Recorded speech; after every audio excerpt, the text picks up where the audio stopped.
Okay, no! Ah!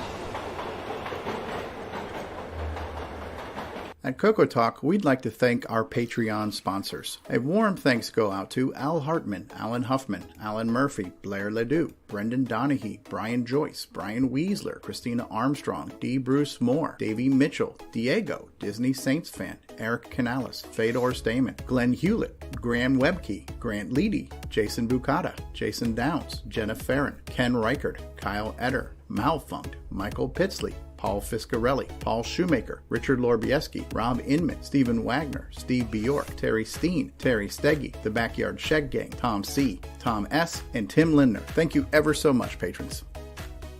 CoCoTALK is an unscripted live broadcast. Anything can and will happen. The views and opinions expressed by members of the panel and the live audience are their own and not necessarily those of the CoCoTALK show, its sponsors, affiliates, or subsidiaries. Open minds encouraged. Sense of humor recommended. If any off-color comments were made, we're sorry. Hi, this is Dale Lear, designer of TRS 80 Color Baseball, and you're listening to CoCoTALK.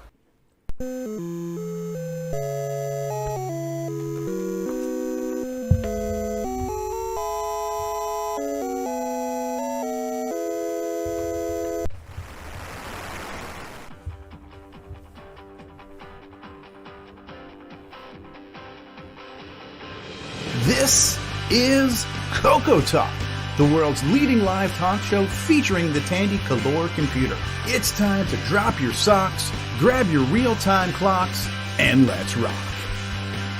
CoCoTALK is rocking the 8-bit world, keeping the Tandy flame alive. We may be mocked, but we'll never stop, 'cause CoCoTALK is rocking the 8-bit world.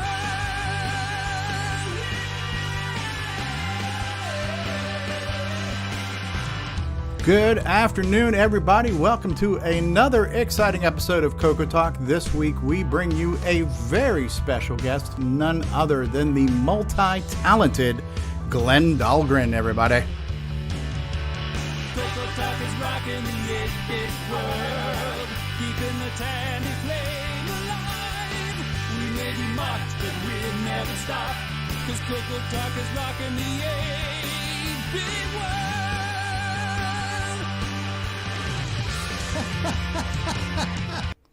All right, good afternoon, everybody. Welcome to everyone's favorite live talk show featuring the Tandy Color computer. We're talking about CoCoTALK. We got a great show. What the hell did you just say there, Mikey? Thanks for stepping all over me. Mikey sorts cables. Okay, I don't know what the hell he just said, but that's fine. All right, he missed the memo on being muted when we start this whole thing here. We got a great show in store for you. We've got a great guest. We've got lots to talk about, so we're going to very quickly go around the panel here, and then we're going to just jump right in. So with us today on the show, our resident Apple guy and our viewer into the future, Mark D. Overholzer is here. Welcome, Mark. Hello. We've got our backup streamer and engineer, Mark Bosley's in the house. From Canada, it's L. Curtis Boyle. The Thunder from Down Under, David O'Connor. From Santa Fe, stepping on the show, Michael Furman is here. We've got the guy who purchases from eBay. It's Brian Weasler's here. The music man, Brian Schubring, is here. Hello. Nick Marotta is here. Rick Hewlin, special guest, another special guest. Tim Holleran is here. Hey, Tim. One of our producers of our show, an engineer and streamer and co-host, Rob Inman is here. Driving from whereabouts unknown, Grant Leedy is here. A guy who likes to say, "Oh, crikey!" From Down Under, the Thunder, Nicholas Morentes. Good day, Nick. How are you? Good, thanks. Good. All right, there we go. There you have it. No better words were ever spoken. And so we're going to get right into our special guest. But before we do that, we've got a really great infographic produced by our producer, Rob Inman. This is a professional show. So this is our guest. Enjoy this. You might know me from my period running Sundog Systems.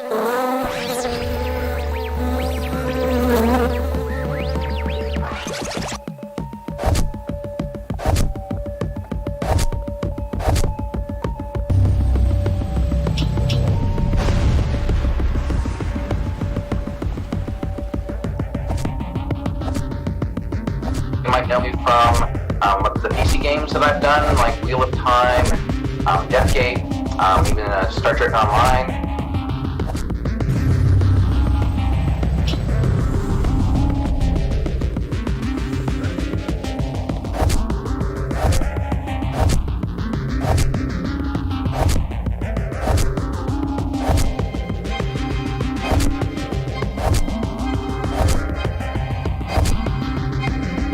Currently, I'm writing a book that I'm promoting.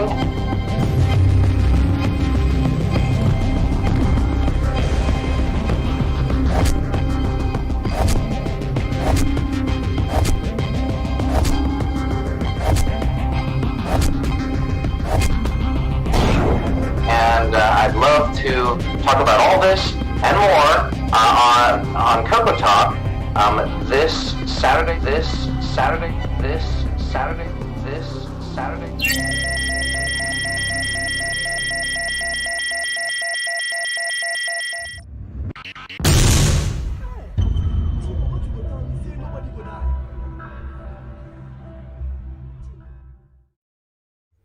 Ladies and gentlemen, it don't get no better than that.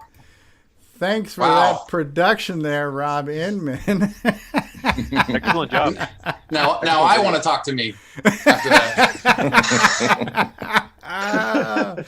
Oh my God, that's classic. This is cutting edge live broadcasting. Glenn, That was amazing. Thanks for joining us, Glenn. Thank you, Curtis, for arranging this. I don't even know where to begin. Curtis, do you want to maybe just give a quick summary? Since this show is called CoCoTALK, most of the people here are Coco fans. Maybe we'll give a quick synopsis of some of Glenn's Coco offerings, and then we'll get into his latest project and then go through the whole thing. Does that sound good, Curtis? Sure. So hopefully I've got everything here on my list. And Glenn did some stuff that he sold through some other companies before he started Sundog. And I think, if I remember correctly, you were a teenager in high school at the time this all started? That's right. Yeah. So he started with Hall of the King, and the next few are from Prickly Pear Software, and then Darkmoor Hold, Hall of the King 2, Dragon Blade, and then Champion was briefly sold through Mark Data Products. Then Hall of the King 3. And then you started Sundog and started selling some new stuff, and then you kind of took over some of your older titles as those companies shut down. So then we have Kung Fu Dude, White Fire of Eternity, Quest of the Star Lord, Warrior King, Kyum-Gai to be Ninja, SoundTrax, which you co-authored with your brother Brett, and then you helped with Sinistaar and Paladin's Legacy as well, and then you also sold some other titles on behalf of some other authors through Sundog. And I think at the near the end of the Coco's life and Rainbow's life, I think you were the game manufacturer for the Coco. You kind of took the title from Diecom and Tom Mix and Spectral from previous years. That sound roughly right? That's about right. Yeah, there was a lot of products in my day. That's impressive. And as I was going through some of the screenshots, I mean, some of the artwork in those Coco Graphics adventures are really just stunning, considering the resolution and color limitations. Well, yeah, I really appreciate that. As I was saying before the show, I don't really consider myself to be much of an artist. And when I sort of graduated into PC games and started seeing what real artists can do, I was content to art direct rather than paint. But in the Coco days, I had a lot of fun. And yeah, they looked good enough to sell, I guess. Well, the thing I remember about looking at ads in the Rainbow magazines and stuff is that a lot of times there would be artwork that would sell the game. You were basically buying an album based on its cover, and you were hoping the songs didn't suck. But in your case here, the actual in-game artwork would probably be better than most advertisement artwork. You know, I mean, the game was as good as the promo, I would say. I mean, those graphics were stellar. So that's really Wow. cool. Well, thank you very much. I really appreciate that. I put a lot of time in it. I had a lot of fun doing the art for my games. It's really kind of the last art that I've done, and actually my children are better than me at this point. My son Emmett did all the interior illustrations for my book, so that's pretty cool. That is cool. So I'm sensing a theme here. We have a game called Hall of the King. We have Darkmoor Hold, Hall of the King 2, Hall of the King 3, Dragon Blade. White Fire of Eternity. There's just a lot of, let's say, adventure themed stuff going on here. So I take it that is a genre that you are fond of, fantasy, adventure, story driven stuff? Well, yeah, I think most of my life, honestly, has been driven by sort of the love of the adventure. I think I actually started really enjoying adventure games on computers when I played Adventure or Colossal Cave. That was my first exposure to it, and it was just amazing. I dreamt about it when I wasn't playing it. And then my first game, it was not on your list. It was called Demon Cross, and it was a submission to Color Computer Magazine programming contest, and it won. And so I thought, hey, maybe people like the stuff that I'm putting together. And I'm sure it wasn't very good. I don't even remember what the adventure was about or anything at this point. But what it did do is it gave me a structure, programming structure that I could use to make adventure games. And so, back in the days when engines weren't a thing, this was, what I had to work with. And even you'll see some of that in some of the other games like Darkmoor Hold. I mean, the fact that I force you to type in a 3-letter command for every character who's in your adventure party, that's from adventure games. I mean, that's where I created that whole expectation. I mean, I think I figured out that that's not the way to do it when I made Champion, because Champion was the same kind of game as Darkmoor Hold, but you actually selected the things you wanted to do. There was more animation, there was more sound. It sort of was the game that it was supposed to be. Darkmoor Hold was kind of an experiment for me. I guess some people liked it, but it was very, very simple. Okay, just real quick there. You mentioned there was a game you did that we didn't have on our list. Curtis, note to self, you're fired. I don't even know where you would find reference to that game anymore, though. So I knew the old CCM because I remember the CCM programming contest because I remember the arcade game that won was Bugs, I believe, which is actually done by Dave Schuchen and Roland Knight. They won the arcade. Yes, I remember that. And they ended up doing work for Diecom, whom we'll get into your involvement with Dave Dyes as well later on. But yeah, I forgot that there was other placements, just like the Spectral contest a year or two earlier, where they, some like Whirlybird Run was what the main winner in that one too. So there was a few of the Coco magazines and game companies that actually did have contests for brand new programmers like yourself to, see what you could do and get yourselves popularized out there. And it obviously started you in your career, so that's good. Yeah, it was a sort of a huge push in the right direction when I realized it could be a little bit more than a hobby. And actually, I used White Fire of Eternity in a Scholastic programming competition that, I mean, it was kind of a big deal. They actually took us all into some kind of convention, into a hotel, did a big presentation, and I won that too with a Coco game. Nobody else had Cocos, just me, but they liked White Fire of Eternity, so that was pretty cool too. Oh, cool! I didn't know that. I didn't even know they had such competitions. It was about. There were a lot of categories, and I'm not even sure that all of them were about programming. So I think I hit my niche with that game. That's cool.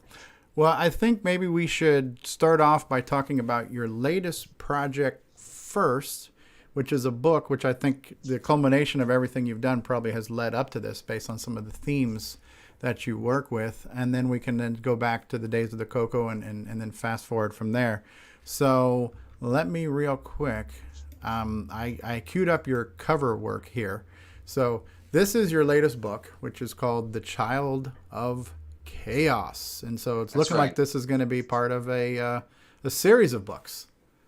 When I first wrote this, so this book has been 20 years in the making. Ever since I shipped Wheel of Time, I have been working on this book in some capacity or another. And it's really only lately in the last number of years that I've been able to focus on it. Got lots of great feedback from beta readers and managed to get it to where I wanted it to be to release. It was never supposed to be the beginning of a series, but the changes that I made in the story during that time opened up a lot of possibilities. And I definitely love this world, even though I kind of break it at the end. But I want to stay in there. I love the characters, and people seem to be connecting with it. We've gotten a lot of really good reviews from the ARC readers, the advanced review copy readers that you can see on Goodreads and Bookbub. But the way this book came about, honestly, was So Wheel of Time, it was a really difficult game to get off the ground because Legend at the time was an adventure game company, and that's what people expected from us. But I really knew that we needed to do something else, and I knew that we needed to do something like a first-person shooter. And I was really a big fan of first-person shooters. And we had the Wheel of Time, and actually using a first-person shooter got us the Wheel of Time license because Robert Jordan didn't want an adventure game made in his world. He wanted something else. So it all kind of came together. But we pitched the game to a number of different companies, one of which was Activision. And Activision, they were excited about the game, but they weren't excited about the license. They didn't like Wheel of Time. And so the night before I gave the presentation to pitch for this game, I had to come up with an alternate premise for the entire game. And I did it the night before. I came up with something really cool. I really liked it. And we pitched it. And we ended up not going with Activision because they were actually in bed with Quake at the time. And we were with Unreal, which is a different engine, a different technology. And so I shelved that premise. And so after I was done shipping Wheel of Time, and we did that through GT and Infogram, I came back to that premise and said, is there a game there I can do for my next one? And the more that I explored it, the more I realized it was not a game. And there was a story here, but there wasn't really, it didn't want to be a game, it wanted to be a novel. And so for 20 years, I've been holding on to that and working on it. So now I'm finally able to deliver it, and it feels really good. That is cool. And what is is it supposed to be for like young readers, or what's the audience or demographic for it? Or? So it is a young adult book, but I would say that it's a little darker than young adult normally gets. It has all the classic pillars of a young adult story. So the age range of the protagonist and his friend group are all pretty appropriate, but there are some dark areas to it. So I would say it's young adult because young adult can be darker nowadays. Okay. But I wouldn't give it to like a 12-year-old. Gotcha.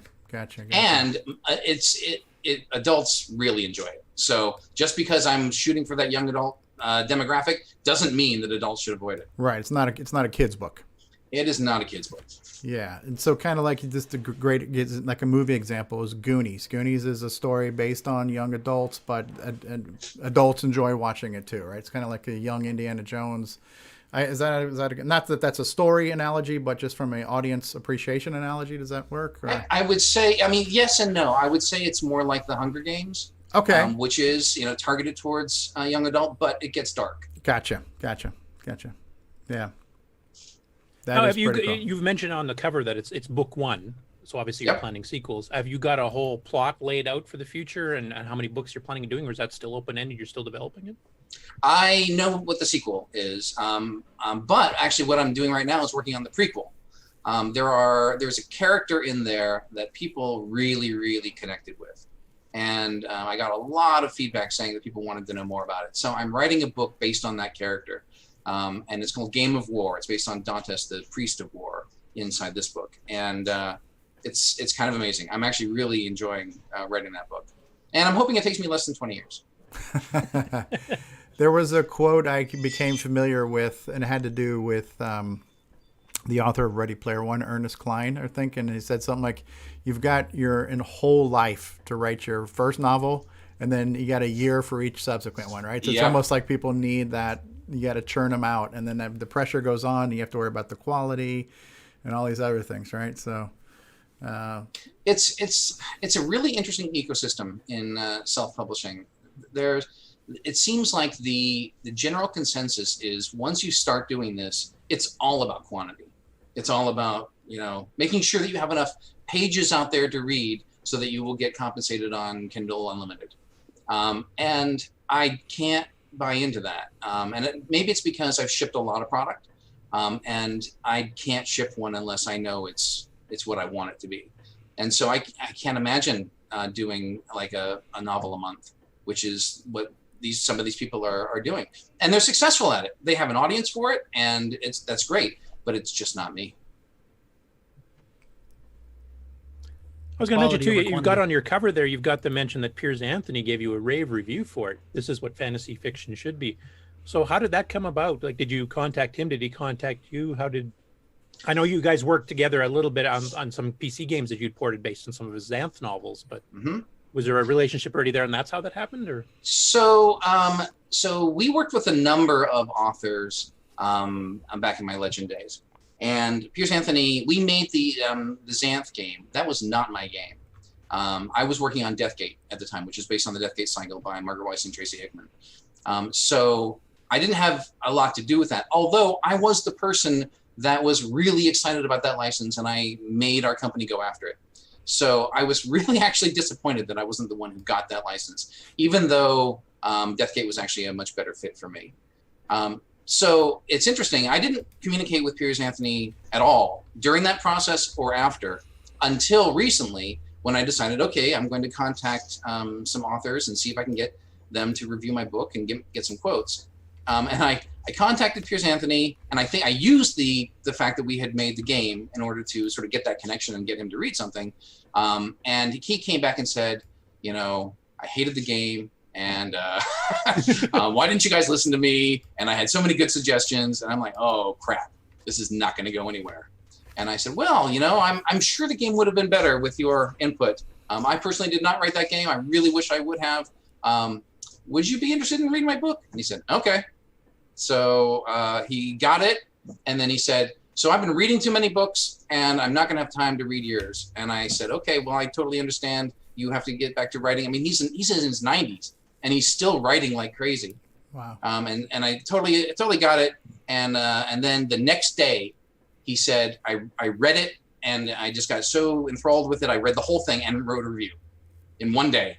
Oh, wow. And the review is fantastic. I mean, I couldn't ask for a better review. He loved it, to the point where he gave me, a quote like that. But he gave me a ton of other quotes too in this review, and you can see the whole review at highpiers.com. And it's just, I mean, it's the basis of my marketing at this point. I mean, why would I not leverage that as much as possible? And I'm really thankful. I'm so thankful that he took the time to read my book. I did not expect it, and I did not expect the review that I got. That's high praise. Yeah. It's high Piers. Real quick, I just want to acknowledge we're helping put some pennies in the bank here, but we had 3 people in the live chat mention they've already ordered one. So Jason Downs just did a pre-order on Amazon. Thank you, Jason. Rob Inman just did one. And who else was that? There was 3 people. Jason Downs. Frodo just did too. Frodo and yeah, he's in the Netherlands. Yeah, so very cool. That's fantastic. Thank you so much. I mean, I can't tell you how much I appreciate the support. It's really difficult for an indie author, a self-published author, to get the word out there. It's just, if you're not being published by the big 5, and it's an uphill battle on trying to get the word out. So thank you so much. That is cool. Everybody. Is there going to be an audiobook version at any point in time? I kind of want to do one, and I kind of want to read it. I kind of want to be the guy to do it. I did some voice work in some of my games. In Deathgate, I was SoundTrax the Dragon, and in Wheel of Time, I was a couple of guards. But I never want to rely on myself to be like the only actor, because I've worked with some really good actors for those games. So I want to do it. I really just need to know that the ROI is going to be there. Is it worth actually having that product? And I'll find out, I think. I've got more research to do. I have so much more learning to do about this whole process. But I want to do it. We have a question in the live chat from Jeff. He wants to know, is it only going to be available in ebook, or will there ever be physical copies? So on my website, which is mysterium.blog, you will be able to buy, you'll be able to buy the paperback on Amazon in the same place the ebook is there for pre-order on launch day, not before, and that is August 16th. But on my website, on mysterium.blog, you can order the paperback and hopefully the hardback as well, and I will sign them. Awesome. It'll be the same price, and I will autograph them. Awesome. You can even ask for a specific message if you want to. That is awesome. To do that. That's awesome. And we have links to all your blogs and websites and ordering stuff. It's all in the description of this video. So if you read into the description, guys, all the links are there. real quick, I don't want to take away from everything you have to say, but I just want to share a quick story of me. I have not been a reader for a long time, and just during COVID, I just started reading. And speaking of like young adult stuff, I started reading a book series I read when I was a kid. It was called Alfred Hitchcock and the Three Investigators. I don't know if you ever heard of that one or not, but think of like Hardy Boys, so it's kind of like a Hardy Boys style thing. These books were written like going back to 1964. But when you talk about it's designed for young readers, but adults will enjoy it too. I find now as an adult reading those books, they read really well, and it's really good stories. And I've now become kind of a fan of mystery. I've always been a sci-fi fantasy fan, but I'm kind of becoming a fan of mystery too. So COVID's allowed me time to read, and so I'm definitely want to invest some of that time in reading your book as well. So just two things I wanted to mention about that. First is young adult. The people who buy young adult, 70% of them are adults, are over that range. And the people who read them, I mean, they're not all buying them from themselves, but the people who read them, it's 50% are adults. So it's, that is the audience that really is going after young adult. And look what happened. Look what happened with the Harry Potter franchise, right? The first couple of books were really light and more kid-oriented. Then adults latched onto it, and they became more. It became really darker. Yeah. It almost like that particular series that followed the audience as they aged, it got more and more adult themed. And people are actually looking at that as a model, and I'm not sure. I don't know. I don't write to the audience at this point. I don't have to because I'm not yet in the thrall of what's popular. There's a lot of authors out there that are they pick their genre based on how it's selling, and that's where they write to. And I'm not there yet. I'm pretty much telling the story that I really, really want to tell because it's just been in me to tell. So I hope that people connect with this story and these characters, and I think they will. So far, they seem to have been, and that's what I want to stick with for a while. And we'll see about if I want to branch off into other genres. But I'm a fantasy guy. I'm a sci-fi guy too, but I love fantasy. That's my first love. And about the COVID issue. The one major downside for me for the book is that I wanted to do a big launch party. I mean, I actually had talked with this library in Walnut Creek that is wonderful. I mean, it's 2 stories. It has a coffee bar. I mean, it's really, really upscale. And they were excited about it. I was even going to bring in a live band to do it. And I can't do any of that stuff now. And I feel really bad because that's part of the experience of being an author is being able to interact with your audience and sign books and talk about it and stuff. And that sucks. But the flip side of that is people are at home and they want entertainment and they're reading more. So maybe launching during this time isn't a bad thing. I'll find out. Very, very cool. Do you want to give us any teaser on what the story's about, or is it just better that people buy the book and find out, or? It's really difficult to boil down, but it's a world where there are 2 classes. There are the priests who are drawn to their religions. And there are religions like war and evil and good and law.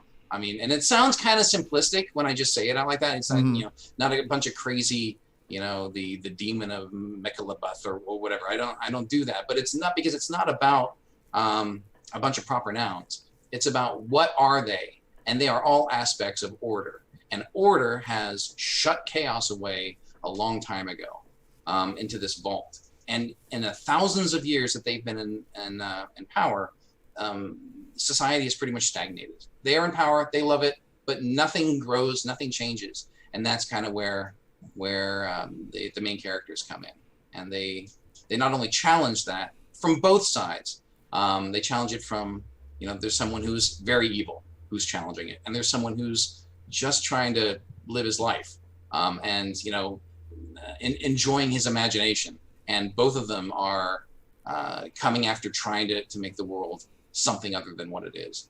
And I don't know. That I'm probably all over the place. Okay, but, no, that's cool. That's cool. That's enough to whet the appetite for sure.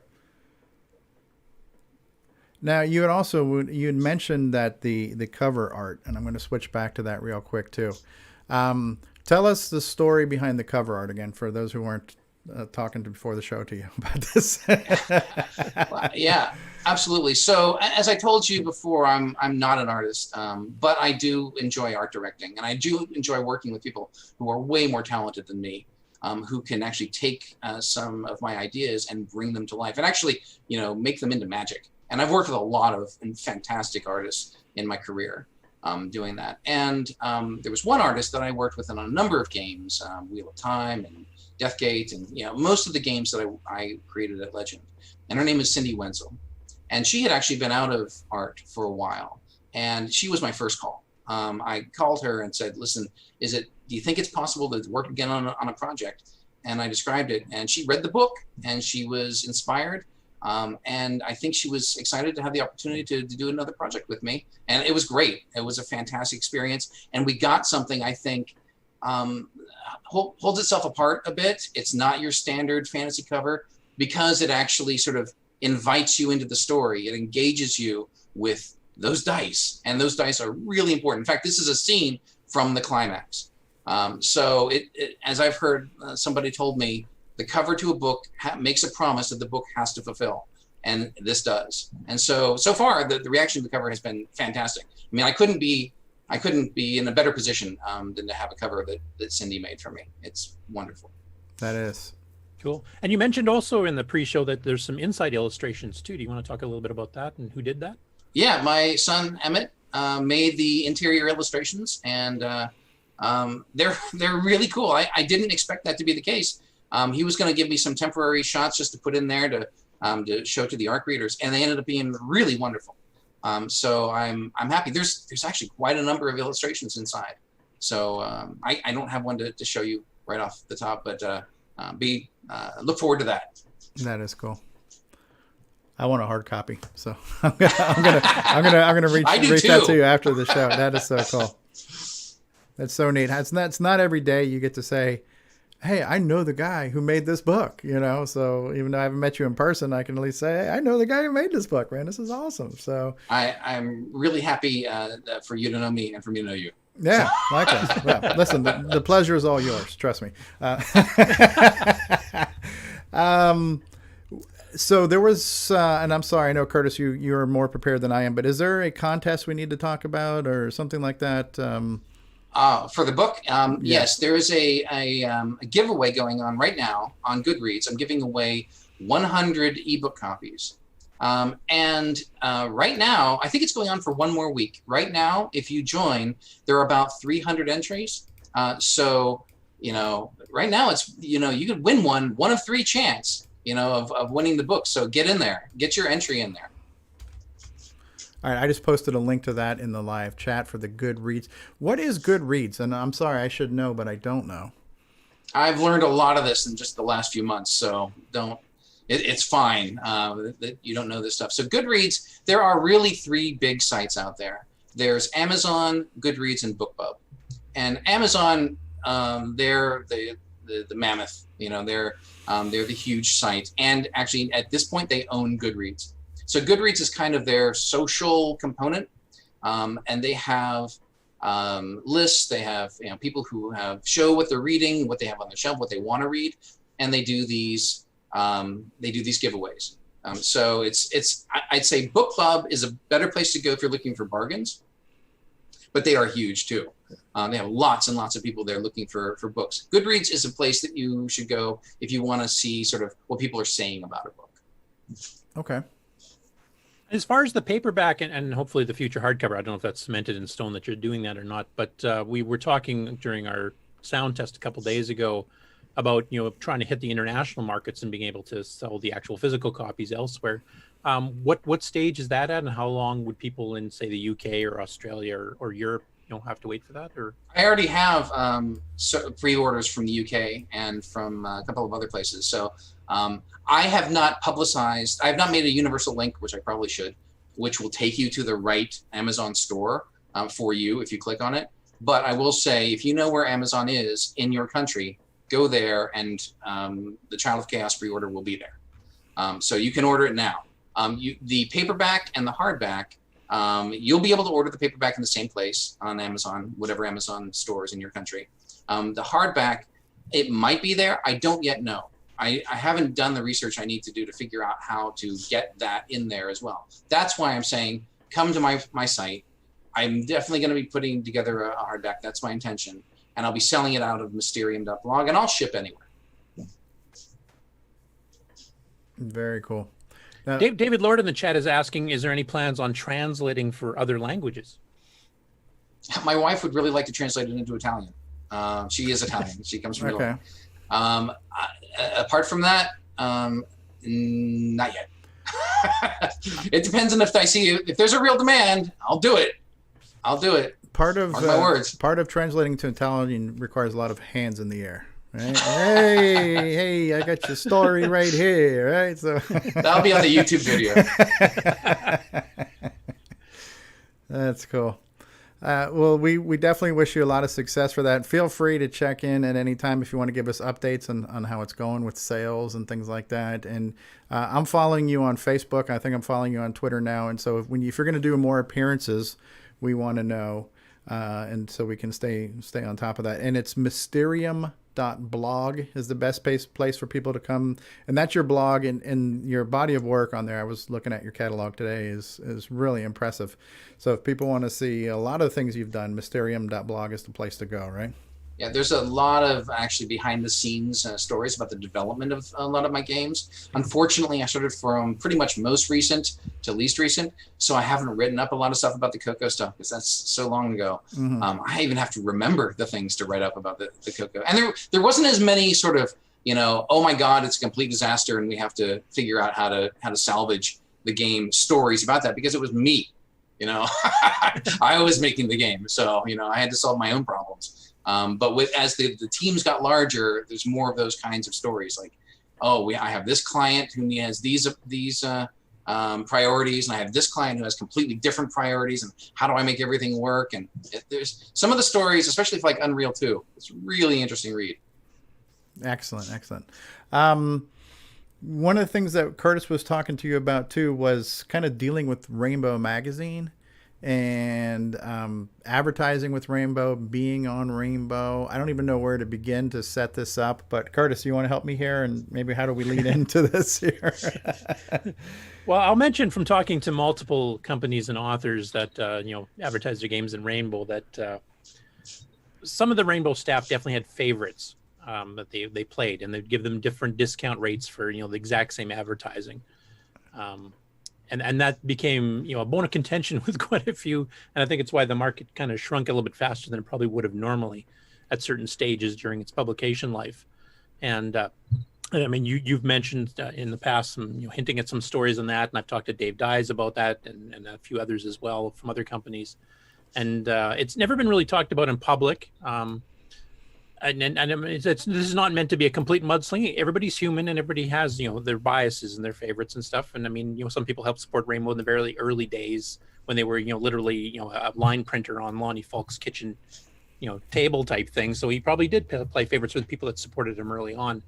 But I just would like to hear some of the stories about how difficult it was to get into that market, how difficult it was to get the inside front cover and everything else there, and some of the details behind that, how that all worked as a historical. Right. Sure. Okay. Well, I at this point, I don't really think there's any reason not to say something. I think, I don't think anybody comes off as, the worst person in the world in this story, but it's not something I had discussed up until this point. So I'll just say that. So when I started making games and I started deciding, okay, I wanted to have my own company. And this was after working with Prickly Pear and Mark Data and Saguaro, and making 25% on my games, which was fine. I mean, I learned a lot working with those companies, figuring out sort of how to sell in this marketplace. But I realized I actually was going into college at that point, and I realized I can just pretty much do this all on my own.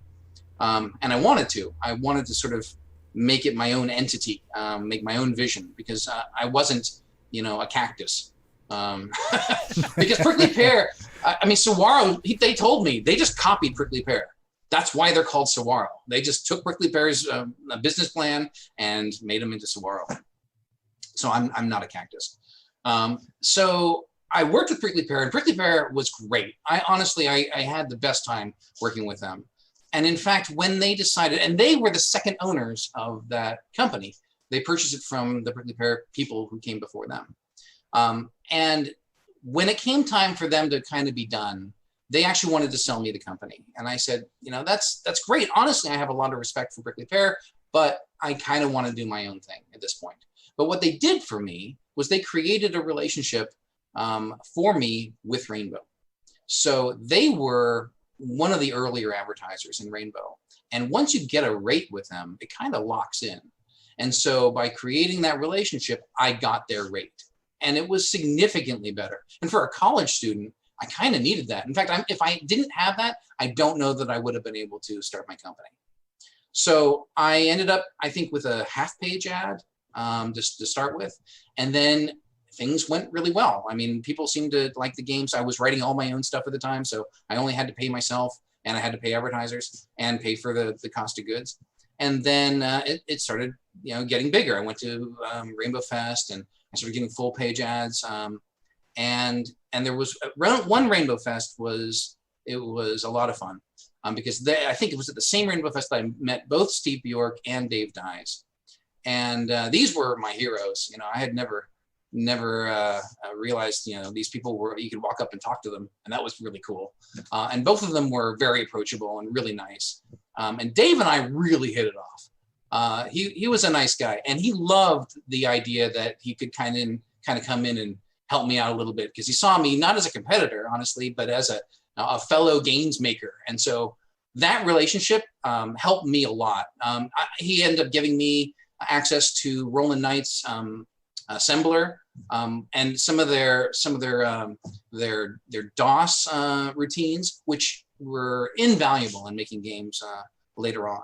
So I owe a lot to Dave Dyes, to the point that when I was in contention for the inside front cover of Rainbow Magazine, Lonnie came to me and said, we're going to give you this deal. And he said something to the effect of, and I had no idea really what it meant at the time, but let's show those guys from Canada what we can do to them. Something like that. And I actually didn't even know he was talking about Dave at the time. But Dave was the other company in Canada.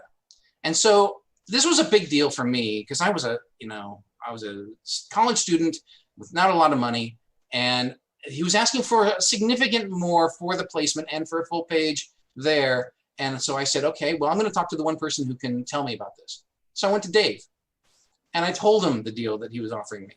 And Dave was like, that's interesting, because I'm getting charged like double that. And so I realized what I had done. And I was like, oh, okay, maybe I shouldn't have done that. But he was my friend, and Lonnie wasn't, so I chatted with him about it. And then I found out that he went to Lonnie and said, I know that you're offering the inside cover for this amount, and you're making me pay for this amount. Give me the same deal or I'm out of there. And Lonnie was just really pissed. And so he said, fine, leave.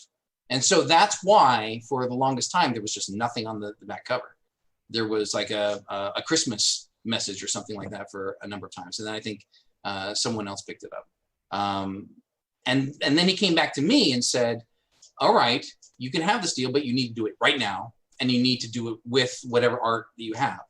And I just couldn't justify. I didn't want to lose out on getting the inside front cover of Rainbow Magazine, but I didn't have anything to put in there. I didn't have a new ad. I didn't even have a color ad. I had, an ad with one color on it, which was red. And I said, well, maybe I can try to make the screenshots and get those into full color and get that on there. But the increase in money that I was going to be paying wasn't enough for what I thought I would be making back. And so I finally had to say, I can't do it. I can't get the inside cover. And once I think both of those things happened, he finally came back to me and said, okay, fine, it's open. Come in and take it if you want it for the original deal that I gave you. And that's when I did it. I created a new ad with all color, full color graphics, and I took that inside cover. And it was the right move for me at the time that I took it. And thank God I didn't take it when he tried to strong arm me into taking it. So that's kind of the story. Yeah, it's that's how that went about. Yeah, and apparently those kind of side dealings were going on pretty well, from like 83, 84 on, after the initial companies, that kind of backed Lonnie at the beginning there, that they definitely got the preferential treatment, kind of gratis after that, as long as they were in the market still. So, yep. But one thing about this story that's really heartening to me is that, the collaboration between two, quote unquote rival game companies, sharing tools and assemblers. I think it was Phantasm, wasn't it? The one that Roland did? Well, I called it Phantasm. I was actually going to bring it to market. And that's the name that I gave it. But because it was so awesome, it was really fast, like 3 times as fast as any other assembler that was on the market. And that's why I really wanted to do it. I was a little bit scared about it though, because I didn't have a personal relationship with Roland Knight. And he's the guy who wrote it. And he was the one who's going to have to help me support it. And so it ended up not being the right thing to do to actually put it out there. But just having access to it and using that development environment was fantastic. So did you end up using any of Dave's other products, like for doing your graphic stuff? Did you use the Rat Designer package he did, or were you using ColorMax or CoCoMax, or do you? I used CoCoMax, I think. I was just most familiar with that, and it did what I needed it to do. So I was happy with CoCoMax. I was really waiting for the longest time for it to come out on the Coco 3. And I think I used ColorMax for a little while until CoCoMax came out, and I was happy. Okay. And I would presume you used CoCoMax and CoCoMax 2 for your Coco 1 and 2 games. Yes. Earlier on. Yeah, that's right. Now, Ken Reichert in the live chat is asking a question that was going through my head too. Is why do you think he had something in for Dave Dies? Why did he want to say let's get that damn Canadian? I honestly, I mean, there's something. There was a previous events that happened in that relationship that predate me. Okay, definitely. Okay. And Lonnie was a kind of guy. He really held a grudge. If you got on his bad side, he would let you know, and you could never. Because he was the top of the heap at that point. Rainbow Magazine was the magazine, especially at the end. It was the only magazine, but he kind of owned the whole world of promotion for the color computer, and he knew it. Yeah. Like he was the Rupert Murdoch of of color computer. When you think about it, right? And he owned Rainbow Fest too, which was the place to be if you wanted to sell your product. Yeah, that's interesting. When what was your first computer? Was the Coco your first machine? So it was, but it almost wasn't. I actually was. I knew that I wanted a computer. I wrote a game called Beyond the Silver Pane when I didn't even have a computer. I wrote it in BASIC because I was just learning BASIC, and I typed it out on a typewriter. And at one point, I tried to go into like a department store and type it into a computer just to see if it worked, and I never got to the end. So I really, really wanted to write games. And I finally saved up enough money to buy a Color Computer 1. I think it had 4K. And I was babysitting some kids, and they went to a computer daycare kind of thing. It was a course. And so I was there with them. And at the end, it was for the TI 99-4A. And at the end, they said, okay, well, anyone who's here, we have a special deal if you want to buy a TI 99-4A. And I'm like, oh, man, I could have bought that with this deal instead of the color computer. But it was already being shipped to me. And I regretted it until I got the color computer and I started working with it. And to this day, I'm totally glad I did not get the TI. And you started writing in BASIC. When did you make the leap to assembly? Like, how long were you bang away on that keyboard before you just dived into the deep end of the pool? Most of my games, my early games, were all in BASIC, and you might not know that because I did a lot of tricks to try to cover that up. I used a lot of assembly subroutines and tricks to make you so you couldn't break into the listing and see how to solve the adventure games by listing them out. And I think it was Kung Fu Dude. That was my first all assembly project. But for something like an adventure game, I really didn't see the need. I mean, you are parsing text and stuff, and yeah, you can write all of the infrastructure to do that, but I had my engine, and I was really happy with that. And what I did was I just tried to speed up the things that needed to be sped up with assembly. Yeah, that seems like displaying a text common theme. Yeah, the text and the graphics. I think for my first, I think you can see in Darkmoor Hold, I'm loading right onto the screen. I didn't even know enough to load it into a buffer and then slap it onto the screen. So a lot of little things like that ended up being assembly. Now, what assembler were you using back in the early days? Were you just plain Edtasm from Radio Shack, or did you get a Microworks or something? Or I think maybe it was. I think it was Edtasm. Okay. Yeah, I'm pretty sure. I think it was Edtasm on disc, but I might have actually had the cartridge for a little bit. Yeah, we've had some interesting stories from some other developers in the days, like Rick Adams has talked about when he was developing Temple of Rom. He was doing it all on cassette, and he had to put it on 3 20-minute cassettes to get it to fit. And then he also had his computer overheating, so he had to have a can of compressed air to keep blowing it out to try to save before it crashed. Or Freon or something like that. It was So I don't know if you've had any tales like that in your past doing development. I've had computers that failed at Rainbow Fest and not knowing what the hell I was going to do. And I think I ended up bringing like spares and replacements just in case. But I've never, I think I've always managed to salvage the situation. Now, I'm assuming you played other games on the Coco too, besides just writing stuff. So, do you have any memories of fond or favorite Coco games that weren't yours? So like Time Bandits, I played. There was I really wish I remember the game. It was a big maze, and things were eventually coming after you, and it was a top-down, and it was really weird. But it was really fascinating. I didn't know how you were supposed to win. Didn't we play that recently on Game On? Are you thinking Death Trap, the one where you're driving the tank around, or? That might be it. Yeah. It was a tank. Okay. And you can't shoot.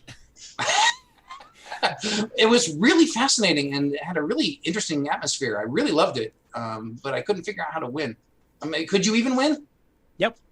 Okay. Yeah, you had to collect 4 stars. Diamonds or something. Or diamonds, to win. Yeah, I really enjoyed that. I had a kind of an issue with a lot of the adventure games on the Coco.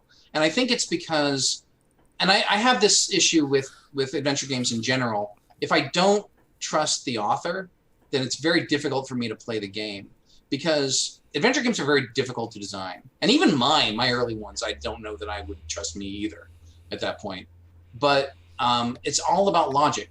And it's all about, if a player is playing an adventure game and he has that aha moment where he figures out, oh, I have this information from over here and I'm using it with this item that I got from over here and I'm putting it all together and I'm solving the puzzle that's in front of me. And it's like, that makes sense. And it's kind of a twist on what you might normally do, but it's cool. That's great. That's what you're shooting for. But what you normally get is, how the hell is that supposed to work? Even after you've solved the puzzle.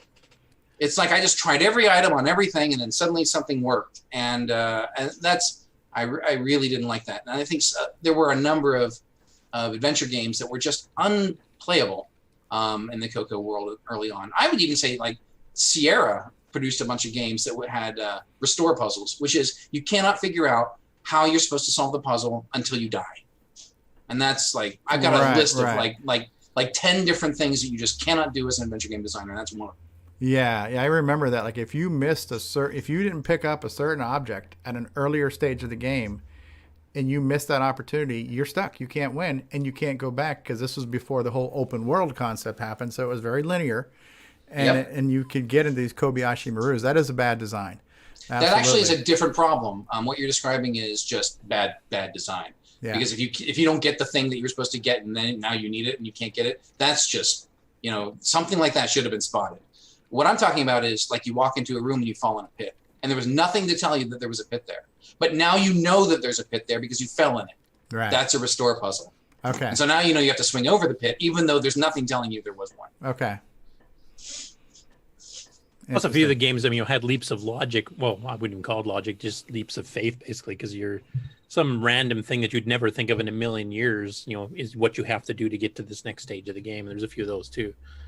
I think I wrote up, if you read the behind the scenes story on Deathgate on Mysterium.blog, I talk about this. And I actually talk about my issue with illogical puzzles. And there was one called Dragon Knight. And that one, I literally took the disc out and whipped it against the wall. And that was after solving the puzzle. Is after I solved the puzzle and realized how horrible it was that I destroyed the disc. Yeah. And then you never trust that author again. No. And that's the thing. I mean, game design is all about trust. It's like you are asking the player to trust you to create an environment, to create an experience that is going to be good for you. And in fact, I've had a lot of conversations with junior designers about this, where they think that they're in competition with the player. They're trying to create an environment that actually beats them. And I'm saying, you're not even there. How are you going to enjoy beating them? All they're going to do is get beat and not like you for having a bad experience. Preach on. So basically, yeah, you have to create something. It's not about you. It's not about you as a designer. It's about the experience that the player is going to have. Make it good. And if you're putting a restriction on players, you have to ask yourself, why are you doing that? Is it important for balance? Or is it just because you think you don't want this person doing it? Because if they want to do it and it's fun, let them do it. The author obviously doesn't want anybody to buy any more of their games. Brian Weasler, were you going to ask a question? Sorry, I just want to make sure we're all getting a chance. I was just going to ask Glenn, was there a game that you were most proud of? Not necessarily maybe the most successful game, but a game that you designed that you consider to be maybe one of your best games that you did? I would have to say it's Wheel of Time, and it's not an adventure game, but it did have a lot of story in it. It's a first-person shooter, but it used the license, the world, the characters in a way that I don't think people expected, but a lot of people connected with it. And I had just actually started. I'd been playing Doom, and I had been playing Magic the Gathering, and I said, "There's got to be a way to bring those two experiences together." And the end result was a first-person shooter where you had these artifacts that had limited charges that had both offensive and defensive capabilities. So I could shoot something at you, and it would, some of the attacks would actually lock onto you. And the slower it came at you, you knew it was going to be bad if it finally hit you. But it gave you more opportunity to do something in reaction to it. So you might be running all over the map with these things following you, finally find a reflect, use the reflect, and everything would just bounce off you and go back to the person that cast it. And those experiences, I don't actually think that there have been any other games that have really leveraged that sort of offense and defense, playing of magic cards kind of thing in something like an action game as visceral as that was. So that plus the Citadel mode, which is the whole point of that was, I want to be a level designer, but I don't have any talent. What can I do? And the Citadel mode gave you a map and let you customize it with traps and with troops, and then hide your seals, and then other people would come in to try to get it while you're trying to get theirs. So it's kind of a capture the flag sort of thing. And both of those sort of design pillars made for a really incredible experience. And it did really well with the people who knew about it, but it didn't get marketed as well as I really wanted it to.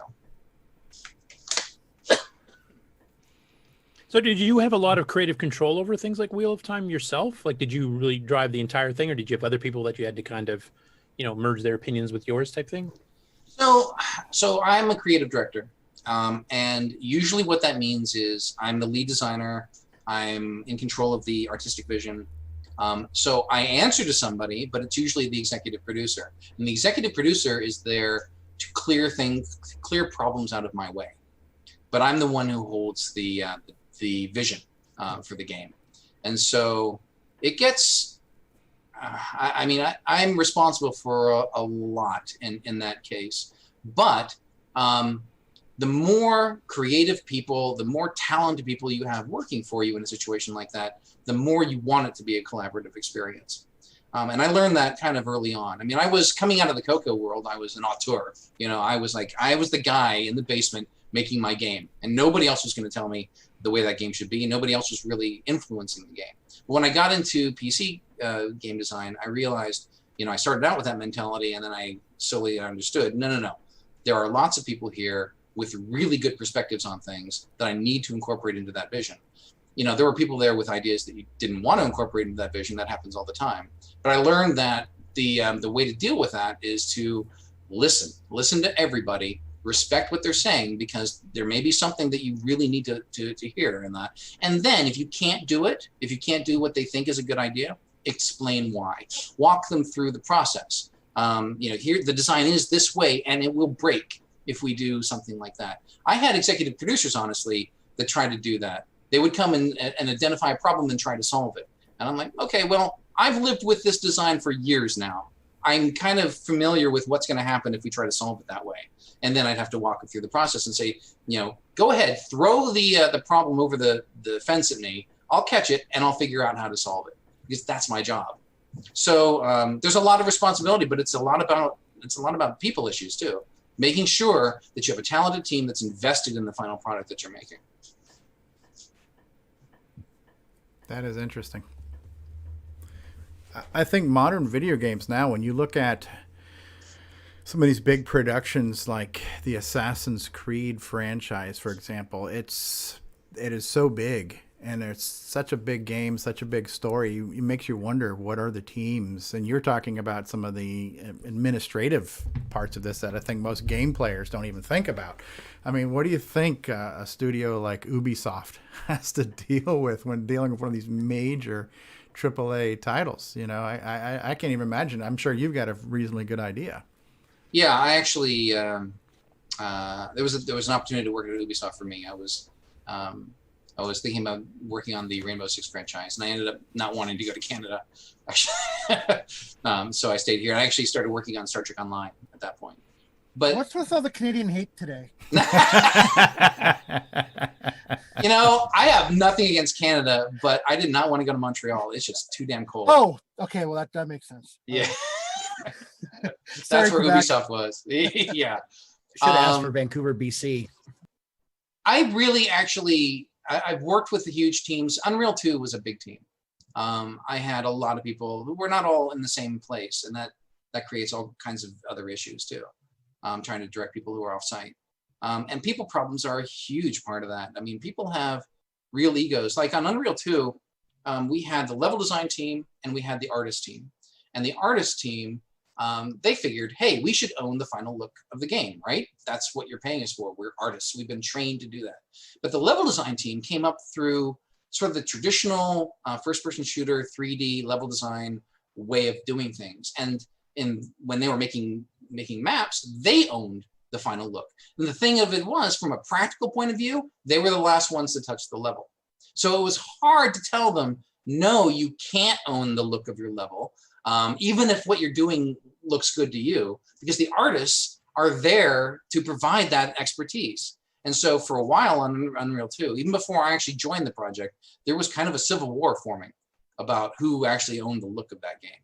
And it's like a million of those kind of interactions and conflicts that you have to. Yeah, there are two kind of. I learned working at Legend. There's two kind of people who are, and that is someone who comes into a room that's on fire and helps to put it out, or someone who brings in a bunch of gasoline. And there's plenty of those. Now, going into your creative directorship and stuff, tier 2, you've worked on PC games. You worked on the CoCo games originally, of course, but you've also done some mobile games. You've done massive online multiplayer games. Is there a big difference on how you have to conduct those types of projects versus the PC gaming market, or is it basically the same thing just on scale? Every project is its own disaster.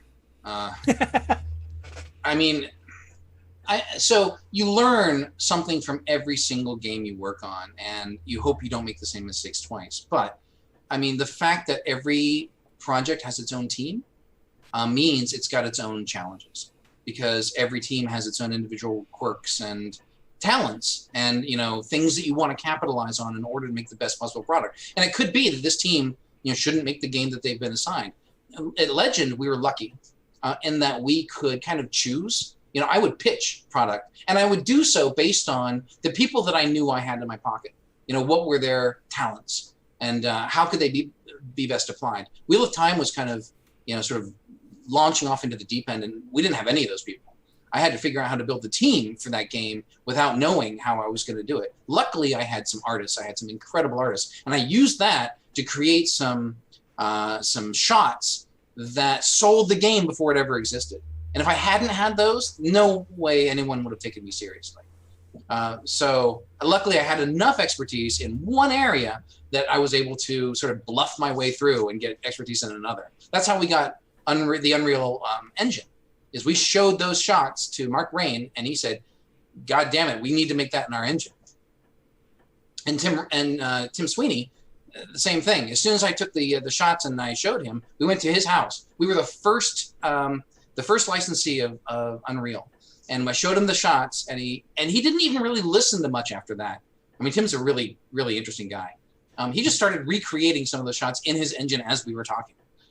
That's how fascinated with it he was. And then when we finally made the prototype and showed him the prototype for Wheel of Time, he said, that's the moment, he said later in an interview, that's the moment he knew that licensing his engine to other companies could see lots of new content that they couldn't make in their engine. And that's where he knew that licensing could be a real deal, a real place for them to focus their time. Cool. Did I answer your question? I don't know. I just went on stuff. It partly did. I was just wondering if there's any major differences between the standard PC market and then also going for the mobile market, because you've done some mobile stuff, and also the massive online games like Star Trek Online. Is there a big difference with the way those are handled? They're completely different. I mean, so mobile was a huge learning curve. I mean, so massively multiplayer games, they're their own thing. You actually ship a massively multiplayer game, you're breathing rarefied air. They're way more difficult than you think they are. And if you want to tackle one, then you better be ready for what you're signing up for. People aren't really doing that anymore. I mean, it's like there was a gold rush when World of Warcraft came out. And even just before that, that's where everybody wanted to do a massively multiplayer game. But they were really, really hard. And then in mobile, it's all about networks. And what I mean by that is you can spend a bunch of money creating a mobile game and no one will ever see it because you have to spend at least as much on marketing because it's the people who own the networks where you can get users, get eyeballs. They're going to make all the money off of your game. You're not. And so it's only the people like King and Zynga at one point. They had their own networks, so they weren't beholden to those gatekeepers, and so they were able to make money. But a lot of indies just weren't able to make any significant dent because of discovery. They couldn't get their products in front of people. So, was that mainly because of the carriers and stuff, or was that more so just because the market exploded so large that there's so many competition to get eyeballs on? Right. So yes, the carriers were an issue really early on, even before the iPhone came out. They were the gatekeepers. In fact, I worked a little bit in mobile at a company called Hands On Mobile. I worked on a poker. It was a poker MMO actually. We created a whole casino and Anyway, I wasn't there long, but I learned there that the carriers were the gatekeepers. You had to have the carriers on board, otherwise you'd never get onto their lists. And those were the little feature phones. You'd flip through and see what they were promoting, and if you weren't on that list, you'd never get seen by anybody. That was nasty. Now it's those networks, and I don't know if you've seen, if you play free games, you'll see ads popping up on your phone. And some of them are video and some of them aren't. But the way they get those ads onto those free games is through those networks. They're ad networks. And they just they populate tons and tons and tons of games. But buying space in those ad networks can be really, really hard. And I'm actually now just learning about the whole landscape of ads in Amazon and Facebook and Bookbub and Goodreads and all that. It's a whole different game that I know nothing about. I don't know how to set up bids for ads or how to target my perfect reader. I don't know any of that stuff, and I have to learn because I'm going to launch a book. So for a lot of entrepreneurs, the fun of creating a company is the fun that they get. Once the company's up and running for a while, they kind of get bored and they have to go start another company and sell this one off type of thing. Have you been kind of along that line too, or do you like to see not just the project through to the end, but to keep the vision of that company going, like you obviously did at Sundog for a few years, but is that still the case these days? Now, so I don't want to say, my first initial reaction is I couldn't care at all about that. I am not about making companies. So it's one of the reasons I joined Legend, and I was able to be part of a larger group than me. I am about the product. That's really all I care about. I mean, I don't want to be the guy marketing. I don't want to be the guy even producing. What I want to be is the guy coming up with the design or coming up with the story or directing the art and creating something out of nothing. That's what pushes me to do everything that I do. Running a company is not interesting. I will do it if I have to, and I have in some cases, but I'd much rather work with talented people making a product and then, figuring it out after that. But that's You're just definitely not more one on of the my creative side versus There's no question. I learned that about myself really early on.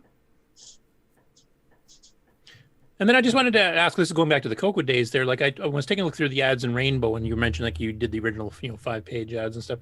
It looked like Sundog had actually moved around a few times between a couple different states, and then of course you ended up on the West Coast. So were you following your career at that point, or were you like, was that schooling that was causing that, or just wanderlust or what?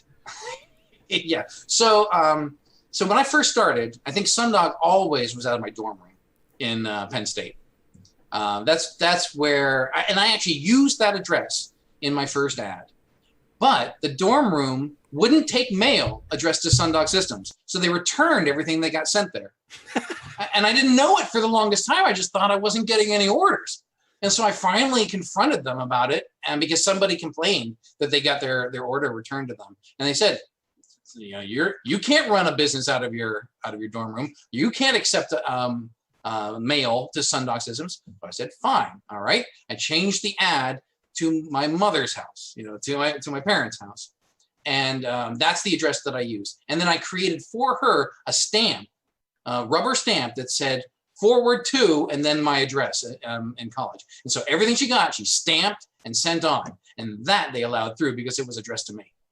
So that was my first address change. And then after that, after college, obviously I wasn't going to stay there forever in a dorm room. So I moved to Virginia and that's where I joined Legend Entertainment. And so that was my address for a while at Legend. And then I think one of the questions that I saw on the sheet was what happened sort of after that. And someone else was selling my product when I sort of, ramped down. So I was still active even when I was at Legend. I think I had a New for 91 ad at that point. Now we had Contras, which was its own nightmare. Contras, boy. Yeah, we'll get into that.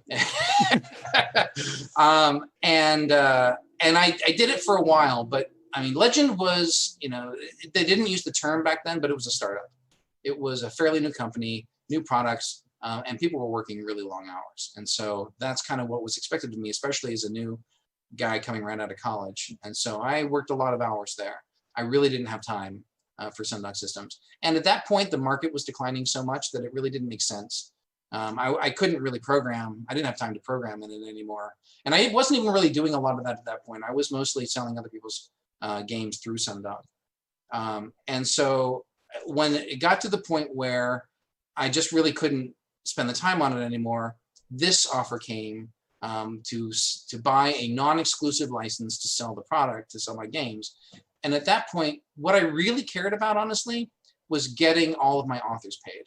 I wanted to make sure that they got some kind of compensation to sort of wrap up their experience with Sundog Systems. Because honestly, I think you cannot find an author that had a bad experience with Sundog Systems. I was always fair. I always paid my bills. And people really enjoyed that process. So I wanted to make sure that they got paid. And so I can't remember how much it was, but I made sure that every one of my authors got at least $100 out of it. And I think I made like a lot less than that for mine. But at least I sent them off and they were happy. And so at that point I could focus mostly on Legend, and that's, where my career was at that point. Cool. Okay. Cool. How you doing on time, Glenn? Are you exhausted? Are you cool? I'm fine. I mean, as soon as you want to move on to another segment or something, you No. let me know. Well, I was going to say we should probably take a break because we've been going at this now for a little over an hour. So we'll take a commercial break and we come back. Curtis, what would you like to focus on? And the people in the audience too, let us know what you'd like to. Your career is so extensive. I've got some specific questions on Coco products because, of course, we're a Coco show, so I wouldn't mind getting some of those out of the way, and then maybe just cover some of your experiences with the PC side of things too. Some of the big titles you worked on there. We haven't even talked about like Glee and some of the other stuff too much yet here on the show. So yeah, right. All right, so we're going to take a commercial break. We'll come back. We'll have some more Coco questions. I'd definitely like to hear some more about the PC side of things too. And if the guys on the panel, if you can think of some stuff you'd like to ask Glen, those who are watching, if you have some specific things you want to know about, get those questions ready. So we'll be back in a couple minutes. Thanks for being here, Glen, and don't go anywhere. We'll be back. Absolutely. Sounds good. It's time for everyone's favorite segment, Who's New to Discord This Week? Please welcome Old Benny Hansen. He started with microcomputers back in 1976. Ensign Rutherford bought his first silver Coco in 1982, and in 2000 wrote the Return of Coco emulator. Hippie Trail said he never had a Coco back in the day, but did have a TRS-80 Model 1 and 3. J.R. Blade Jerry is a coconut from way back. K9 Kraken Will Nielsen says he started gaming and learning BASIC on the Coco at age 9 and is now waiting for the Gimme X. John Vella says the Dragon 32 was his first computer and he's now looking forward to trying out the Coco Pi. Also a special thanks to Alpin Grace, Voice on Tech, CoCoTALK patrons David Ladd, Jim Rye, Paul Fiscarelli, Rob Inman, and Terry Steggy for boosting the Discord server. Join us on Discord at discord.cocotalk.live. See y'all on Discord, everybody!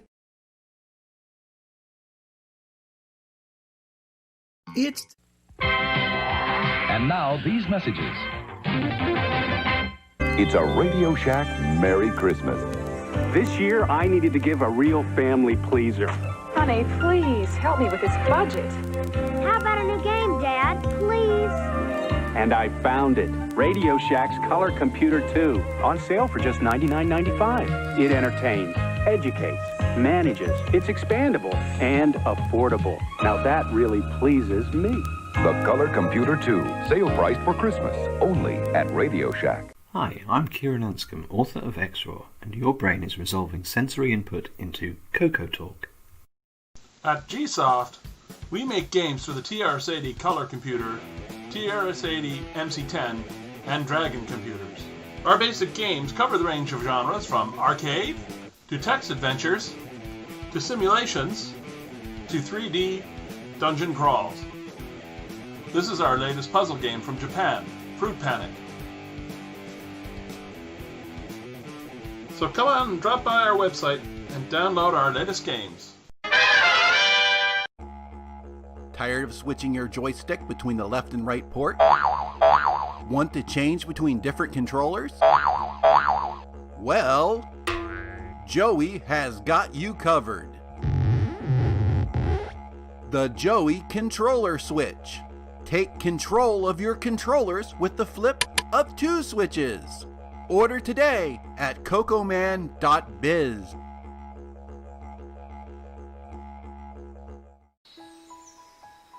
And now, Coco Thoughts by Samuel Gimes. Legend says, when the moon is full, if you go out in the country by the lake and whisper the name of Nick Marotta 3 times, his spirit will appear and he will grant you a product idea. Radio Shack has a great gift idea for the whole family. Fast action TV games, and they're on sale. Get this 6-game model for $29.95 or the 4-game model for $21.95. With rising entertainment costs, that's a real bargain. You play hockey, tennis, squash, and more. Easy to hook up and great family fun that lasts all year long.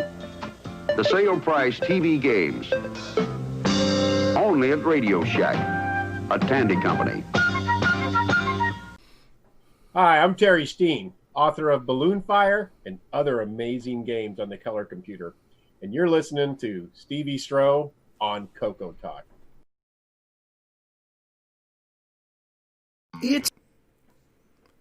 And we are back. Thank you, Glen, for being here. Our guest of honor right now is Glen Dahlgren. Thank you. Yes, you're too kind, and thank you. We mostly know Glen from a plethora of games he's provided for the Tandy Color Computer, but his career spans many decades, many products, many platforms. L. Curtis Boyle's with us from the Color Computer Games List website. And Curtis, you've got more questions. I know Rob Inman has some questions. I think everybody wants to hear about the Contras. I'm sure there are there's a few of the mystery things to talk about there. Things. So Curtis, why don't you take it away? We have a question from the we have a question from the chat too. Okay, go ahead, Mark. You want to handle that? Erico just wanted to know if in your adventure game, did you ever hide anything, an Easter egg or anything on the help command or anything? Not on purpose. Maybe there's something on the disc that I didn't intend to get on there, but I was not a big Easter egg guy. In fact, when we released like Wheel of Time and Unreal 2, the level designers would sneak those in there, and I hated it because they wouldn't tell me. And I would find out about it, like, suddenly you're wandering through a Wheel of Time level and you come across Abe Lincoln. It's like, what the hell is Abe Lincoln doing in a Wheel of Time level? So I was just not a big Easter egg maker. It was hard enough making a game. I didn't really want to spend the time making something that people, wouldn't see. It wasn't really on the main path. And in that case, you and Mark Siegel of Tandy actually have that in common, because when the microprogrammers snuck in the Three Amigos picture and Control Alt Reset, they didn't find that out till they already started burning ROMs, and he was livid. So, yep. Yeah, and it's the way I look at it. It's like I don't have a problem with them. I actually really enjoy that kind of thing. What I have a problem with is not knowing about it and not knowing that people won't happen upon it. That who are not looking for it, because if it interferes with the actual experience. And believe me, some programmers and level designers and stuff, they're not, they don't cover their footsteps as well as you might hope. So if they ended up putting something in there in the main experience, that's where I have a big issue. So for you, it would have to be something that was designed to be part of the game in the first place, and for it to be worthwhile even trying. Well, I mean, I'm certainly not going to assign Easter eggs to anybody to go in and do, because I'm very cognizant of the budget and the time. We need to get the game out, and we're always under time pressure to do so. So I'm always cutting things. I'm never putting in Easter eggs. But my point is, so if you decide to use your own time and create an Easter egg, but you screw up my game by doing so, that's when I have an issue. Okay. I know, like, some of the Coco programs, like we were mentioning the Gonabwana thing too, where Steve hit on the actual disc when you bought it, an ad for Gonabwana 2, because he was planning on doing that, and of course the whole deal fell apart. And there's been a few others. Dave Edson from Aardvark used to put little hidden messages in every game he did. It just became a tradition for him. So it's definitely interesting hearing that there's definitely different mentalities on whether it's worthwhile or not. I mean, there's famous ones like Warren Robinette and Adventure for the Atari 2600, because Atari wouldn't let authors have any credit with their names attached to it, so he snuck it in as an Easter egg, just for himself. But it's interesting to hear that. Yeah, you don't really think an Easter egg's cool because you found something that nobody knows about, or not too many people know about. But on the other hand, if it does screw up the main experience of the game, what are you doing? That's right. It's all about risk versus reward. I love discovering those things. The thing that I like as a designer is looking through in the tiniest cracks of a game and knowing that the designer was there before me, knowing that he knew that I was going to go around looking through here, and he gave me something for doing that. And that I love. It's not really an Easter egg so much as it is just really good design. And I really reward appreciate for that. the player, basically. Exactly. Yeah. Exactly. That to me, that is. And that makes repeat sales. Absolutely. Because it makes for good repeat playthroughs. Yeah. People go looking for those things. Yeah. One of my favorite game systems was the Sega Genesis. And basically most of the games were the platform genre. But there were good platformers and there were bad platformers. And a good platformer does kind of invite and reward the exploration rather than following the road less, taking the easy path. If you go off the beaten path and you look around, if you're rewarded for doing that, that encourages you to want to do more than that. And like that, you just said it really well, that it's nice to know that the developer was there before me and knew and left this waiting for me. That, it makes it worthwhile. I hate completely linear gameplay, Yeah. And you feel like you wasted your time if there's nothing there. Yeah. And you want to explore. I mean, that's, as a game player, that's one of the things you want to do, because you have this great big open world or whatever. You want to explore it, and you want it there to be something at the end when you get there. Yeah. Yeah. And you like seeing discovering surprises and stuff too, where something you weren't quite expecting, all of a sudden, oh, I've got to go further now because I've seen this type thing. So. Yep. Exactly. Yeah. Now, speaking of sales a little bit here, like all of your first batch of Coco games was all adventure game based. So I guess the first question on that is the Hall of the King, was that originally designed to be a trilogy? Like I think each game took 2 discs by itself because of all the graphics, or did you do the first one and kind of see how it went, how sales went, and then you decided to add the sequels afterwards, or had you pre-planned that whole thing to be a trilogy? So I think a lot of my fascination with fantasy started out with Dungeons and Dragons. So I played D&D in high school, and I was one of those guys that was actually making modules for other people to play. I really liked doing that. Hall of the King was a D&D module that I made. So I had it planned out as a D&D module, and then I kind of figured out how to take elements of it to create a computer game. But I think Whitefire of Eternity was like that, and even Star-Lord, I think, in Quest of the Star-Lord started out as a tabletop game. So I kind of, I think when it came to what have I made that I've that has sold that Prickly Pear wanted, and I think they might have actually come to me and said, we want another one, and I said, okay, sounds good.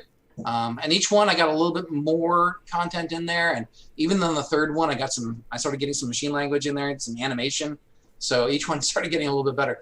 And actually, after making adventure games for PCs, I look back at some of those and I'm like, they are so short. It's like you can't fit any content on a floppy disk, even if you've got 2 of them. It's like you're done with it in just like an hour of play almost, depending on how hard I made it or how impossible the puzzles were, and if you didn't guess the right verb to use or something. But yeah, it's incredible. I watched a playthrough of In Quest of the Star-Lord, and I was just amazed at how quick it went. Yeah, I mean, adventure games now, like it's hours and hours, days and weeks to solve. And back then, if you knew what you're doing, you can get done in 15, 20 minutes if you do all the moves. That's right. And then along that line too, like a little bit later on, like when you started Sundog is when you did your first arcade style game, which was Kung Fu Dude. Now, was that a conscious decision because the arcade market was probably bigger than the adventure market, which is a bit more niche than that? Or was it you just wanted to explore that genre, or did you actually like arcade games, or what? Yeah, I was a fan. I mean, honestly, that's why I do everything. If I enjoy something, then I kind of want to do that. I mean, it draws me to it. So I liked martial arts beat 'em ups, and so I wanted to make one, and so I made Kung Fu Dude. And people actually were like, "Why would you call it Kung Fu Dude?" And I said, "It sounded good." It sounded a little weird, but it was memorable. I mean, you remembered Kung Fu Dude. So yeah, and actually, yeah, I liked it. And I used that as a basis, and I learned more and more and more. I made Kung Fu Dude, and then I made Warrior King as we went to Coco 3, and then I made Kyum-Gai, but it was the same basic construct. I just tried to get better at it. But I would play games like Ninja Gaiden and Rastan and those kind of games in the arcade, and I loved them. And so I wanted to make them. Yeah, like Rastan kind of fits your motif of liking fantasy adventure games, because that was a fantasy adventure arcade game type thing. So that's right. I imagine you probably like Gauntlet and stuff like that too. Then for the same reason, or like were you into the role playing? Like you were in role playing in Dungeons and Dragons. Were you in the role playing games like Ultima, and I guess Dave Dies, of course, did Gates of Delirium and some of that type of stuff, or was that just a bit too involved? Or yeah, I tried, and I couldn't get into them.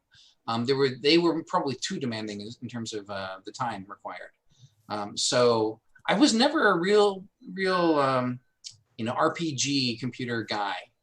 In fact, I was looking at Darkmoor Hold, and I think one of the questions you had about that was, what was my inspiration for that? Was I looking at MUDs? Was I looking at other games in the time? And the truth is that no, I actually kind of evolved that out of adventure games to me and D&D. But there really wasn't anything that I was looking at, any like computer role-playing games that I was a fan of at the time. That's not what that I was exploring in that direction. It was just, it seemed kind of fun. But if you see like the evolution for me, so the evolution for the fighting games was Kung Fu Dude all the way to Kyum-Gai. But the evolution of that particular kind of game was Darkmoor Hold to Champion. Champion was the game that I was trying to make with Darkmoor Hold. And it just, it was a lot easier to play because I wasn't forcing you to type in commands. And it's still, it was a fairly simple game, but I think it was more enjoyable. Okay. Is there any other questions in the chat here before going to my next one? Or? We did have a question from the live chat from David Croker. He says, I'd love to hear some game design thoughts of Warrior King and Kyum-Gai. Those were two Sundog system games I played most. I still have those original red discs. Kill You and Kill You Often. That would be the game design thoughts that I had about this game. I mean, I went back and played those, and I realized how unfair I was. In fact, I think that's how this whole thing started. Is someone posted a video of them playing Kyum-Gai on Facebook. Yeah, and I had to weigh in because I couldn't believe how unfair I was to people. I mean, I'm the junior designer that I should have been yelling at about killing the player. The truth is that Warrior King was worse because I kind of had it in my head that you needed to learn. It absolutely had restore puzzles in there. You just didn't know if you were going to leap off this cliff, if there was going to be something for you to leap onto. It was off screen. So you kind of had to learn that there was a little island there for you to land on. And if you didn't the first few times, that was okay. I'd make you start again. That was extra gameplay, I guess. But I look back at those things and I think, I never would make a game like that again. At least not as nasty. But the kind of games that they were, I loved. I mean, I loved having a little character. He gets better. He gets weapons. He gets abilities, and he gets more cool and more powerful. And he gets to fight stuff and explore these sort of, they're kind of platformer levels. But I never really made a platformer. It was more about the double dragon Rastan kind of kill all the enemies sort of thing. So I guess that's where those came from. I just liked it. Now, this is an interesting debate I've had with some other people recently too, and I wanted to get your perspective on this. The games, I think, back in the 80s on all platforms were much harder and much more kill the player type thing. Like you really had to pixel perfect jump to get to a certain spot, and now it's much more okay, we'll give the player a lot more slack. Do you think that was just because of like hardware limitations and stuff back then? You had to make the game difficult in different ways, or is that just been an evolution of gaming itself that you're no longer trying to kill the player, you're no longer trying to make it so pixel perfect to get something done? I think it's a combination of both, honestly. I mean, back when I was making those games, I was figuring out how to make games, and so if it worked, I was happy. The pixel perfect jump, I probably should have felt like I should have had a better barometer for whether something was unfair, but I didn't. And people still seem to have fun with it. So I guess I wasn't, I would do it differently now, but at the time I think it was fine. And I think at the time there was more of a mentality that was, it's okay to screw over the player. And you look at like massively multiplayer games, there was a real, when they first started, permadeath was a thing, being really hard on your players, punishing them for doing the wrong thing. That was a real thing. People had to contend with that. And there was this old school group of thinkers that said it's okay to really screw over your player because they deserve it if they do the wrong thing. But then people like Blizzard came out with World of Warcraft, and there were still like, runs to get your stuff if you died, corpse runs. And I think players liked it better when there wasn't as much punishment. I mean, that makes sense, right? You want to have fun. You don't want to get slammed over the head every time you do something wrong. And that has helped to sort of form my philosophy of game design, which is create an experience for the player that they're going to enjoy, not that's going to make me feel good about tearing you down. Yeah, because I was discussing with some players on some other podcasts recently, because, I mean, there's some younger people coming into it, and they think a lot of the old games, especially the European ones, because they even did this worse than we did here in North America, that there's this whole mentality change, because back then it was like the puzzle solving, be able to figure out that pixel perfect jump and getting just the right twitch on the joystick at just the right time to make sure you got it. Like that was your sense of accomplishment. But today's gamers, they play those things and they're just horrible designs because, you die 5-6 times in 10 seconds, and then you just say, I'm not playing this anymore. And you throw the joystick or the disc against the wall type thing. So if you make a game like that, you are making it for a very small audience. Though there are going to be people who are proud of the fact that they can, they figured out how to beat your game despite all of the challenges that you put in front of them. And I think Dark Souls is sort of famous as a game that's really, really hard, and yet some people really like that about it. So there are people out there who want a hard experience, but most people, if you want to reach most people, and as a game designer, as a writer, you know, as anybody who's creating entertainment, that is your goal. Of course, you would like to make money on it somewhere, but the goal really is to reach as many people as possible and to have your work speak to as many people as possible. That's all I want to do. Okay.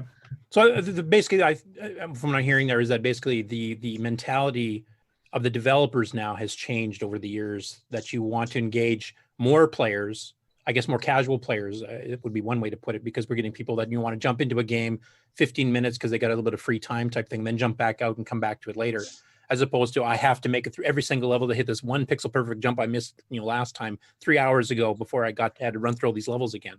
So I think the actual design mentality has actually changed over the years somewhat too. Yeah, I think that may be true, but I don't think it's, I mean, as you see different formats for games, I think the challenge is always, how do we make the best possible experience for the player? And I'm just thinking about like VR. You know, there was a whole period where, you know, screw you if you can't, you know, if your stomach can't handle it, you know, you know, I'm not going to create a locomotion model that for you. But the truth is that a lot of people had that problem, and you don't want people to be throwing up after playing your game. So you're going to work to try to make the best possible experience. You're not going to, you know, make it impossible to play. I can't see an upside to it. Okay. And then continuing on your Coco history here. So when the Coco 3 came out, I mean, you had a couple games, arcade games like our, you know, Kung Fu did on the Coco 1, you even had digitized sound effects in, which was really cool for the time. When the Coco 3 came out, were you like super excited when that came out, and you had, you know, just a whole plan of things to do and things to try, or had you started already thinking at that time, because the Coco 2 market had started to shrink a bit by that time, were you already thinking of maybe jumping ship to something else?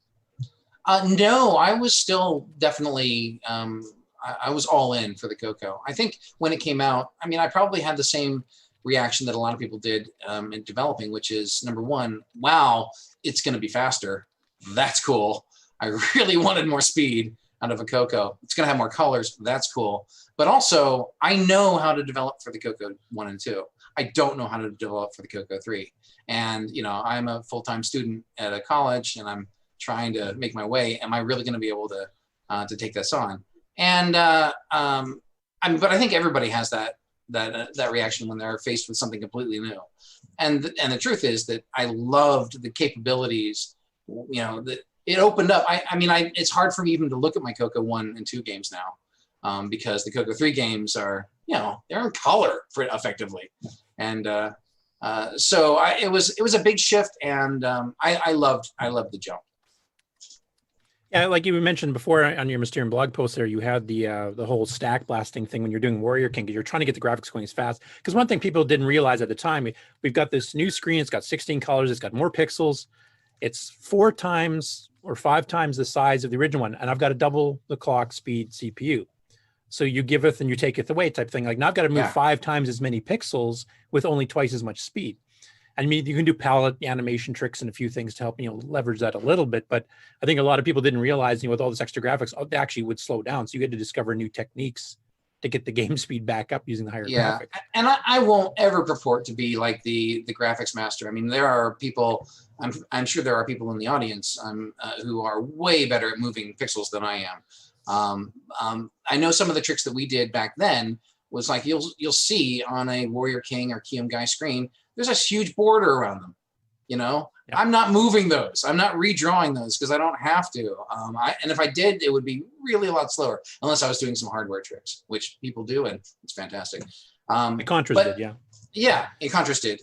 But even some of the early Dicom games, I think you did the same thing. They just limited the amount of screen space by putting up some kind of interesting ornate border. So I didn't have to redraw as much. So yeah, I had a lot to learn about moving things. And in fact, you'll notice that on Warrior King, there's a flicker.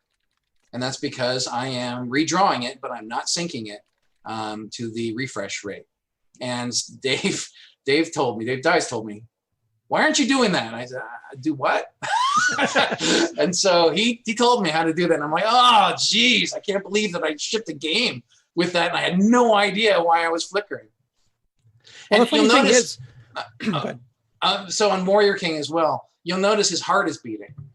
And that's only because I'm shifting between two different pictures. His heart beating is not animation. It's just, it's one way on one side and one way on the next screen. And I'm able to gauge frame rate that way, just while watching his beating heart. It's actually interesting you mentioned like Dave Dyes, because I've actually went on a little project last year. I don't know if you've heard about the 639 processor. It's kind of a sequel to the 689. It has a bunch of extra registers and speed and stuff. And I was going through and optimizing some of the old Coco 1 and 2 games to use the new CPU. And I was going through some of Dave's stuff. So I went through some of his really old stuff up to his more modern stuff. You could watch his programming techniques change. Like the first few, he was doing like a load A story, to copy something. Then load D, store D's faster. And then when he gets to Marble Maze, he's stack blasting like crazy just to, so he can move the full screen at once. So I'm imagining you went through the exact same learning curve. You just got, some tips from Dave a little bit ahead of time to help speed up the process. Yeah. After he laughed at me, he clued me in. And then the next game after that, arcade wise, I guess it was Kyum-Gai. Mm-hmm. So I guess one question that's always I've always wanted to ask is the digitized voice at the beginning that announces the title of the game. Is that you kind of distorted? Is that your brother or who? No, that's me. I just shifted it a little bit. I'm actually the voice of Sinistaar as well. Oh, okay, cool. And then after, like you can notice a speed increase between Warrior King and Kyum-Gai as well. And but then after about a year or two later, from what I understand from being at Rainbow Fest and talking to Kevin Darling about it, was kind of a challenge because a lot of people said you can't do a real arcade game under OS 9 type thing. And then he worked with you, and then Eddie Coons came in and kind of cleaned it up afterwards to finish the game out. How did that all come about? Were you one of the people that challenged him and said you can't do a decent arcade game, or was that from other people, or how did that whole situation come out? So no, I think it was Kevin Darling that came out and said, excuse me, it is possible to make an arcade game under OS 9. And people were basically telling him he was crazy. And I think he actually came out and said, listen, give me an arcade game and I'll port it. And he made it, he sort of did it sort of to the public. And I remember Game Point came up and said, okay, I'll challenge you. If you make a game in OS 9 and it's good, I'll market it. I'll sell it for you. And I'm thinking, what the hell is that? What does that have to do with anything? Yeah, if someone makes a good game, you'll sell it, sure. I mean, you're a software company. And I figured, what the hell could it hurt? It's not like, the things that I'm doing are trade secrets. Sure, why not? I'll give him the source. Let's see what he can do. And so I gave him all the stuff. He actually made a significant amount of progress, but then at some point he just stalled. And it wasn't because it couldn't work. It was just, I think it was a time thing. It was a schedule thing. Yeah, he got, from I remember the story there, he basically had like the core done in a few weeks or something like that. But then his job took him elsewhere because he was doing ports for the Atari ST and a bunch of other stuff. He got hired, so he had a bunch of private contract work and just couldn't finish it. And it was such a shame because he had done a lot of the core work, and it's like, he won't be able to prove anything. We won't be able to show it off, and I won't get a new product out of it, which I was really looking forward to, actually having an OS 9 game. And so Eddie Coons came in and was really nice, came in and finished it up. And that was awesome. And so we actually got an OS 9 game out of it and proved that, yeah, you can play an arcade game in OS 9. So. And what was your opinion of OS 9? Just because I'm heavily involved that side of the community myself here. So of course I got a bias, but I thought I'd ask somebody honestly. I don't have that much experience with it. I never spend a lot of time because I was always about coding to the computer rather than coding to an operating system. And I never really used the Coco too much for like productivity or other stuff. It was all just about making games. And so I think I graduated to the PC at one point, and that became sort of my computer of, do everything else on. So I don't really have an opinion aside from the fact that I always thought it was slow. Yeah, we've been working on that, but another 20 years you'll get it. I did want to mention one thing actually before I forget. Like Kevin Darling, when he did talk about the project afterwards, he said you had some of the cleanest looking source code he'd ever seen from a game developer. So he gave you like huge compliments on it. I guess a lot of people just don't bother commenting nothing, and it's just like you have to figure it all out. I commented everything, and I'm not even sure why. It's just that's sort of my personality. I wanted to make sure I knew what was going on. Oh, and I think part of it had to do was I was a comp sci major at the time, and so I sort of had that mentality anyway. I mean, I was learning in my comp sci courses, and I was sort of applying some of that. I didn't ever want to look back on my code and forget what the hell I was thinking when I wrote it. And so, yeah, it worked out because I ended up giving the code to somebody else. I have to admit, I'm the same way. If you've seen my source code, it's commented just about every line. Because this happened. I mean, I developed Nitrous 9 from 92 to 2001, and then I kind of retired for 15 years, came back to it. And thank God all the comments were there, because I would have had no idea what I was looking at. Exactly. Now, after Kyum-Gai came out, then you settled back as far as not doing the actual coding anymore. You did some, digitization. You did some help with graphics and stuff on some of the other products that you ended up selling. I'm guessing that was because at that time you were starting to work at Legend and starting to work on the PC side. And you just didn't have the time, or were you busy with college, or? Yeah, so it was finishing up PSU, and senior year was rough. I had some hard courses, and actually I was I was in some really high level drama courses at the time. They didn't know what to make of me. I was the only comp sci student in these high-level drama courses. That was really weird. But at the time, I actually was able to use like SoundTrax and Kyum-Gai as coursework. I got college credit for Kyum-Gai as my final for my graphics course, my computer graphics course, and I got credit for SoundTrax for my independent studies course. So that was awesome. That's why I was able to keep working on computer stuff at the time. But I think part of it was that at that time, Sundog had been established as one of the premier game makers and distributors. And so people started coming to me and asking me, would you like to sell my game? I got a lot of submissions of things I never I never sold. But I got a few really good ones. And like, I think Thelda was something that I didn't have anything to do with producing. That was Eric Wolf, I think. Or somebody else. He actually had a bad experience with another distributor that didn't pay him. And I was like, well, we don't have that problem. And he was like, well, can I still work with that other guy? And I said, if he's not paying you, why would you still want to work with him? I think you need an exclusive arrangement. And once we did that, it sold really well, and he made a bunch of money that he got paid. And so, I've had basically the same arrangement that I had with Brickley Pear and Mark Data and Saguaro. I paid 25%.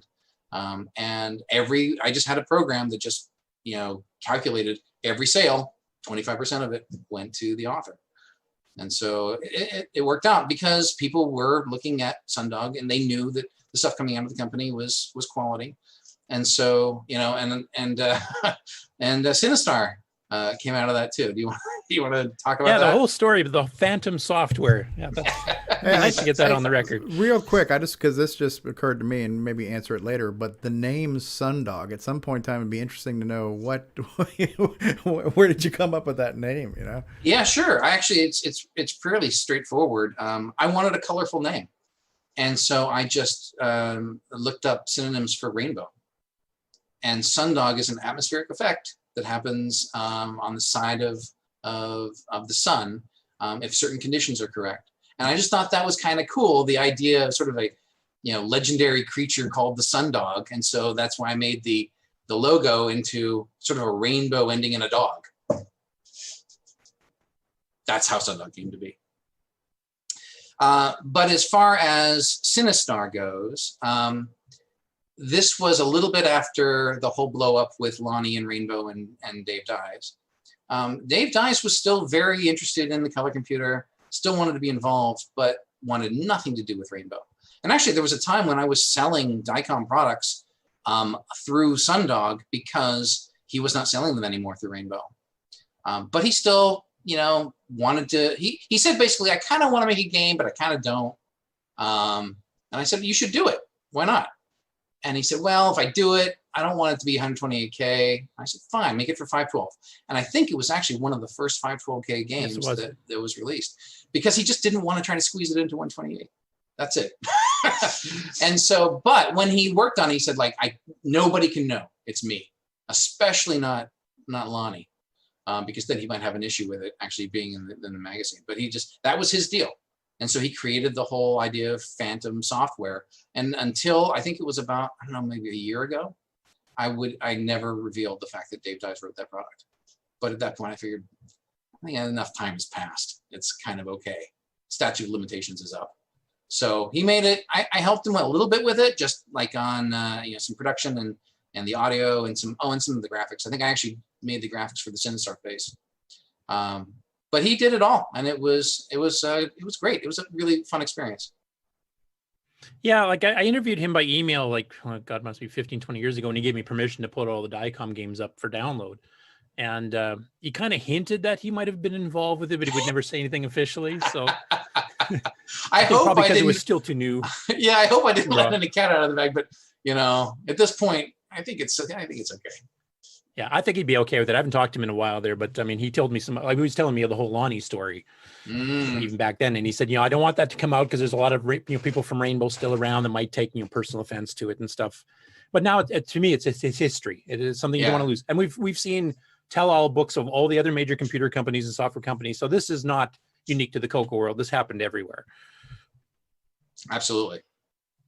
Now, as far as the other games, like you started selling stuff like Contras and Photon and Graphic Express and Crystal City and Xenix. Now, Crystal City and Xenix were both originally done by Ghost Sub Software when Jeremy Spiller was selling it through them.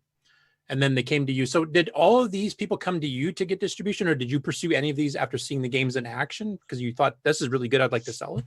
So Jeremy's games were, they were fantastic. I mean, they were really fast. They were really clean. They were a lot of fun. And GoSub, it was his company. So he wasn't selling it through GoSub because GoSub never had it. Maybe he did have an ad. He did briefly. Yeah. Then he started selling it elsewhere. But he actually sold it through a number of distributors. I wasn't the only one. But the quality level of the products was high enough that I thought, this is something I wouldn't mind actually putting some marketing dollars behind and giving it a place in the Sundog lineup, even though I didn't have an exclusive arrangement with him. And I think he was the only one that I ever did that with. Everything else was always exclusive. And so I think we were one of the first people to push Crystal City. I think that's about when I made that arrangement with him. And so with that as sort of the reason to go after that, I said, okay, I'll sell that. I'll sell Xenix and I'll give it a prominent place. And I think he saw most of his sales through us. Yeah, I would say so from what I remember seeing at the fests. Yeah. And I think I met him at a fest. And actually a lot of these relationships and a lot of these deals happened there. Just you happen to, meet the people that you've been dealing with and hey, what's going on and what do you got working? And so stuff like that definitely happened. Yeah, like Dave Dies, that you mentioned before, he was always really friendly because we were fellow Canadians. We always hung out together at the fest. Mm-hmm. And he'd take us behind the booth and he'd show us, he's doing some other light gun games that never came out. Like he had a Wild West one that he was working on and he was showing us all the little bits he was adding in there. And yeah, there's a lot of camaraderie. I mean, that was one thing nice about the Coco market. I don't think we were quite, with a few exceptions, as cutthroat as some of the other big 8-bit and 16-bit computers at the time, where literally the companies hated each other. You get fired because you went and visited somebody else at some other company type of thing.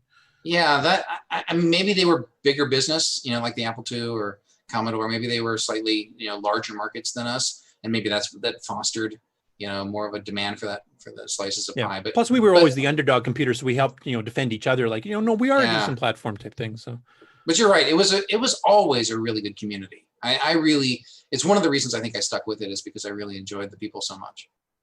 And one thing I'll have to say I'm proud of is that we still have that today. We've been on other podcasts with some other other computer bases like Amiga and stuff, and they always compliment the Coco community on being such a friendly community. There's not all this infighting like they do see in the C64 and on the Amiga and a little bit on the Apple side. Like we seem to be a much more close-knit, friendly community for whatever reason that may be. Yeah, that's awesome. I hope it always stays that way.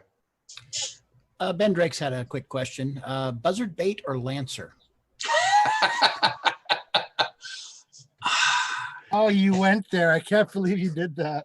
I mean, I don't know what landmine I'm about to step on, but I think I have to say buzzard bait. Yes. Yeah, that's been an ongoing, thing here. And there's definitely some camps. Like I'm sure. Myself, I'm on the Lancer side. I preferred the physics. I mean, the graphics and the sound are better on Buzzard Bait. I will give it that. But to me, the gameplay just seemed a bit smoother. But it's personal preference. Really. But yeah, it's been an ongoing joke. We're planning actually, because Nick and I both have birthdays in November. We're gonna have like a head-to-head game on challenge with both of them. And settle it. And of course, we'll end up, deciding Pegasus and the Phantom Riders is actually better than that'll be. We should also mention that Ben Drake's is Omni, the Vertex Omni, the demonstrator.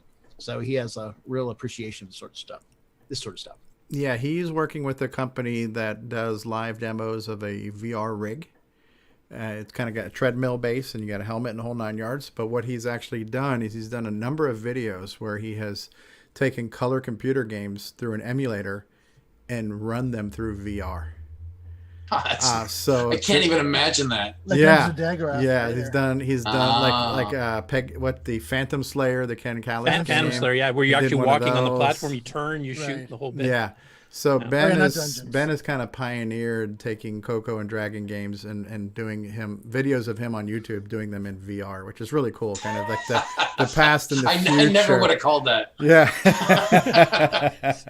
we didn't either. We just discovered him on YouTube because I was doing a search for stories, for Coco. What happened this last week? And all of a sudden I see this guy in the 3-year, the big, helmet rig on, and he's in this enclosed circular platform with a moving treadmill that goes in all directions. And he's playing Phantom Slayer, and I'm going, what the heck? Now he's become a regular in the chat. So, are you working on any new game projects now, Glenn? Have you got anything in the works? No, I've been focusing mostly on. I did some freelancing for a couple of companies in the VR space and in the AI space, but nothing really happened there. I mean, they were more pitches than they were actual development, so I don't expect to actually see those games out there. I've been focusing on the book and teaching. And a little bit of freelancing here and there, but the book has been the focus. It's my new launch. It's the new product that I have, and because it's been such a long time since I launched anything, and I'm really enjoying the idea of putting something that I really believe in out there again. Sure, I'll just bring that up again real quick too for everybody to see. But yeah, the book is called The Child of Chaos, and there are links to it here, but you can find it on Amazon. You can pre-order the ebook. You can get real books and all kinds of stuff. So make sure you check all that stuff out. I'm actually getting reviews from all sorts of authors. Like Lee Sheldon, he was a writer producer on Star Trek Next Generation. He gave me a really wonderful review. Christy Marks, who actually was a writer on like Conan and Red Sonja and Gem and the Holograms. And a bunch of stuff. I mean, she worked on everything. She gave me a really wonderful review. And there's a couple of very famous game people out there who are reading it right now. I won't name them because until I get a review from them, I don't want to out them. But I'm hoping for some big drops there too. That's cool. That's cool. Sorry about that, Curtis. Go ahead. No, that's okay. I've only got one other Coco question to ask before we get on to the PC side, but I thought I'd also mention, because you just brought it up too, that you've actually been teaching some video game designing classes at the University of California, Berkeley. Now, you didn't do it this last year, and of course, COVID's kind of screwing everything up for everybody. That's exactly why. But how did you get involved with that, and what exactly is the program for those that don't know? So how I got involved is I answered an ad.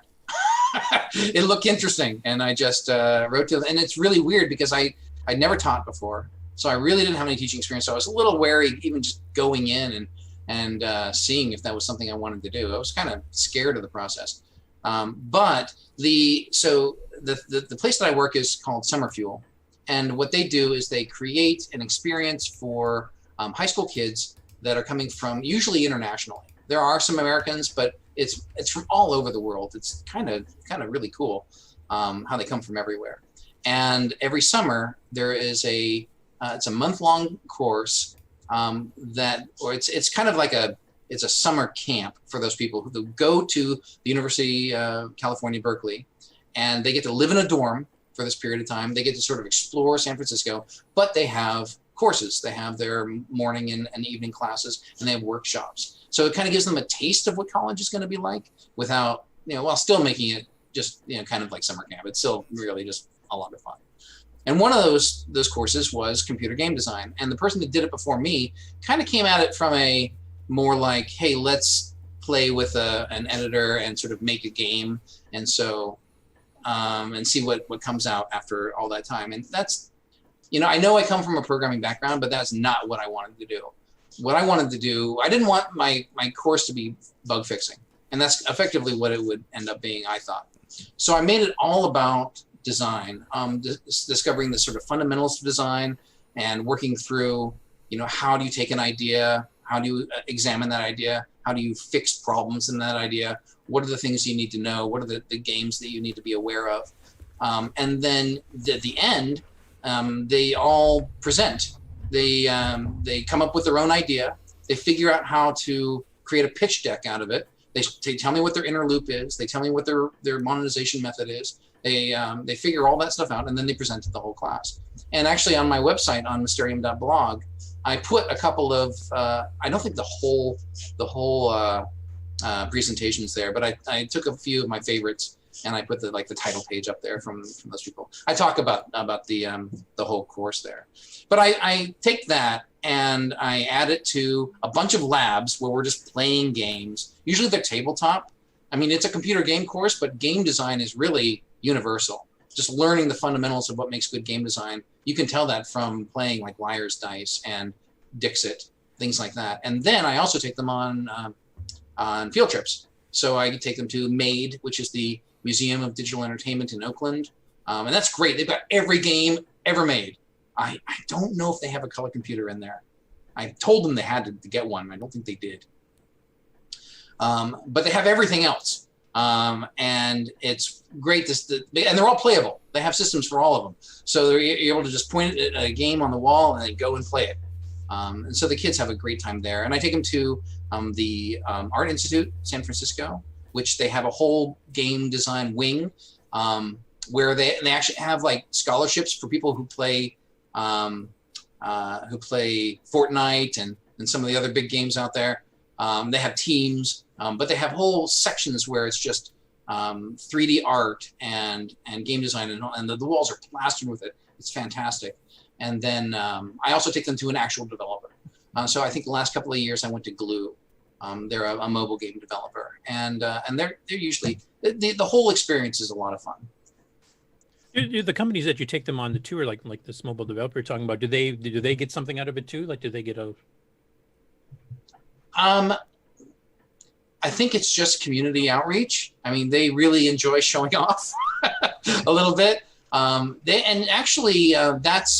went there, and the first year I went to Glue, Tom Hall was there. Tom Hall of Doom fame, and he just happened to be working there, and he's the one who presented to my kids. I'm like, Tom, how's it going? Because I'd seen him a few times at GDC, at the Game Developers Conference, and so we got to talk after that. But it was awesome to give those kids a chance to hear game design theory from the guy who made Doom, or one of the guys who made Doom. Yeah. I was just wondering, like, maybe if some of the kids actually came up with such a cool gem that maybe some of the mobile game developers, hey, maybe we should hire you to, design a game. Yeah, no. I mean, I will say though that coming into it, most of the kids, I'd say, who would consider getting into game design in a field, as a profession, and maybe two of them out of I only had like about 10 kids. It was very, very small classes. But at the end, like 8 of them put up their hands, and I thought that was a success. Absolutely. They got so enraptured with it, they did want to pursue it afterwards. Yes, after that they were exposed to enough of the splendor of game development that they were interested in potentially pursuing it. Cool. And then back to the Coco for one last question. Of course, this is one of the burning ones, along with the Sinistaar, the whole Sinistaar secret thing, is the fun of Contras. And now we've heard a bit of this from Jeff Steidl independently. I'm not even sure if I'm pronouncing his name right. But basically, he took the project over, and he actually had it on his resume on the web for a while. And he how did he word it? Taking over someone else's mess, I believe is his exact wording. Yeah. So since you actually had to deal with the whole project as a whole, and this actually was several years late. I think you were advertising in 91.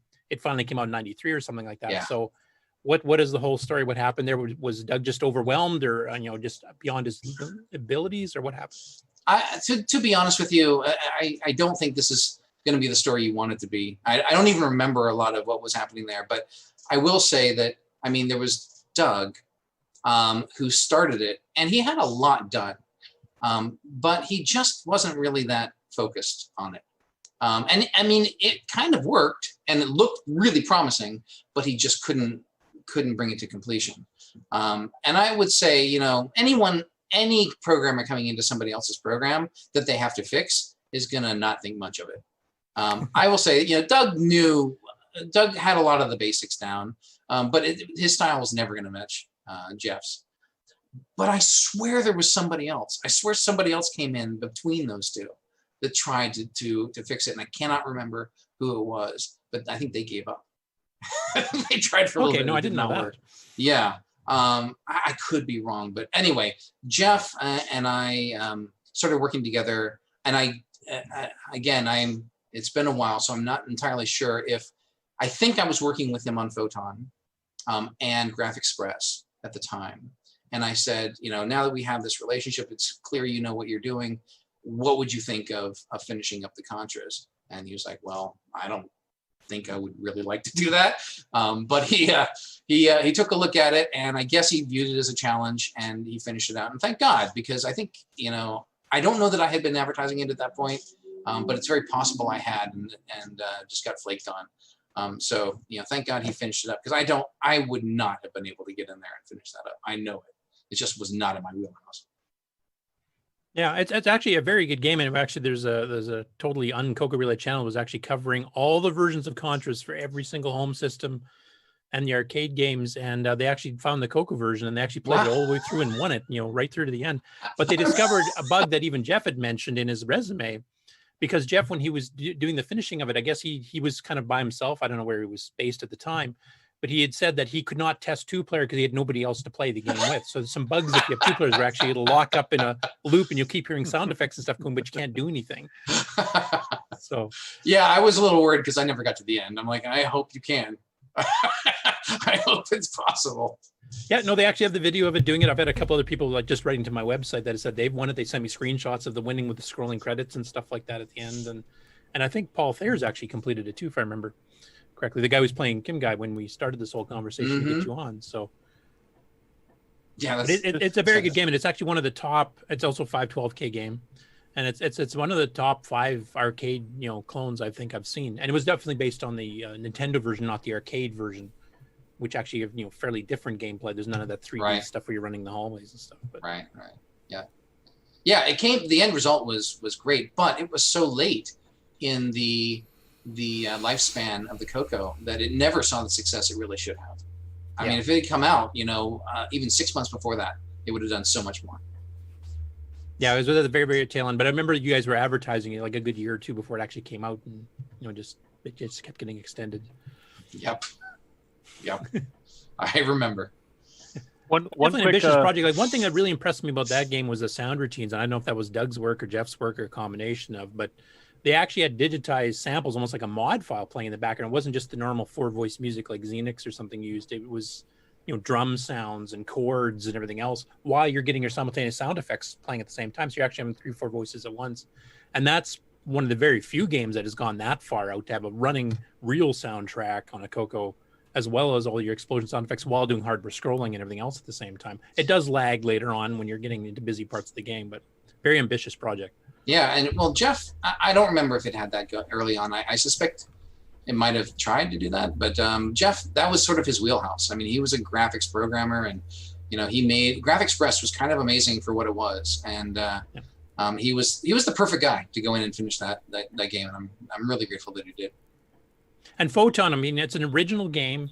It's got great soundtracks on it, huge amounts of puzzles and stuff. It has a digitized, smart-ass Ludwig guy, going chastising you between screens, which is awesome.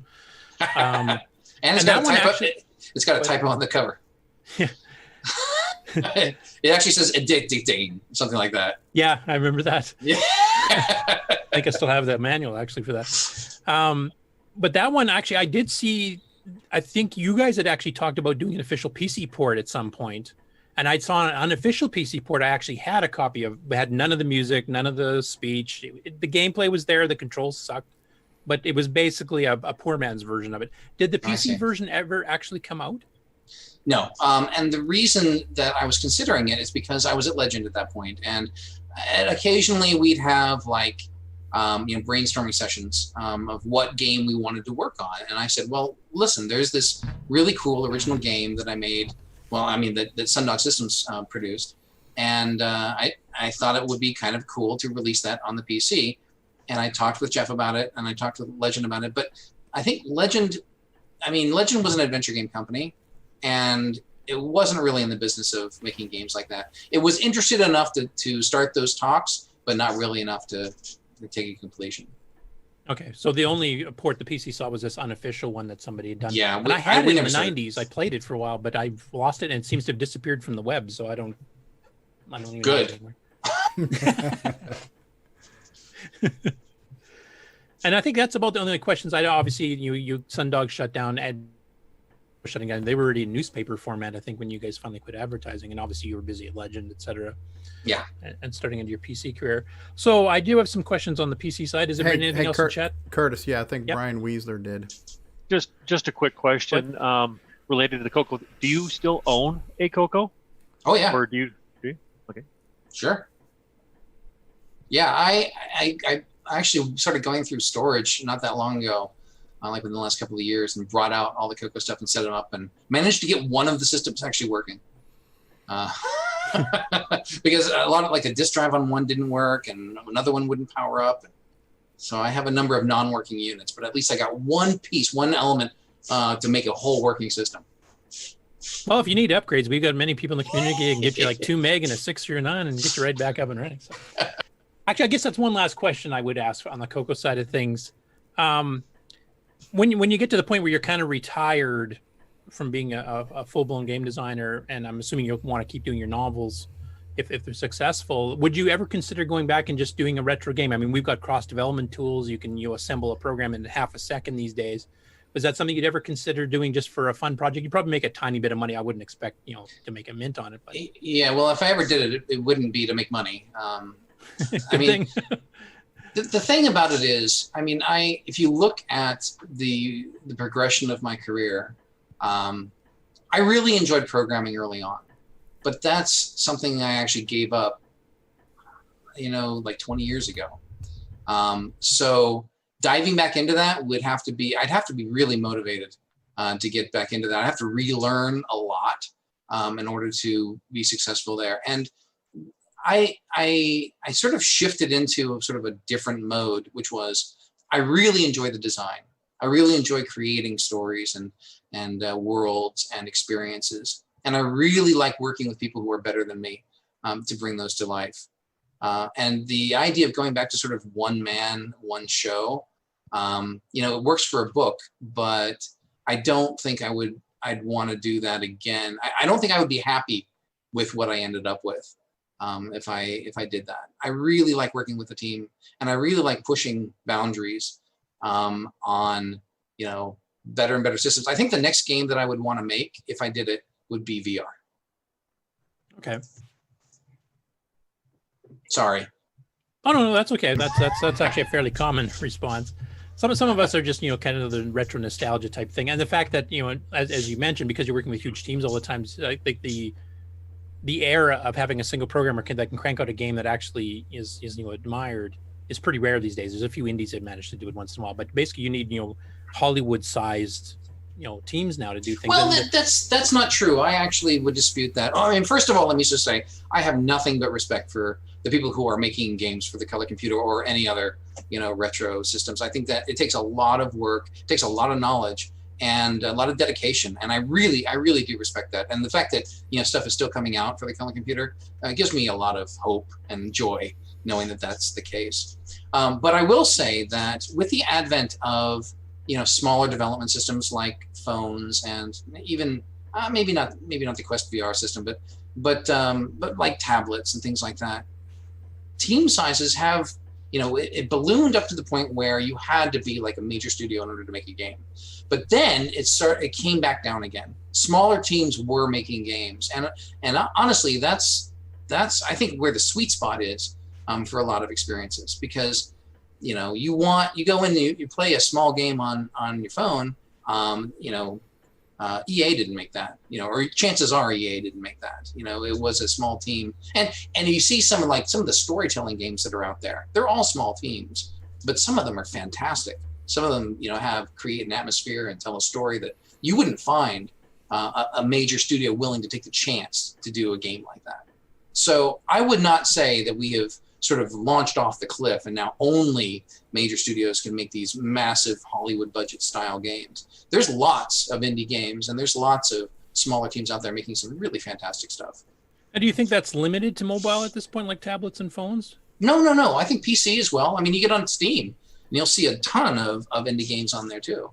I mean, they have to be of a certain level in order to get the attention necessary to attract people to buy their game. But I think the PC and I would say that another major development that has caused that to be possible are engines. So like Unity and Unreal, you know, though you can have a small team with those engines, which don't cost anything until you hit a certain threshold of sales, that you can actually make something really fantastic, really polished, and do it, you know, with a small number of people in a small budget. I think that third or middleware changed everything as far as small teams are concerned. Okay, that's a good point. I hadn't actually thought of that. I thought, like, once you mentioned the mobile market, I was going, yeah, because actually you have far more devices to sell to in the mobile market than you ever have on the desktop market. That's true. I mean, you can just pick one platform and it outsells the entire combined Mac, Linux, you know, Windows side of things. And that's just one phone, and then you can get onto some other phones as well that are selling just as much or more. But I hadn't thought about the fact, like Steam and stuff, or the fact that these engines are actually available, that you basically, as long as you have a pretty good artist and you have a good, you know, creative director type of thing, that you can actually come up with a good game with a small limited team. That's actually good to know. And I think, and you see some real experimental games like that too. I mean, like you know, Flow and Journey and, you know, things like that you would never see coming out of a studio, which is awesome. Yeah. Rob Inman's asking, has your son played any of your Coco games? So yes, but not a lot. Okay. I mean, I think at one point I had it set up and I said, here, play these. And they're like, okay. And then they played and they're like, all right, I'm done. So I didn't make any fans out of my kids. Oh, wow. That's interesting. But I think they respect the fact that, you know, those games exist and I made them. And, you know, yay, Dad.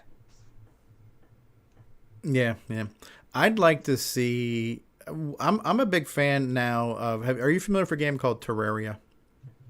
I might have heard the name, but I'm not familiar. So Terraria, it's a modern game, but it looks like it could have played on like the Super Nintendo. It looks like an 8-bit/16-bit game, but it's made to play on like an Xbox and a PC and stuff. So that's almost a genre. It is. Like so there is this kind of 16-bit-ish look. The pixel art look is pretty popular now, and so I'm kind of a fan of people who make modern retro games, and there's a number of them, and some of them are done very well.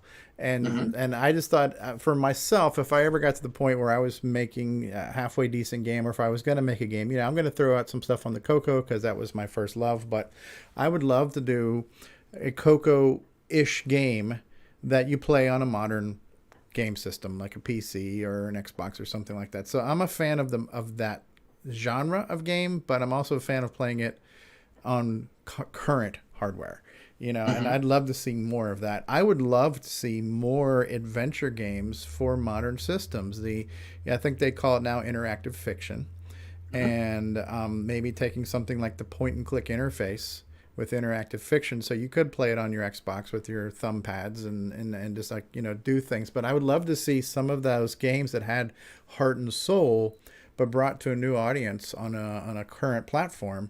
Again, that might be something that you have to do as an indie versus an EA, but I would love to see something. I'd love to see more of that. There are actually point-and-click adventures out there. In fact, there are Facebook groups dedicated to sort of surfacing some of those games. Small teams are making them, but Yeah. it's still a genre that people really enjoy. Have you played the Telltale games before they? I played a few, and at first I could not wrap my brain around it because I was so used to playing real games. So I think. I think, you know what I mean? Like, I think the first one I played was like a Walking Dead one. My wife got it for me for my birthday, and I'm like, oh, great, a Walking Dead game. I'm playing it on my Xbox 360. I'm like, wait a second, what is this crap? I'm not really playing a game. It's more like it's a multiple choice story, and it's a lean forward TV kind of. Yeah, but if you understand that. It is actually a cool format, but I didn't understand that when I opened up my birthday present. I was looking for a game that I could play, like a regular video game, like a first-person shooter or something, and this was more like an interactive story. But yeah, that is a cool format. Well, the previous games that they made before that, I believe, like the Strong Bad game, the Sam and Max games, and even like a remake of Monkey Island. I think they did a bunch that were actual adventure games, and then they made Walking Dead. And then they realized that connected with people. That was their first big real hit. Yeah. And so all of their games followed that format. Okay. And then that was kind of what led to their downfall. They refused to evolve. They refused to do anything different besides that because they knew that sold. But at a certain point, people got a little sick of it. And so they kind of went away. There's a couple more questions from the audience. Go ahead, Mark. Ben Drakes asks, do you have a favorite VR game or one you want to play? And Rob Inman says, what do you think about Half-Life? So I haven't played the Half-Life VR game. I want to, but I have a Quest. And I don't know how to make it work with a Quest. It's not powerful enough to play the new Half-Life VR. I think you can do it with some kind of graphics card or whatever, but I would really love to do that because I've seen some great reviews.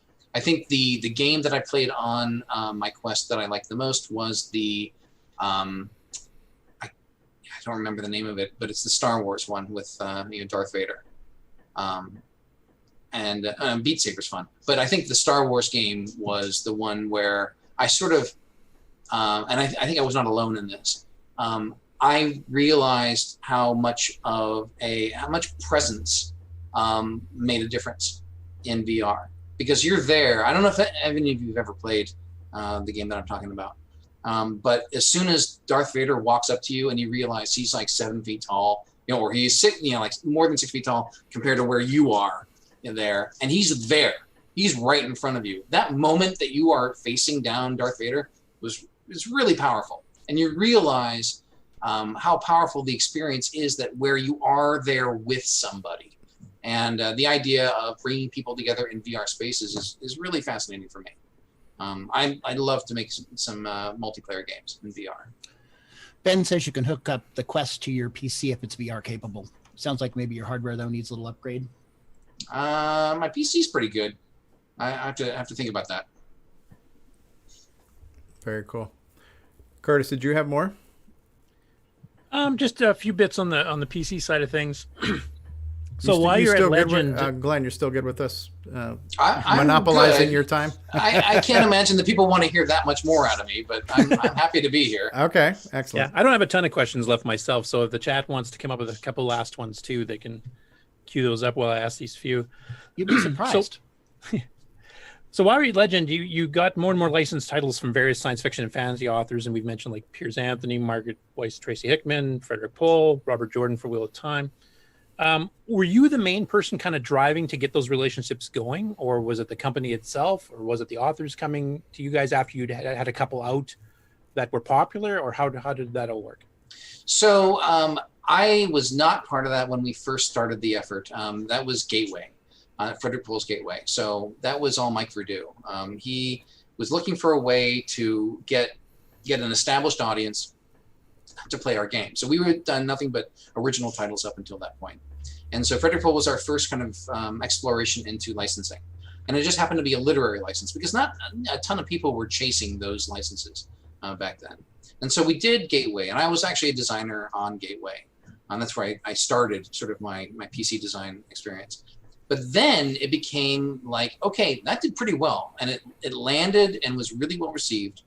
And so we started saying, well, what else could we do? And that's when I put up my hand. And I said, listen, we need this, we need this, we need this, we need this. And I wanted to go after Xanth. I wanted to go after Terry Brooks for Shanara. I wanted to go after I can't remember them all off the top of my head. And then other people wanted things like Alan Dean Foster. We got, but we never did the game based on. Josh Mandel wanted Spider Robinson's book. I can't remember the name of the book, but it was about a time traveling bar or something like that. And because he was a real fan of it. So, but there were and Deathgate. I really wanted to go after Margaret Weiss and Deathgate. Hey, it's on the screen right now. So I was very adamant about who we needed to chase after. And about that time, we had a few more releases.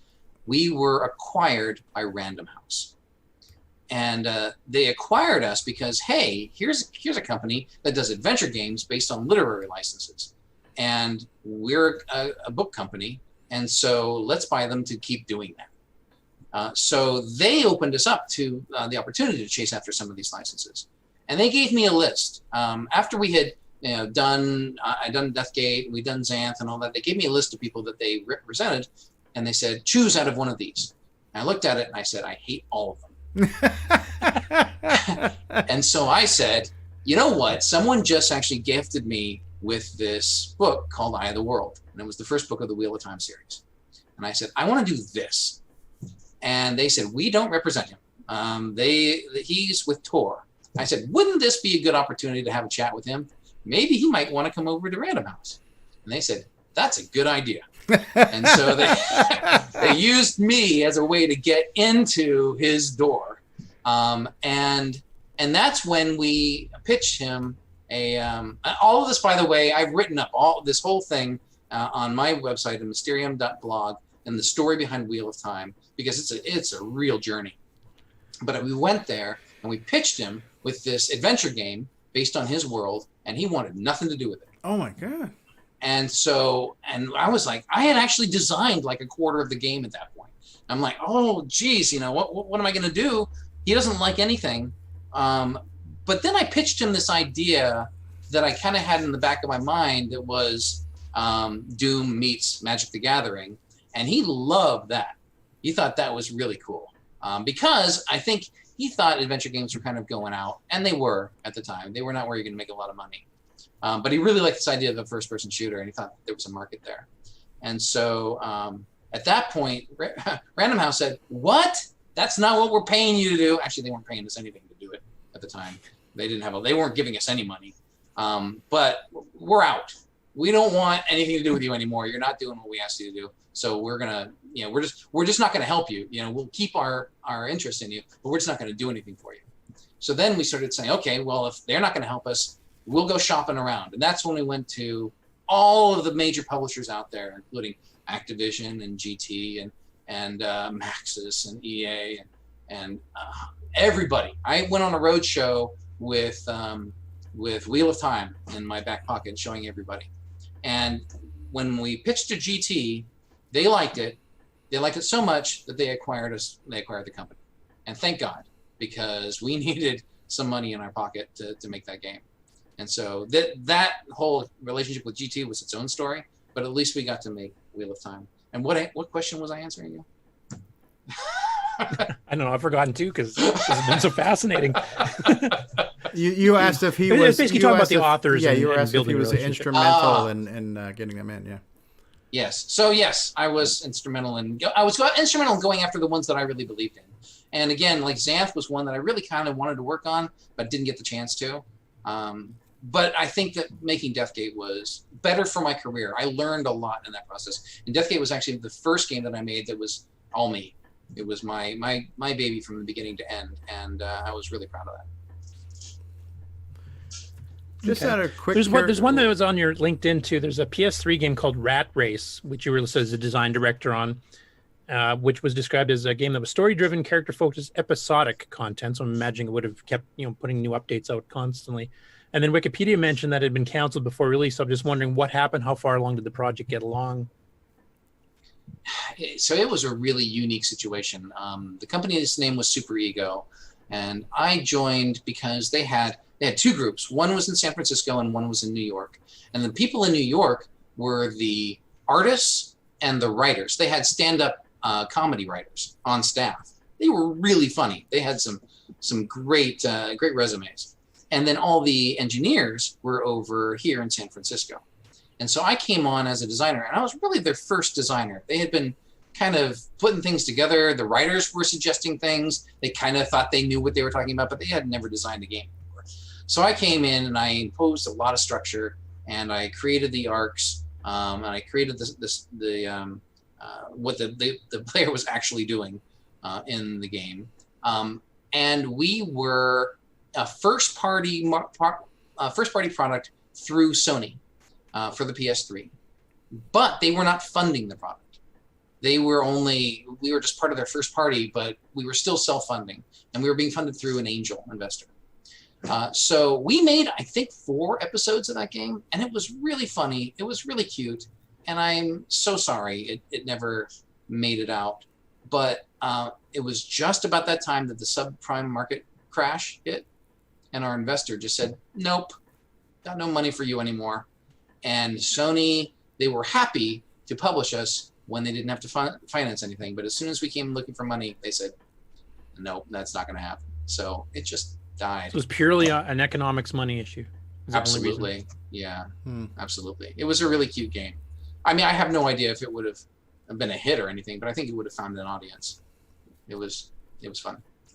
I just have a quick question as far as like you're dealing with modern games on PCs and game consoles. What are people writing in now? Like, what's the language that people are using to develop modern video games? Well, it really depends on the platform. I would say that, like, when you're using Unreal, most of it is an Unreal script. And I want to say, I'm going to get myself in trouble here because, I mean, everything starts with C, and it's some version of C that people are working with. And yeah, I don't want to delve further because that's fine. I'll probably end up saying the wrong thing. Some variant of C with a random punctuation mark at the end of it. Yeah, I think C# actually they're using at one point. It could be sweet C++ or something. I actually had to write my final project in C++ and it was an operating system, and it was the worst goddamn nightmare that I hated it. It was the only thing I ever wrote in C++. I had to learn it just for that. Yeah. And nobody ever, they taught it my year, and that was it. Like, they didn't teach it after that, they didn't teach it before that, just for my year. I had to learn C++, nobody else had to. Lucky you. Yeah, that's how I felt. And then the last one I wanted to talk about, and then like if anybody else in the panel can have some other questions for you, please feel free to do so. But we kind of talked a little bit about Glee, and you were talking about getting licensing for the Journey song, but you had kind of mentioned on our pre-talk test on Thursday that, the whole Glee experience was quite interesting in many ways. And I just wondered if you want to kind of go in the background of how that all came to be and what happened. Sure. I hope you guys find it interesting. What was the Glee, for those of us who don't know, what was the Glee project you worked on? Right. So I joined a company called K-Lab, and they were a Japanese company. I still think they are. They still exist, I mean. And they were making mobile games. And they were making mobile games in an environment where, it's very, very different ecosystem in Japan for these kind of mobile games. Everybody knows, like, these card RPGs. It's just part of their culture. So you say casual card RPG in Japan, excuse me, everybody's going to know what you're talking about. You try to sell a game like that in America, and what the hell are you asking me to do? Like, merge characters, and they eat each other and level up, or what the hell is going on? I mean, it doesn't make any sense. And why do I have? Yeah. Anyway, so I joined the K-Lab America studio. So they had started a very small studio in America. And I came on as sort of their producer / designer. And I developed a game. I learned a lot about how Japanese monetization works and all of that from them. And gacha, are you familiar with gacha? The term, Japanese term? No. I'm not. You will be when I explain it to you. So gacha is like booster packs. So, or it's like a gumball machine. So you pay for something and you don't know what you're going to get. You're going to get, or a loot crate maybe. Okay, is yeah. a better term. So games have that's, yeah, lots of games had them. I think they're starting to phase them out now because they're realizing, like Japan did, how unfair they are. So gacha in Japan was huge in that they had to regulate them because they were making too much money and people were getting really upset. They have gacha salons, you know, like these literally like these gumball machines kind of things that are, you know, filled. The walls are lined with them. That's how big it is in Japan. And so that's how they make their money. You give them a little bit of money in the app. You give them a little bit of money and you get something and you don't know what it's going to be. The thing that I liked about it, and I like it in terms of games like, you know, Magic or Hearthstone or things like that. I actually really like the fact that you're paying for something and you're getting something and it's going to be important for you or good for you somehow, even if it's not the thing that you wanted.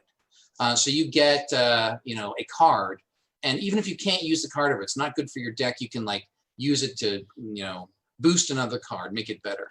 A lot of American games at the time were making you buy things like power-ups, and you'd buy it and you'd use it and maybe you'd get a little bit further in the game, but then it'd be gone.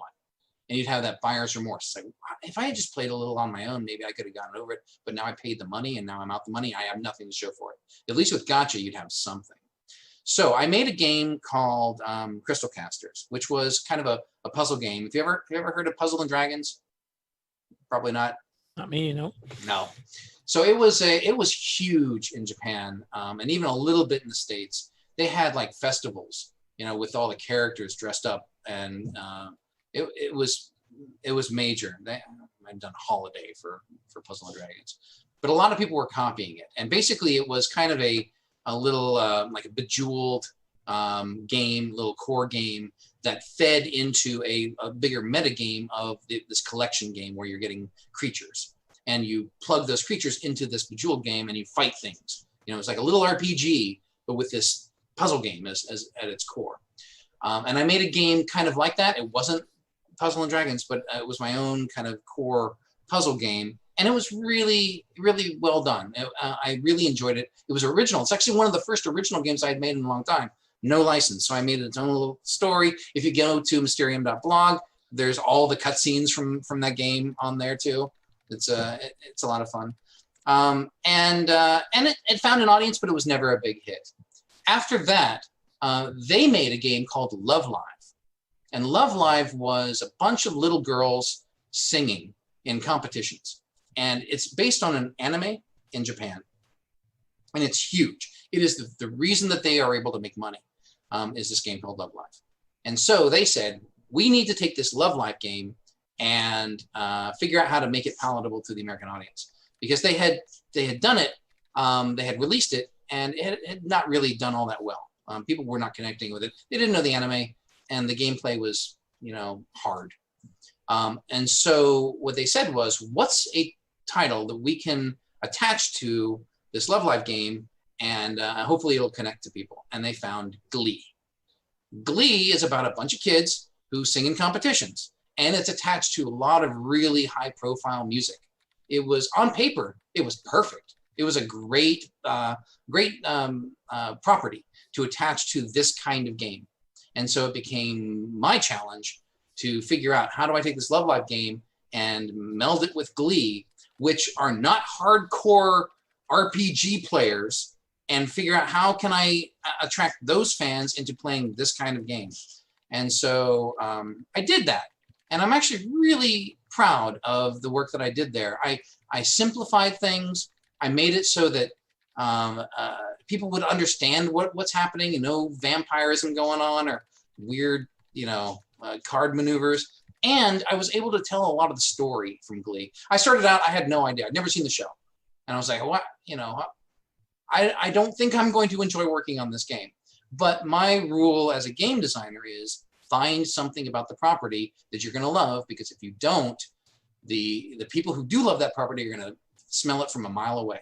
If you don't have respect for that property, then they're not going to want to play your game. I've seen plenty of licensed games like this that that people just wouldn't want to play because they don't respect the license. And so I started watching the show, and immediately there were two things that were really obvious to me. One was the writing. The writing was great and really funny and kind of self-aware. And the second was the music. The music was outstanding. They chose some really powerful songs. And the characters were fun, but mostly it was the first two. And so I managed to be able to tell a lot of the story in these little cards, these little story cards that sort of boosted things, but they had little moments from the story. And the end result was an experience that we got a lot of the songs that we wanted. We didn't get a lot of songs, and that's a whole other story about song licensing. But the fans really connected with the product, and I was really happy to see the community that grew around that game. A lot of people really felt like we took it seriously, we respected it, and we loved it as much as they did, and that was the goal. And again, what question was I answering? Well, just a story of Glee in general, like how it all got involved, and the whole. I wasn't aware of the whole history of it being based on Japanese anime, and then trying to translate that for the North American market. So that's an interesting take on. And that's one thing I've discovered with some of these other podcasts from other shows too, that are European centric or Japanese centric and North American centric, is that the game's play that is liked by each region sometimes is violently different from the other ones, and they just kind of shake their heads at stuff we do and vice versa. And there's definitely a culture gap between everybody. I had more conversations with the Japanese producers about what American culture would appreciate and accept that they did not want to hear. I mean, they forcing people to be as hardcore as Love Live expected their audience to be was not the right approach, and it took battle after battle. There's a lot. Maybe I'll just say, go read the behind the scenes on Glee, because I could go on forever about all the craziness between me and Fox and K-Lab in Japan. At one point, I don't think anybody was talking to each other. Not too much Glee there, you're saying? No. Well, I think Curtis has monopolized a lot of the questions here. We do have a few other people on the panel. Before we wrap up, does anybody else on the panel have any questions for Glenn? I know there's a few of us here who actually make video games too, like Nick Marentes and Paul Shoemaker. Actually, before we move on, I just want to mention Cindy actually is in the audience. Oh, is Cindy? She texted me. Yeah, she's here. So hi, Cindy. Thank you for coming. Cindy is the artist who put this cover together. She's amazing. I love the process, and I love the end result, and I really appreciate her being part of the of this whole endeavor. So thank you, Cindy, for coming, and thank you so much for the cover. Actually, related to that, I do have one other question I just thought of. Is the person on the cover, is that modeled after somebody in real life? Well, yes and no.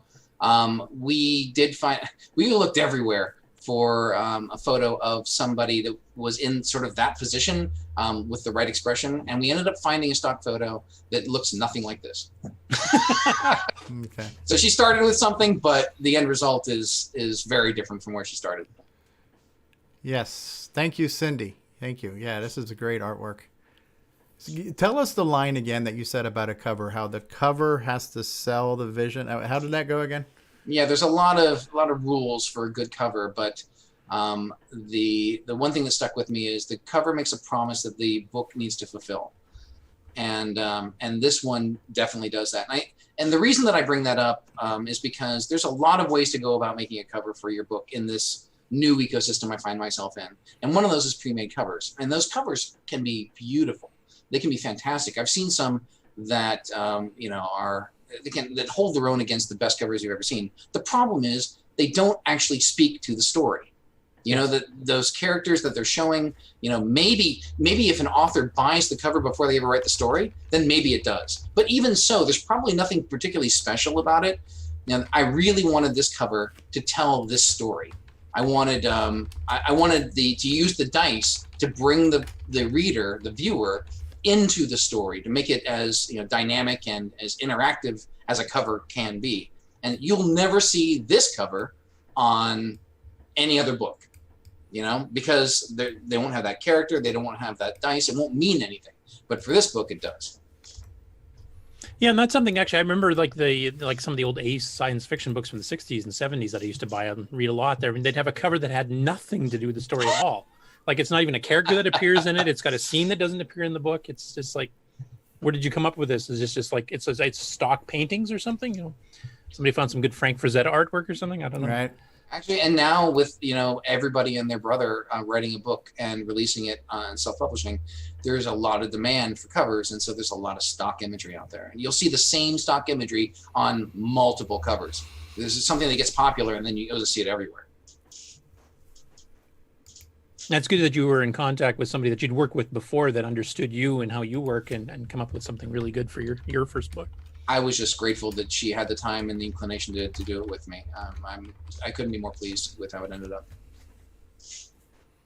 Very cool. Yeah, thank you, Cindy. So anybody left on the panel, anything you'd like to ask Glenn? Nick Morenti is our game designer. Paul Shoemaker, our game designer. Anybody here want to ask him anything? Okay, I think everybody's so used to being muted. I'm sorry. Yeah, I was just going to say, this is Rob, if any games ended up being developed from the Graph Express project. I don't know that any commercial games were developed. I mean, we sold a number of them, and I think people used the environment, but it was never licensed for a commercial product. Mm-hmm.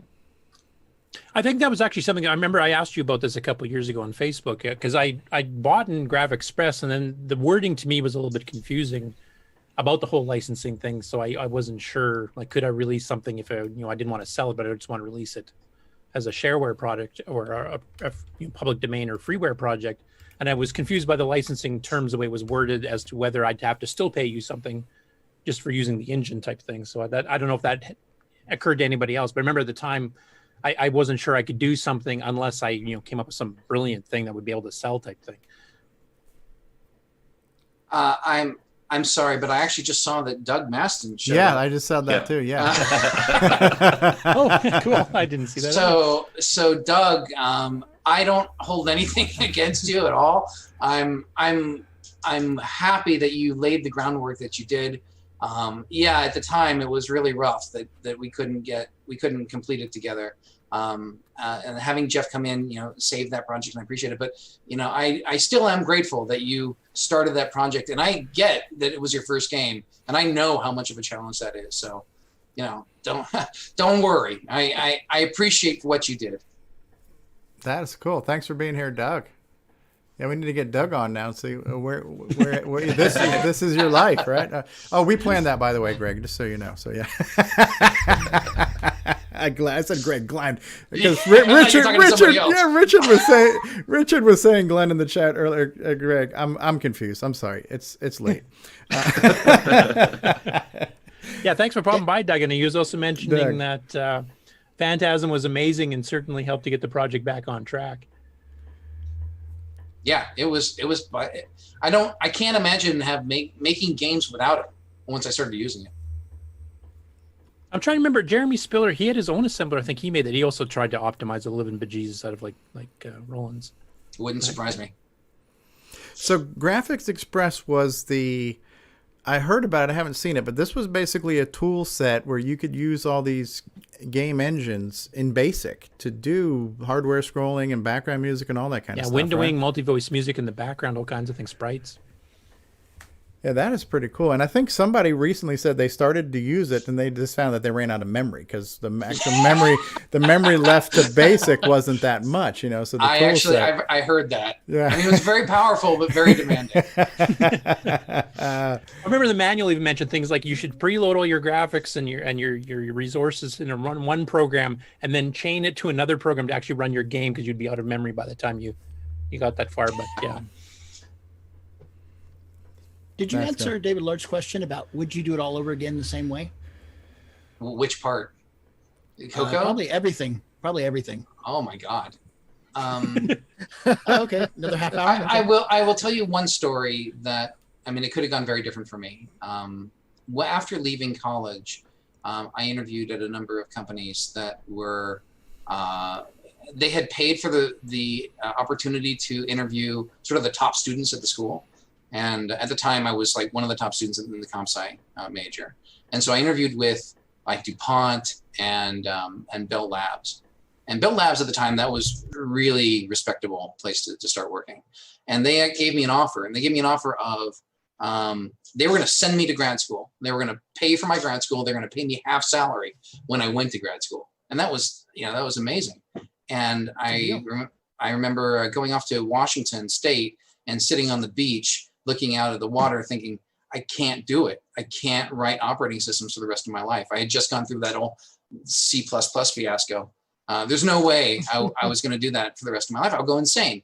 And so instead of taking that offer, I decided to sort of jump off the jetty. And I just wrote to every company that went to Game Developers Conference that year. And at that point, it was like literally 50 companies. There was a one page of companies that went there. And I said, can I get a job with you? And one of them wrote back, and it was Legend Entertainment. And they were on the East Coast, funnily enough, but it was one of the only ones that was. And they gave me an offer. And it wasn't like, the money was less than what the Bell was going to give me. But the opportunity to work on games, I was like, you can actually do this for a living. It's possible. And so I had to go after, I had to try it. And I did it. And it made everything. It established my life. And I would not do it differently, because in what other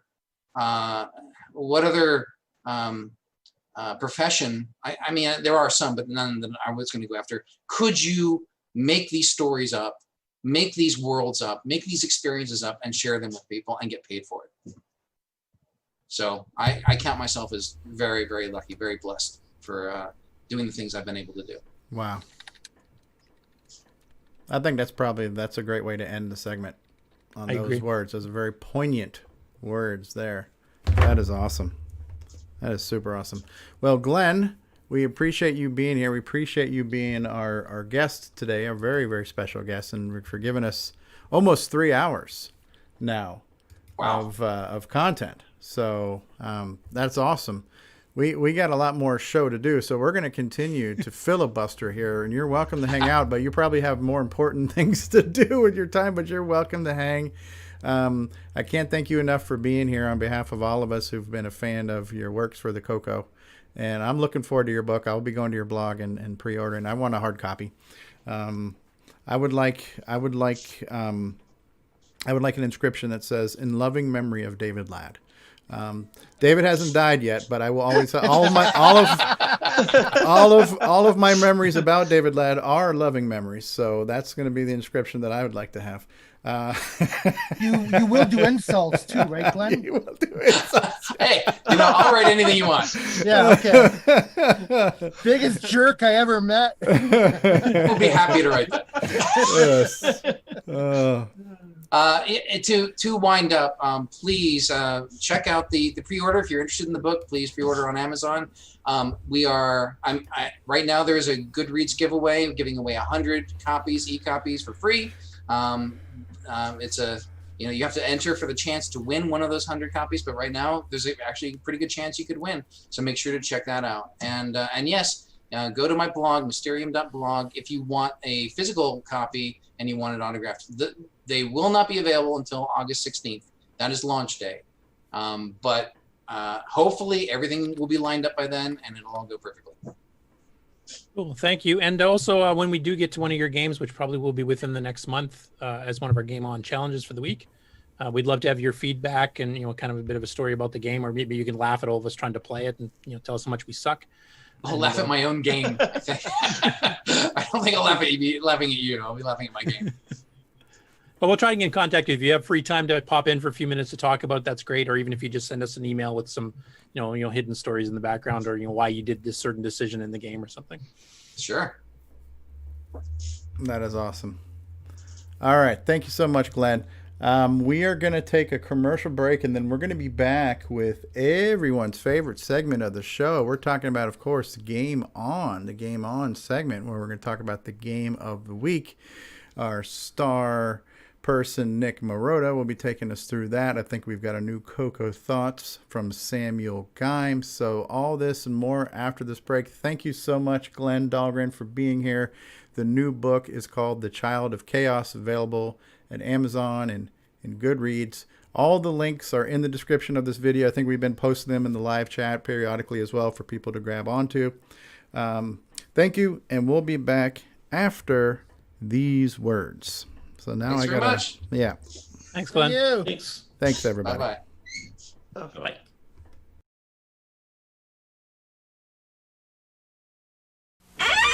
After these messages, we'll be right back.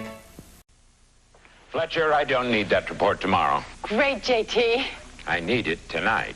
But JT... Fletcher saved $300 on her office away from the office. Radio Shack's revolutionary Model 100 computer. It's a word processor, phone directory, and dialer. It even communicates with the office computer. Fletcher, how's that report? Fletcher. Radio Shack's Model 100. Save $300 and put it to work. You'll go far, Fletcher. You'll go far. And now, Coco Thoughts by Samuel Gai. On holidays, Uncle JT would entertain us with stories of his business conquests and his assistant who would meet any deadline that he imposed, no matter how ridiculous.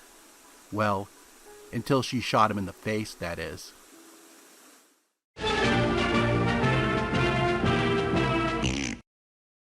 Hi, this is the award-winning Alan Huffman of Subetha Software, and you're watching Stevie Fall Off Cliffs. What's going on, guys? Stevie Stroh here, and I want to say thank you so much for being part of this adventure with us. It's been such a great experience in doing CoCoTALK every week, and the support we get is just amazing. And so the fact that you watch and listen is all the reward that we need. However, if you would like to become a patron of the show and offer some financial assistance towards the production and hosting costs of the show, we do have a Patreon site available for that, and you can reach that by going to our website at CoCoTalk.live and clicking on the Patreon link. But just do us a favor and watch and listen to the show. Hey there, I'm Marco Roser, and you're watching CoCoTALK.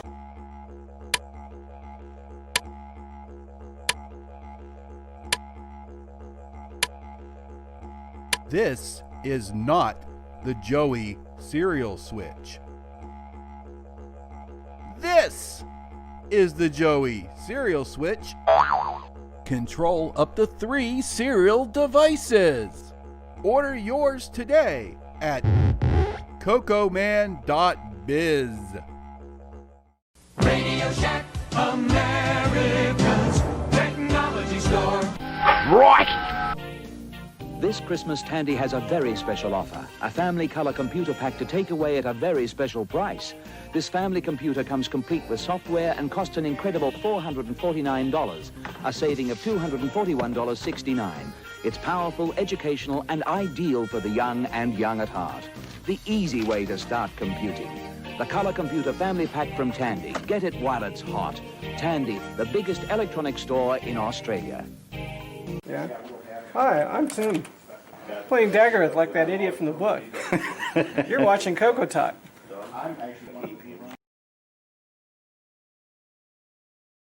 World.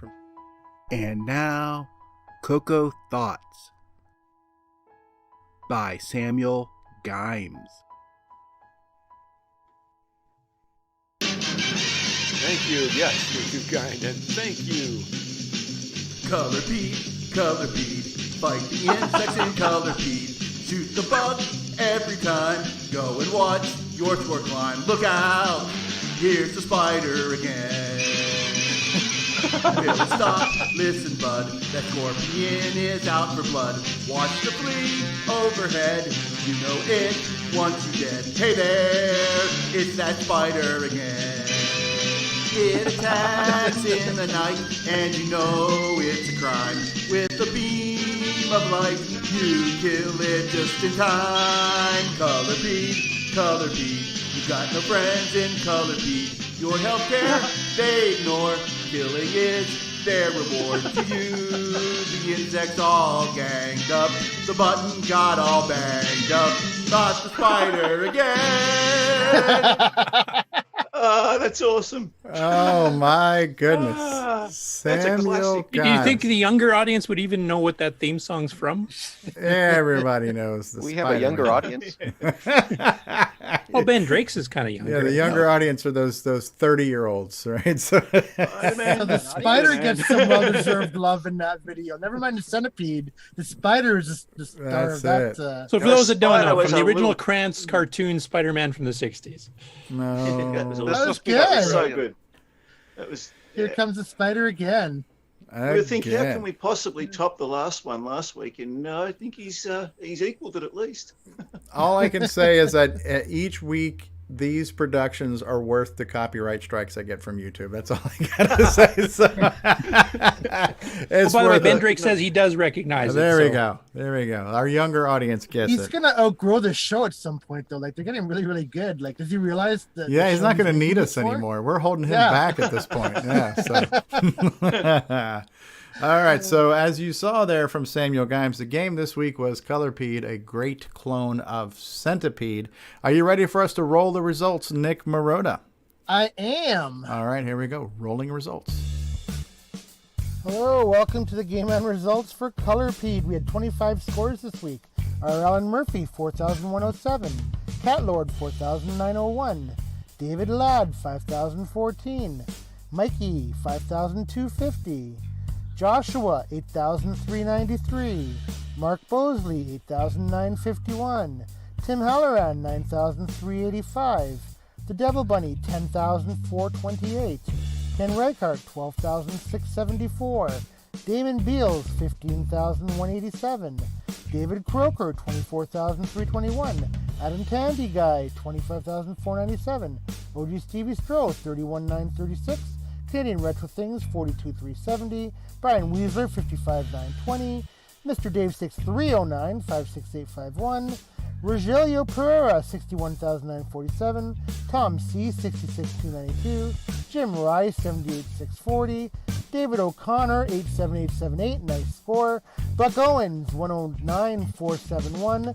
Frodo, 132,024. Me, 134,517. Tasman, 436,591. And the number one score this week was L. Curtis Boyle with a really impressive 528,630. Thank you so much for all the fantastic score submissions this week.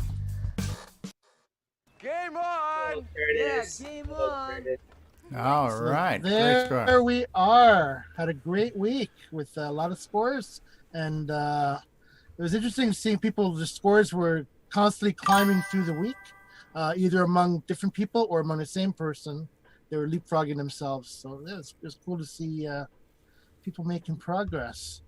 I have to admit, my right hand is still sore from that stupid game. I was going to work in Nitrous 9 last night after playing, and my hand was so sore I couldn't type very much, so I just gave up and went to bed. I can relate totally to that. So you see my screen? Yes, we do. So there's the score from Rainbow. These are obviously not been vetted, so I can't guarantee the 10 million 10 is accurate. million points. But that's what Rainbow reports anyway. And how do you get a perfect all zero score? That's exactly. That's suspect. If it was like $10,364.22, I'd believe that. But yeah, I'm sensing there was some. Especially considering Photoshop, stamping wasn't invented yet. So. Yeah, 10 million something is amiss points. here. And then there's the review for Colorpede. It got good reviews. And this was one of the more pricey titles, apparently, at $34.95 on disc. Wow!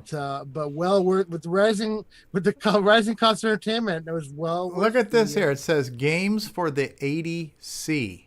That is I've a never seen really that. dated. That's a dated reference. There was a big argument back in the 81, 82 era between whether to call it the 80C or the Coco. A guy, Dave Lagerquist from Chromaset, is the one who came up with the name Coco in this Chromaset cassette-based magazine. But a lot of other people said that sounds, childish, and we want something, manly sounding type thing. So the 80C was popular, and it was a battle for about 6 to 8 months in the magazines, not just in Rainbow, but in some of the other magazines too, as to what to call it. And I think if I remember correctly, Wayne Green who eventually published Hot Cocoa, was doing 80 Microtime. He much preferred EC because he was used to the TRS-80 Model 1, 2, 3, 4. He's used to these types of names.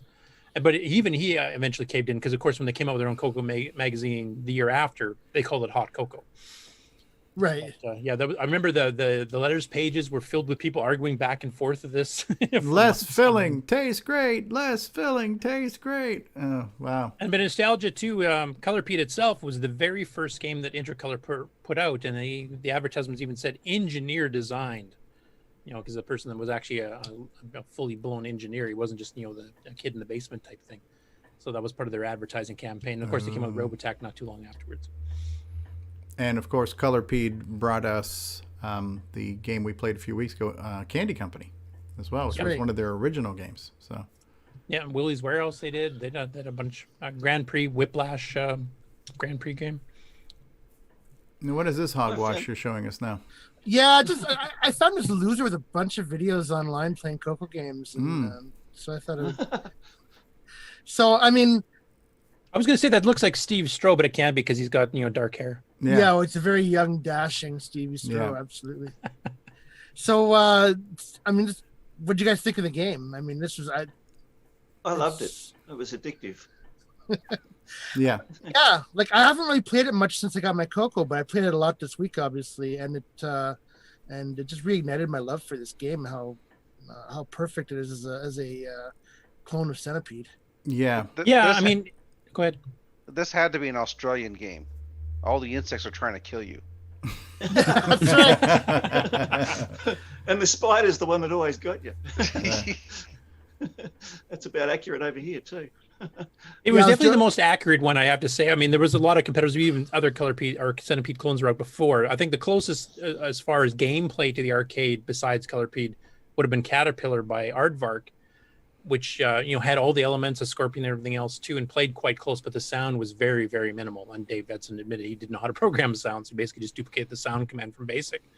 But he also was like Caterpillar Attack from Tom Mix, which had pretty good sound effects, had gunshot sounds and stuff like that, but you could only move up and down in one spot, and it didn't have the Scorpion or the poison mushroom, so it was missing a lot of the gameplay elements. This was definitely the cream of the crop. That was the first game I got for my Coco, was Caterpillar Attack on cassette. Somebody actually said, "Hey, I got this. I can make you a copy of this tape." I'm like, "Oh wow, this is awesome!" So I got like a game on tape, and it was Tom Mix Caterpillar Attack, and I can't tell you how many times I played that game. I think when we were playing this game this week, when we were chatting on Discord, somebody mentioned, I think it was Mark Bosley, where you could get a segment stuck even in this game. Now, it was notorious in Caterpillar Attack, where you could get a caterpillar head stuck between mushrooms and it wouldn't move, and until you killed it, you were stuck too. The game would just wait, right? But in this one, very rarely, but I remember seeing a segment getting stuck, but then the game would just flip levels anyways. Did that happen to somebody playing online? It happened twice week? to me during my gameplay in that one game. I heard about that. When you say getting stuck, what do you mean? Like it would just, because it got stuck between a mushroom, like it got stuck between a mushroom and the wall, and it wouldn't move. Oh, and then if it was the last... Yeah, the head would just be stuck there, and you could still shoot it and still get points for it, but like Stevie mentioned, in Colorpeed, it actually let you go to the next level if that was the last head segment going around. Yeah, right. That was another thing this one did that I don't think any of the other Coco clones did, actually, where they actually changed the color of the mushrooms. Now, obviously, their arcade game had a lot more colors to go through, but this actually went between red and blue mushrooms. Yeah. That was a nice feature. That was one nice thing I liked about Centipede, and one of the things I always missed in Coco games, even like Missile Command did it too, where the game never changed, but in order to kind of track the progression of your game, they at least mixed up the colors and mixed up the background colors. So what you were doing never changed, what it looked like never changed, but as the more you played, you got variations on your foreground and background colors, and that was at least something. That was something you could look forward to, like, oh, what's the next color set going to look like? As a player, I like seeing what the next palette choice would be, and that was so rare to get that in Coco games. So this one, the fact that we had our choice of red and blue, right? So, and this used both of them. And Polaris does a really good job too of taking the two sets of four colors and mixing them up so much to kind of simulate that diversity. Yeah, we even got to the point of nicknaming it, like, this is the night level of Polaris because it's got a dark blue sky. Yeah. So So the big scoring opportunities obviously are when the mushrooms go poisonous and the caterpillar comes straight down at centipede comes at you straight down and you shoot it in the head, because each head is worth 100 points as opposed That's to a the bit I body, which really is worth love. 10. Yeah, I Now, love somebody that bit. mentioned, and I didn't get to verify this, but somebody had thought that in the arcade version, if you shot the head, the centipede would resume its normal side-to-side trajectory. But I wasn't able to verify that. But I thought the arcade was the same as the Coco, where it would just keep coming down and you get a bunch of points. But I really liked it when it would come down in one spot, and then straight after you shot, if you stay underneath it and you shoot them all before they get down, then another one would come in the exact same spot.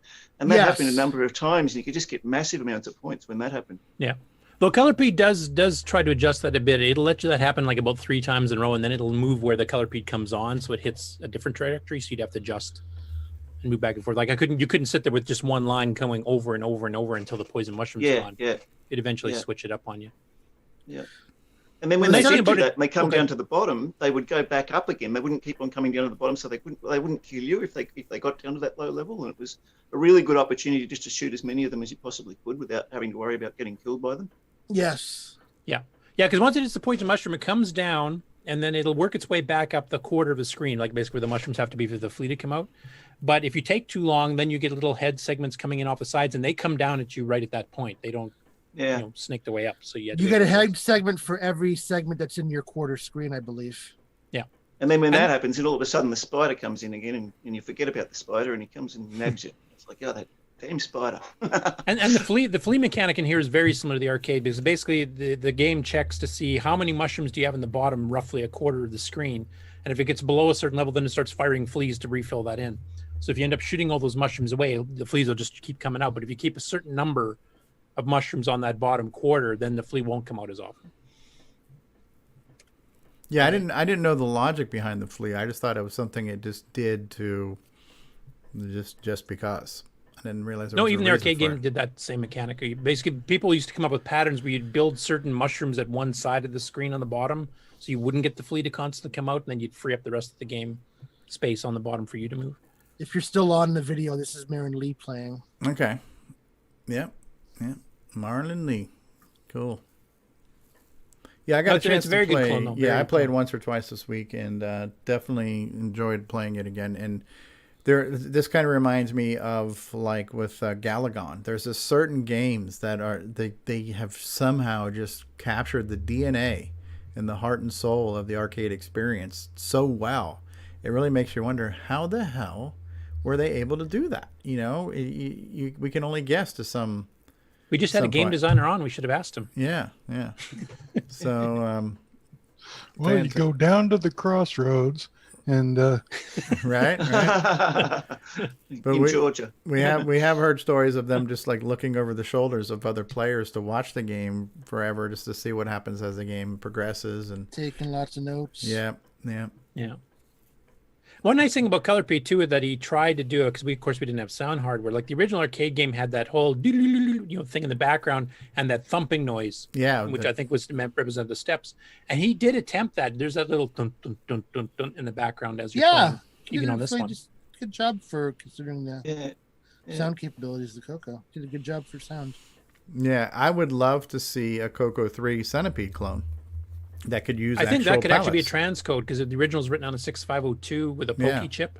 Mm-hmm. That is definitely within the technical realm of plausibility. You could do an exact clone. Right, and then we could have some actual palleting going on, and maybe a little bit of background samples. It would be kind of neat. I tried playing it on both one of my Coco 3s and the Coco 1, and I played on the Coco 3 on the one in the background I've got here, the Model 4 Coco 3. And because I didn't have the joystick ports sorted out yet, I had to play it on the keyboard. And then when I switched over to the Coco 1 and started playing it on with the deluxe joystick, I found the deluxe joystick so much better when you had fast things happening. You could get out of the way of things a lot quicker. Yeah.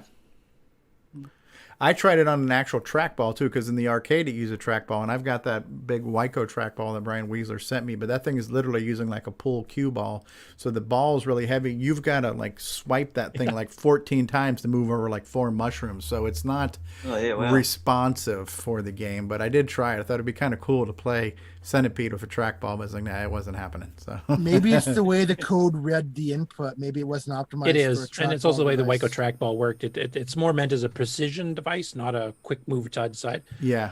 When they did the Microsoft mouse drivers for Nitrous 9 on the serial port, like the Microsoft mice, they had to do the same thing. They called it a ballistic response. If you move at a certain speed, you don't just move as many pixels as the thing registered. You scale it up geometrically. So if I move at this speed, well, I'm going to move 4 pixels for every one the actual controller's moved.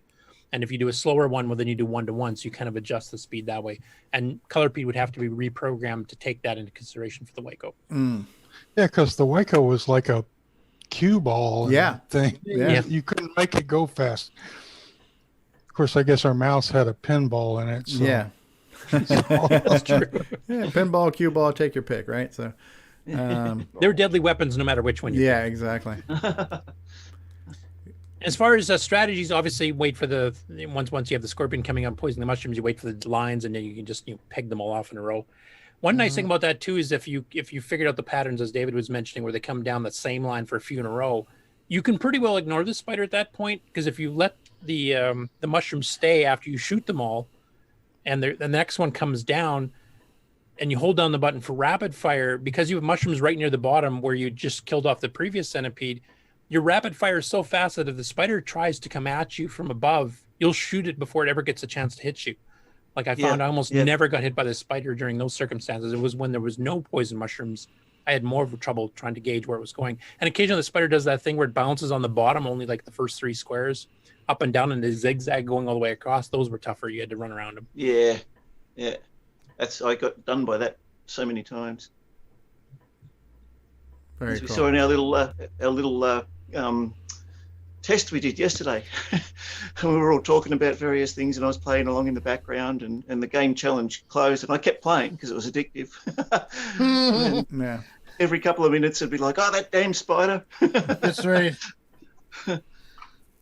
So we had a great turnout again, and over 20 scores again, which I'm really happy about. And good choice. Good game. Curtis came in with the 500,000 at the end, which I thought was. Now was that just like 5 minutes before supper again too? Was that No, I played it about 4 times, and I was getting scores like less than 10,000 because I hadn't played the game in so long. I kind of forgot all the tricks. After I kind of got back into the flow, then my game lasted, I don't know, it was about an hour and a half, and my hand was so damn sore after that. I was going to say, I forgot to make an injury list. We had Tasman and Curtis on the injured players list. CoCoTALK does not provide any type of workers' compensation, so we're not 15 anymore. We can't do this today. And the worst thing is, it's not even from like hitting the fire button like on some games. This has rapid fire. This is just from like twisting around all the time trying to. Yeah. I found my right hand and my left hand, the button hand and the joystick hand both were cramping up afterwards. Yeah, my left hand, the left hand, which I held the button down, actually wasn't too bad. It was the. Actually, no, wait a second. No, I used my right hand for the button and the joystick for the most part. Well, yeah, but basically my right hand is the one that was really it's still having problems today. Left hand's recovered. Did support keyboard. Did anybody use the keyboard? Yeah, we had some people demonstrate it. Yeah. I didn't even know it supported the keyboard until somebody mentioned it. And some people think it plays better that way. I prefer the joystick, but that's what I grew up, doing it back in the day. So I was just more used to it, I guess. But yeah, like I said, I found the joystick much better when things got fast and you could get out of the way when you needed to. With the keyboard, you were limited to the speed that it repeated when you pressed now, the key. How about Deluxe versus Black Beauty? What's the scope on that? I only used the Black. Yeah, I only used the Black Beauty, and I liked it. I just can't get under with that button on the Deluxe. I don't like the button on it. If I still had my old sawed-off shotgun Black Beauty, the one with the old metal stick you unscrew, and then I broke the screw end off, so it was just flat and didn't like puncture my thumb, I would have preferred that because that's how I played it back in the day. That would have been. It was perfect. It was like a thumbstick on a modern machine, except an actual full-blown analog Coco joystick. I played with the Deluxe in this case in free float mode. What about virtual reality? Would this be a good Ben Drake's?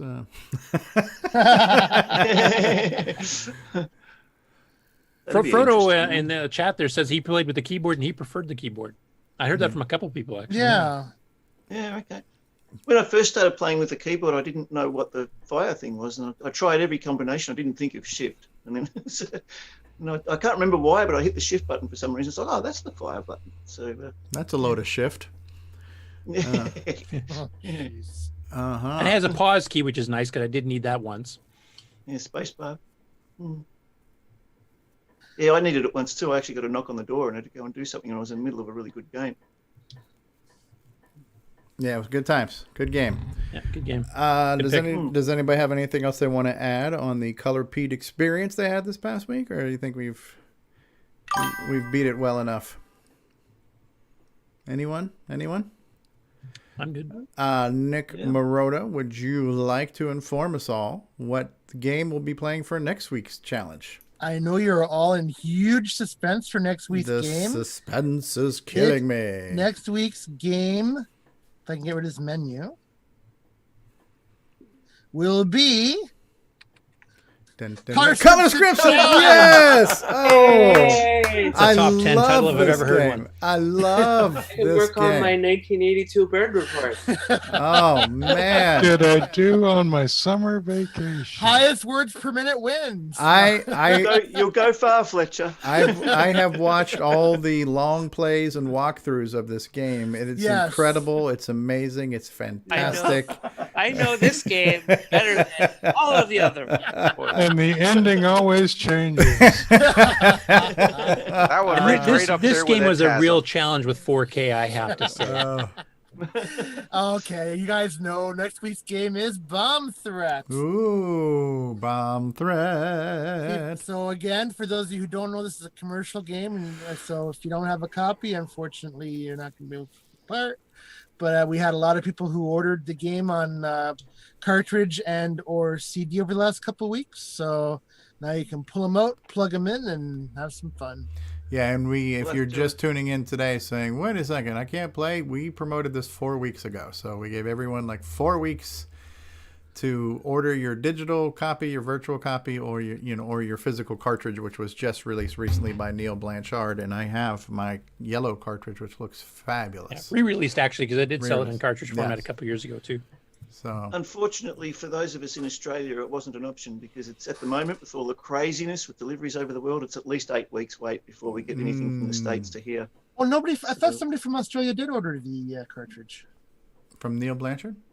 Yeah, I could be wrong about that then. Be surprised if they got it in time. I've had a number of deliveries here from the States that I've had, and the quickest one this year has been 8 weeks. All we'd have to do is put it on a boomerang and throw it to you. Yeah, that'd be quicker. Yeah. That would just come back though. Absolutely. It depends how you throw it. Okay. So that's our game next week. Yes, Bomb Threat. It is. Excellent. So anytime you can start. And thanks again, guys, for another fantastic week of fun and gaming. Fun and gaming. That was a good one. That was really good. Good times were had by all. I believe I'm not alone on this, but I believe Coco Thoughts deserves another play right now. I believe we need to have an encore presentation of this week's Coco Thoughts. So for your listening and viewing pleasure, to wrap up the whole Color Pete experience, enjoy this week's Coco Thoughts for the second time. And now, Coco Thoughts. Not sharing? By Samuel Gymes. Not hearing, Stevie. You're not hearing it. Oh, here we go. Color Pete, fight the insects in Color Pete. Shoot the bug every time. Go and watch your spore climb. Look out, here's the spider again. Will it stop? Listen, bud, that scorpion is out for blood. Watch the flea overhead. You know it wants you dead. Hey there, it's that spider again. It attacks in the night, and you know it's a crime. With a beam of light, you kill it just in time. Color Pete, you've got no friends in Color Pete. Your healthcare, they ignore. Killing is their reward to you. The insects all ganged up, the button got all banged up. Not the spider again. Oh, that's a tune. That's so awesome. We're gonna have to have better. We're gonna have to have a top 40 of Coco Thoughts soon. We can actually do that between Coco Thoughts and a few other things. Now we get to have the American American. All we gotta do now is just resurrect Casey Kasem, and there we go. Our own album. Yes. We'll get somebody who does a good impersonation. Okay, and I didn't get a chance to really properly say hi to Tim Holloran. Thanks for being here, Tim. We have shown off some of your videos. You've done some interesting things. Correct me if I'm wrong, but you did one of yours was a Coco keyboard cleanup, right? Yeah. And then you're now working on the USB power source. So we've shown off some of your videos. So thanks for what you're doing. And thanks for being here. And if you have time to hang out and you're still awake, we'd like to hear about what you got going on. And that way we can hear firsthand, so we don't have to sit here and guess, well, is he doing this? And does he have a diode into his doohickey and his dipole and his triangulation and all that kind of stuff? We can just figure out what the heck you're doing and not guess at it. Sure. So you got time to hang? I do.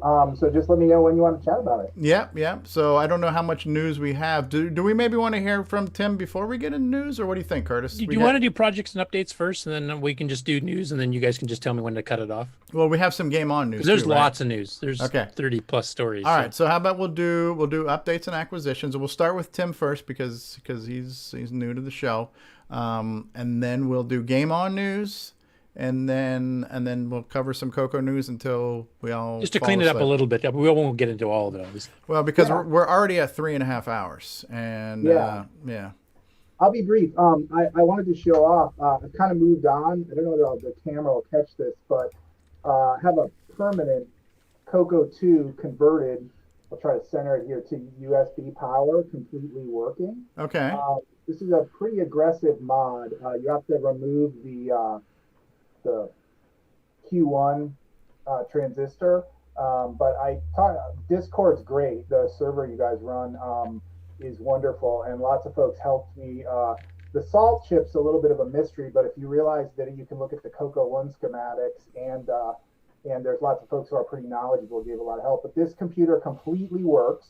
You use a little cord to plug into the back. I'll see if I can capture that.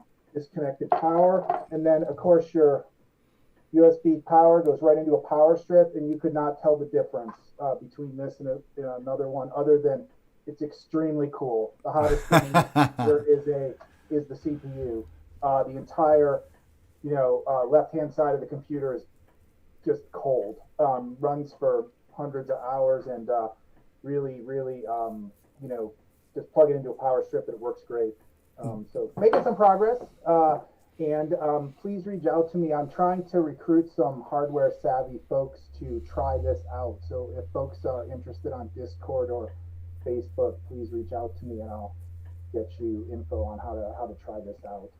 Oh, cool. And I was thinking about something too, because we were commenting on one of your videos, and I made a statement, and hopefully I didn't sound like a douche when I said it, but I made a statement of something like, this isn't new to use USB to power 8-bit systems. And I wasn't saying that to demean or belittle what you were doing. I was just saying that as a kind of a matter of fact. So hopefully you didn't think I was poo-pooing your project or anything like that. No, you're exactly right. I think I chatted you. I started because I was interested in doing it on this.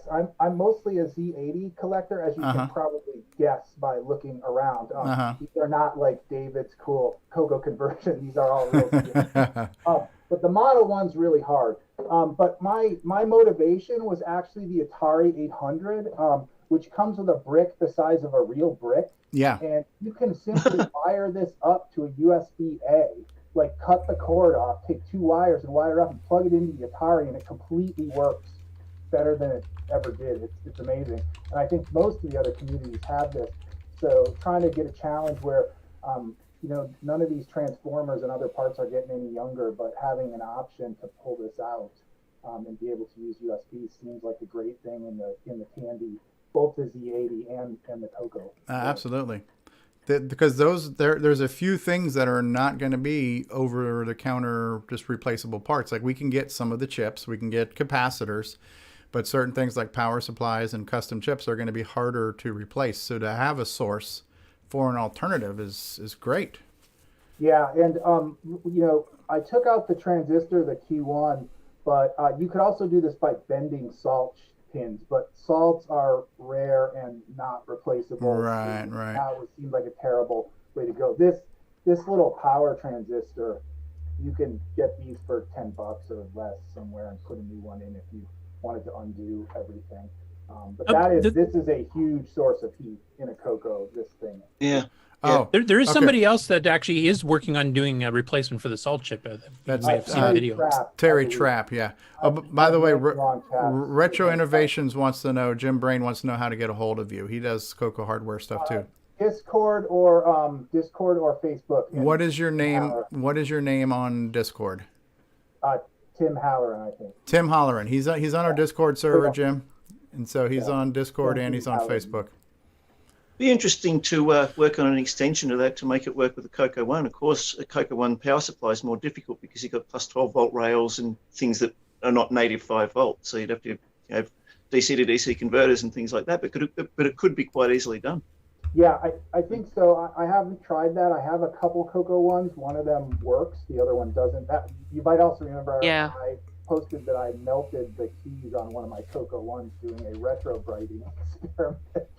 Some of you may recall that a few months ago, and I still have not replaced that keyboard. Mm-hmm. But it's definitely doable. I think this mod would work on a Coco 3. I'm just starting to look. I think mostly as is, it would work just fine. It's very cool. Yeah. Yeah, I'm trying to find him. He's in Discord, Jim. I'm trying to find his handle for you. Tim Halloran, or I can. Yeah, Tim Harry. I found you. Well, it's Tim Halloran, right? So I don't know what your actual number is on there, but Jim, he's in there as Tim Halloran. Yep. So if you search for him in Discord, I'll put that in the chat, Jim. Thanks. He's 3 posts back in the CoCoTALK lobby. So. Yeah.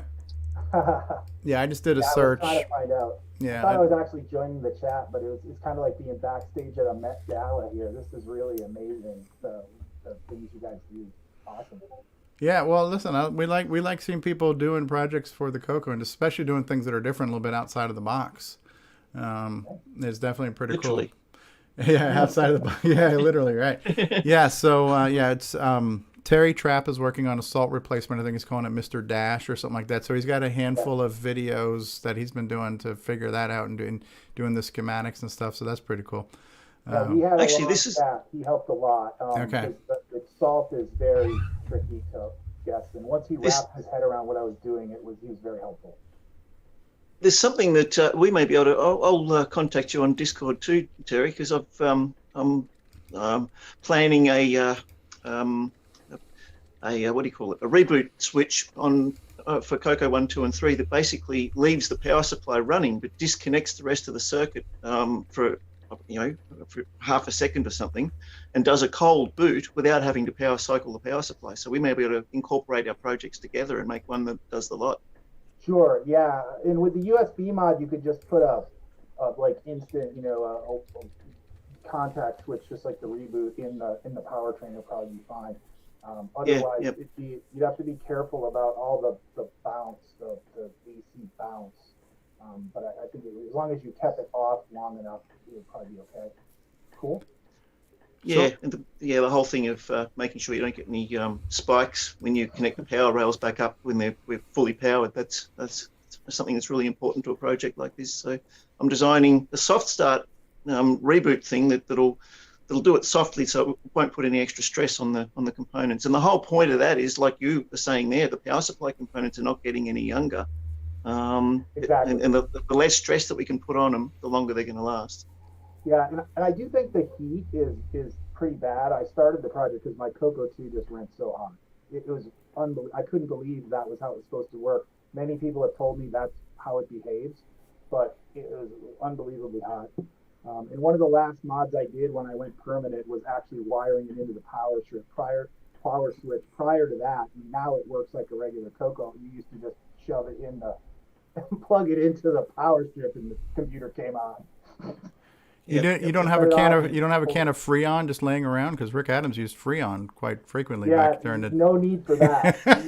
It runs totally cool. As a matter of fact, with my Coco 3, when I use it for like Game On Challenge or something, it surprises me. Like I'm like the heat coming off. It's fine. But this week was fun because this game ran on a Coco 2, so I got my 19th place using the USB powered machine. That's awesome. Awesome. Cool. What- I will mention too. You're mentioning like the hottest part of your Coco now is the 689 chip, right? Yes. Absolutely. Replace that with the 639. It takes 1/10 the power draw. So. Yeah. If you put a 60, and I have swapped it back and forth in the Coco too. I have a couple chips. It much cooler. Yeah. And then you probably wouldn't be able to tell anything. Interestingly, on mine, I have of course, when I started with the Coco, I didn't know what I was doing, so I bought like a 16K non-extended basic, and this little adapter to the ROM to do extended color basic is also slightly warm. I mean, nothing bad, but it's that and the CPU are the two warmest chips on the board. So if you had a real one, it might be better. I don't know how that works. Yeah. What's your background, Tim? What I mean, you say you're a Z80 guy. Like, what was your first computer and? Yeah, I'm a programmer. I work in the software industry, mostly programmer. I got into the Z80. I thought it was cool. Never had ones in the day because, of course, never afforded them. I grew up, interestingly, background-wise, I grew up in a town where Digital Equipment manufactured the VT100 terminal, which is, of course, world famous at this point. And we had lots of digital computers, but very little things. So I got into the Z80 and I've been in it for many years, and I write a lot of software. But in the Z80 Tandies, you have to learn hardware or you just won't have working machines. The Coco world is really cool because you can buy a machine and it 90% of the time works. In the Z80 world, it's 90% of the time it doesn't work. And even if you get it working, sometimes it just stops working for no reason. Yeah, a lot more complexity in them. Yeah, for sure. Yeah. So, and then of course, if you get into the big Tandies, I spent a year and a half restoring a Model 2, and those are even worse. But the Model 1, Model 3, and Model 4 are still much harder to keep them just running compared to the average Coco, where you just get one and plug it in, and 90% of the time it works. Great little machines. Have you come to any functions like Tandy Assembly or any of the vintage computing festivals or anything in the past few years? The last 2 years I've been at Tandy Assembly. I presented. I did a hardware mod to a Model 1. It was interesting. Your Glenn talked about not realizing about drawing during V blank and to not get flicker in the game. And myself and George Phillips came up with a mod for a Model 1 to allow a programmer to detect V blank in a Model 1 with no chips, just 3 wires, and wrote some software and demoed it at Tandy Assembly. Most folks didn't understand it at all, but a few of the big 5 game developers saw it and were like, wow, we wish we had this. I believe the MC10 has the same issue too, where you can't fully detect when the V-Sync's happening, even though it has a timer chip built into the CPU. Yep. Don't talk about my MC10 like that, Curtis. And they didn't think of the software being able to see that in the Model 1. And the Model 3 and 4, you can do it, but not in the Model 1. Funny, my introduction to computers, to programming, was actually on the Z80 as well. I started off with a Dick Smith System 80, which was a Model 1 clone, and the Microbee, which is also a Z80. So, switched over to the Coco and never went back. Yeah, those are great systems. Of course, we have Eden Maverick in the Z80 world, and he's in Australia, and it's Teza has a great website on the Dick Smith System 80. I think it's Terry Stewart is his real name, but great website if anyone's interested. Dick Smith System 80 is a great clone of the Model 1 mostly. We have a request from Robert Sieg for an MC10 USB adapter. I believe that's 8 volts AC. That's that adapter, and I think, So good luck with that, right? Things up and get inside. It's probably turning into DC somewhere. Yeah, I think somebody. I know enough to be dangerous about that, but I think part of it's for the serial ports, why they need the AC or something like that. I don't know. That's cool. Well, and listen, we're glad to have you, Tim. Let's get you on again. The door is open, so you can join us again. I'd like to have you on and talk more about it. Feel free to hang out. I just kind of want to be cognizant of the show time. We're getting close on the 4-hour mark, so I have a feeling we're going to get through updates and maybe call it a show for now. So maybe an after show is in order to get into Game On news and some bomb threat and things like that. So projects, updates, and acquisitions as we go around the room. Who else has got something they want to talk about? Something they worked on this week? Something they're working on, thinking about? Anyone? Bueller? Nobody? Nobody's got Brian Weezer. You have to have bought something this week. Yeah. Well, I want a book for Keep sure, the Brian. economy going. Yeah. Yes, I wouldn't want to disappoint my fans, right? So. Yeah, I'll just make this a book week, I guess. Then, so one that Grant Leedy had mentioned. Does Grant read? I didn't know Grant read. Well, he just looks at the pictures. He just looked at the pictures. There was a book called. That can be surprising. It's called Tandy's Money Machine. It's about Charles Tandy, the guy who kind of got the whole game started. So it was, I don't know. I just found it was kind of interesting and nothing. I mean, it's just a book about Tandy and getting it all going. Chapter 23 is actually about. I think it was 23. Let me look here again. Sorry.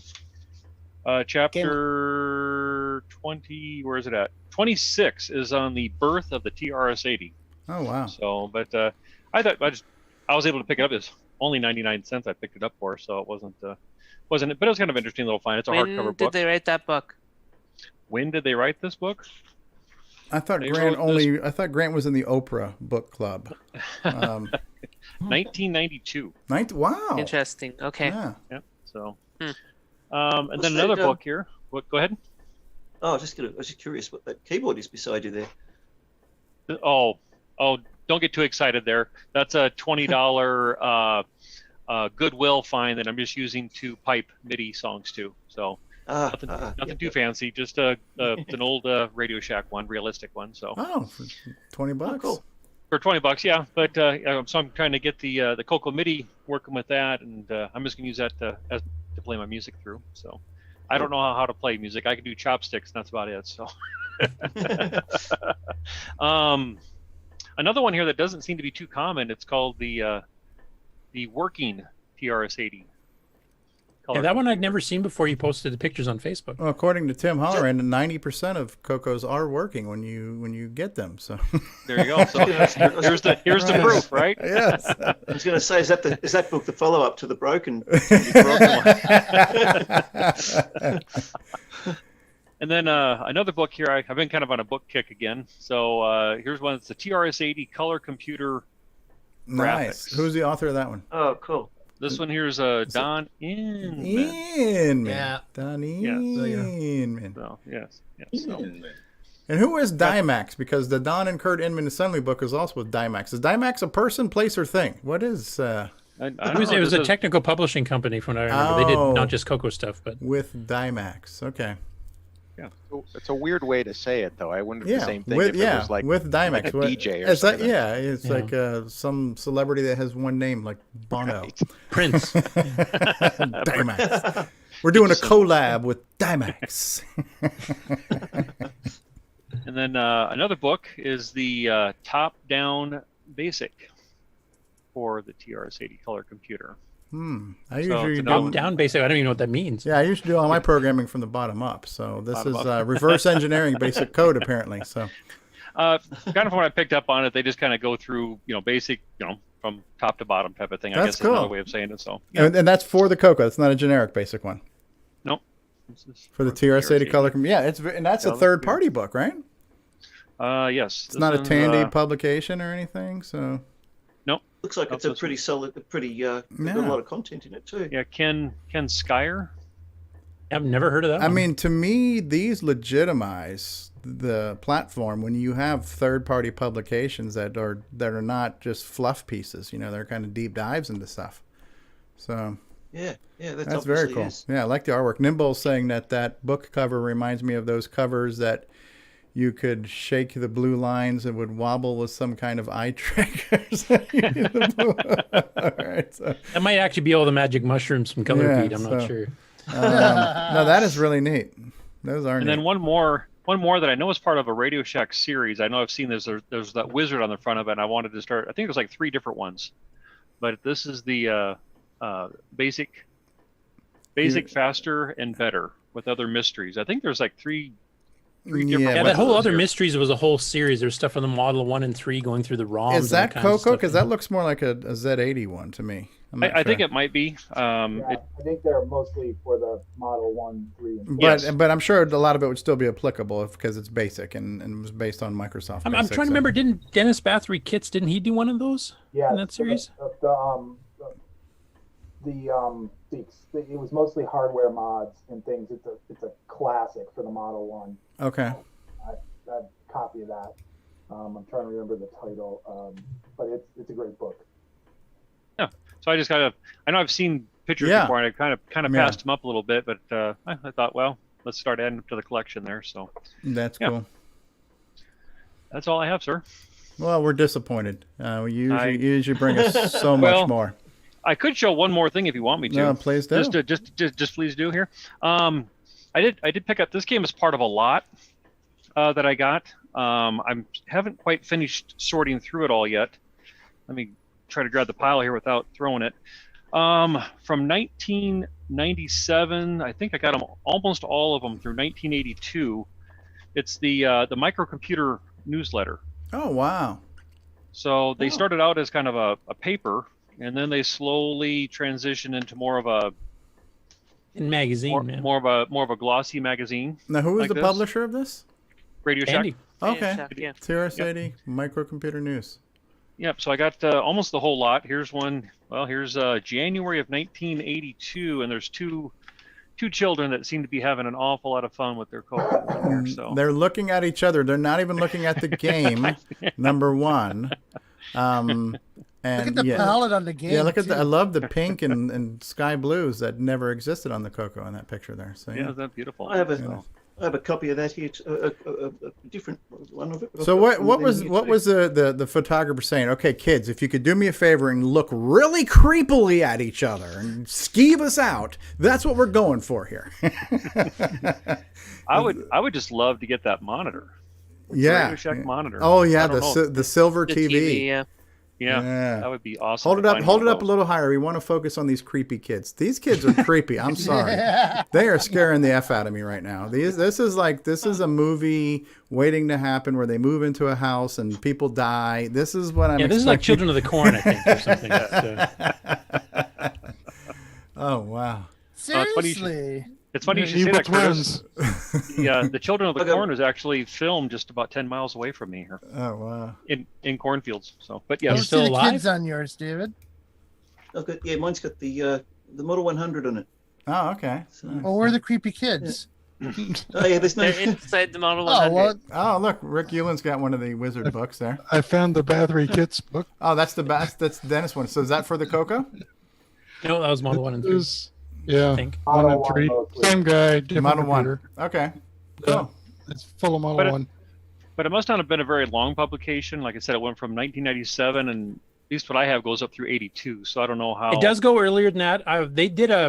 They published 2 volumes of the originals, like very first ones from 77, 78, as little booklets you could buy. And I've actually got those. And maybe I'll try to dig them out here after we go onwards.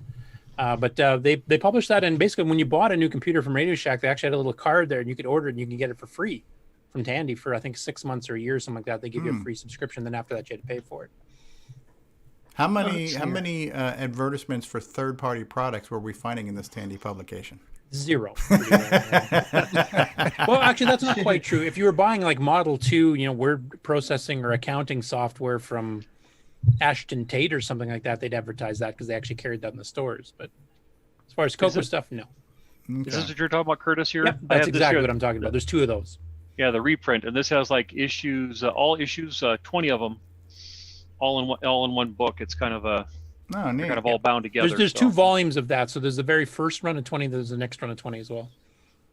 Very good. Okay, that's cool. This one here's got a big long list of all the Model 100 basic commands in it. Does anybody else have a update or acquisition? Anyone? Paul Shoemaker, what you been up to, dude? We haven't heard from you in a while.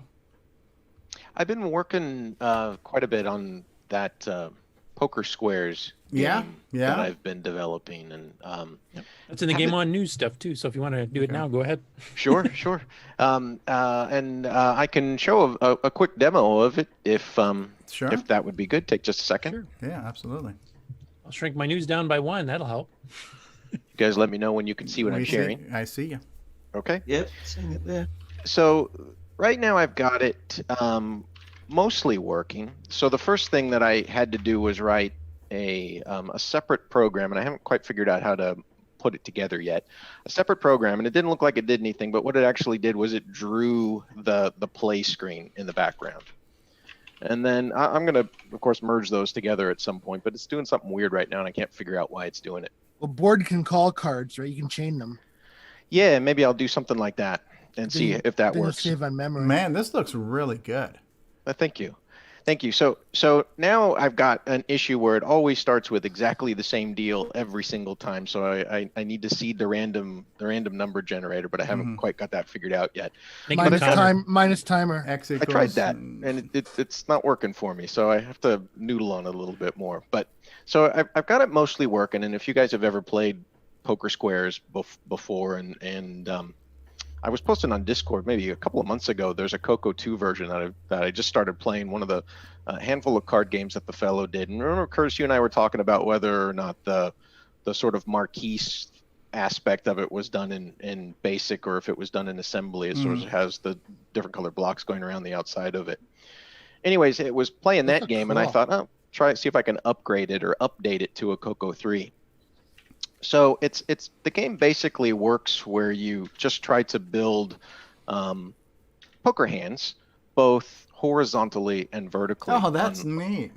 On all five of them. So this is like 5-card stud or 5-card whatever on many levels here. Yeah, or like and bingo mixed in together maybe or something like that.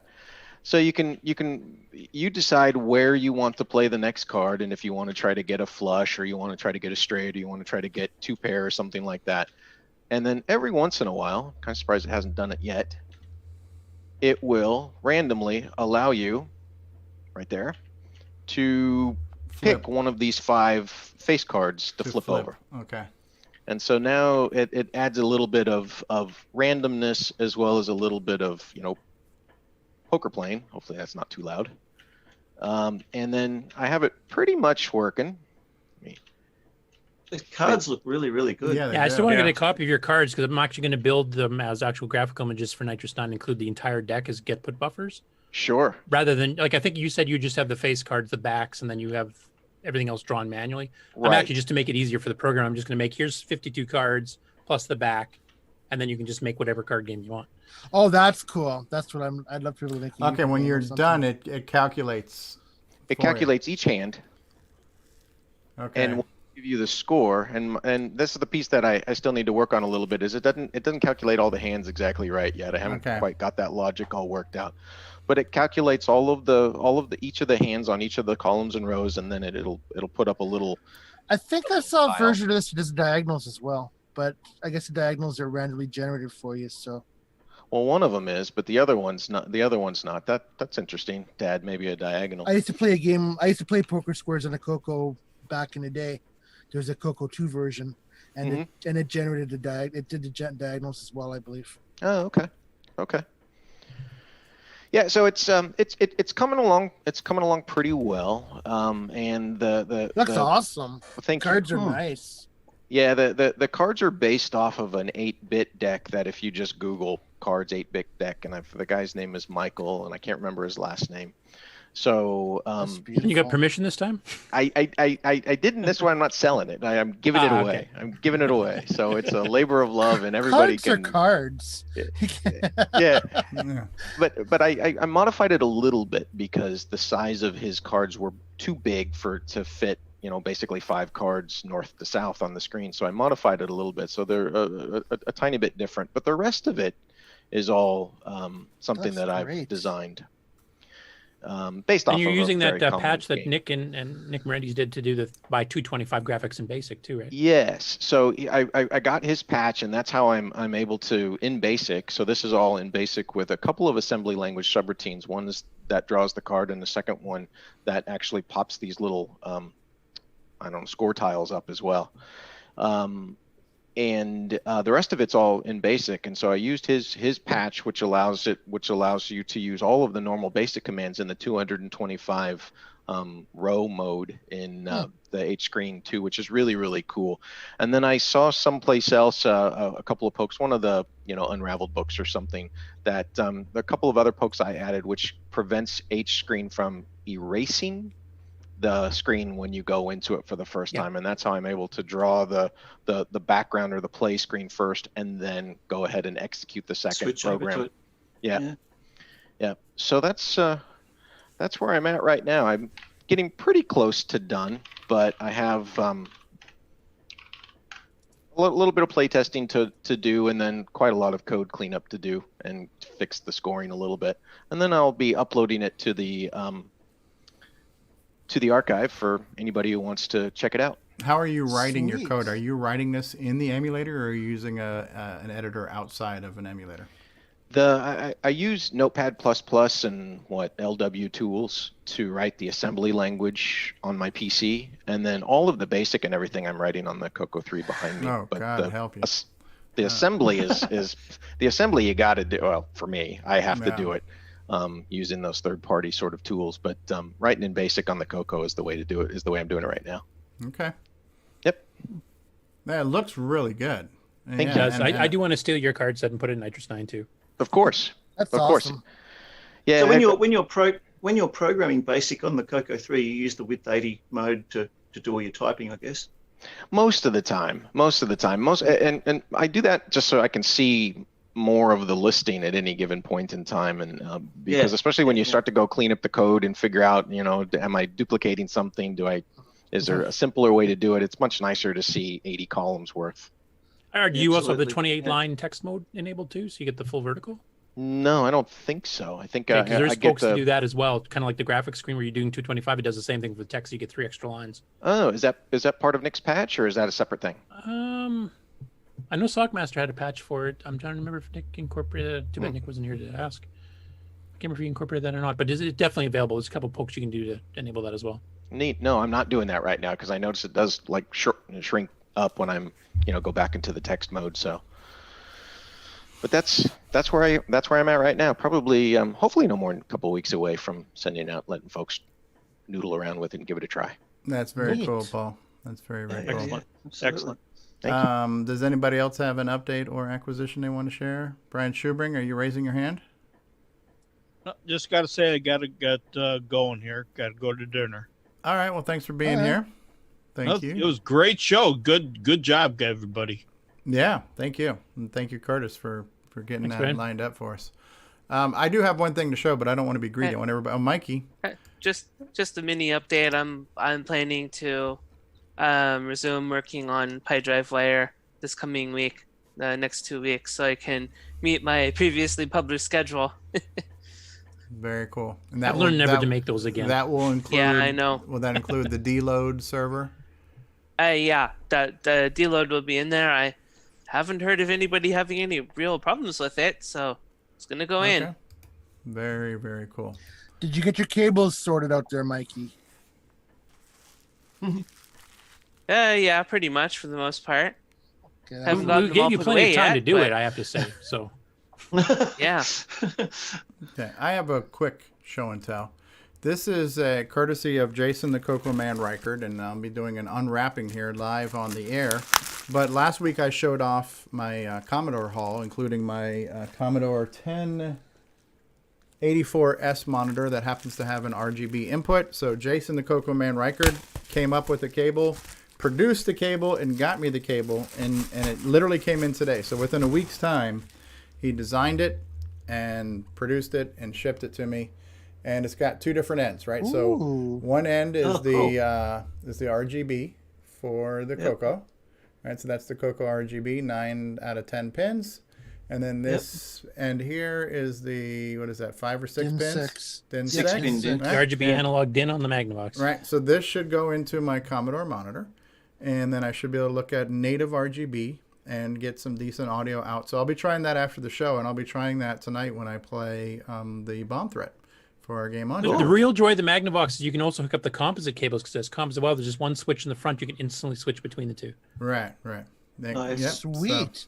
So thank you, Jason. I was not expecting that. I know he was going to work on it, but I wasn't sure what the research and development time was or anything else. But he got it done, got it made, and got it shipped in a week's time. What a guy. Yeah. What a guy. Stevie, did he give it a clever name?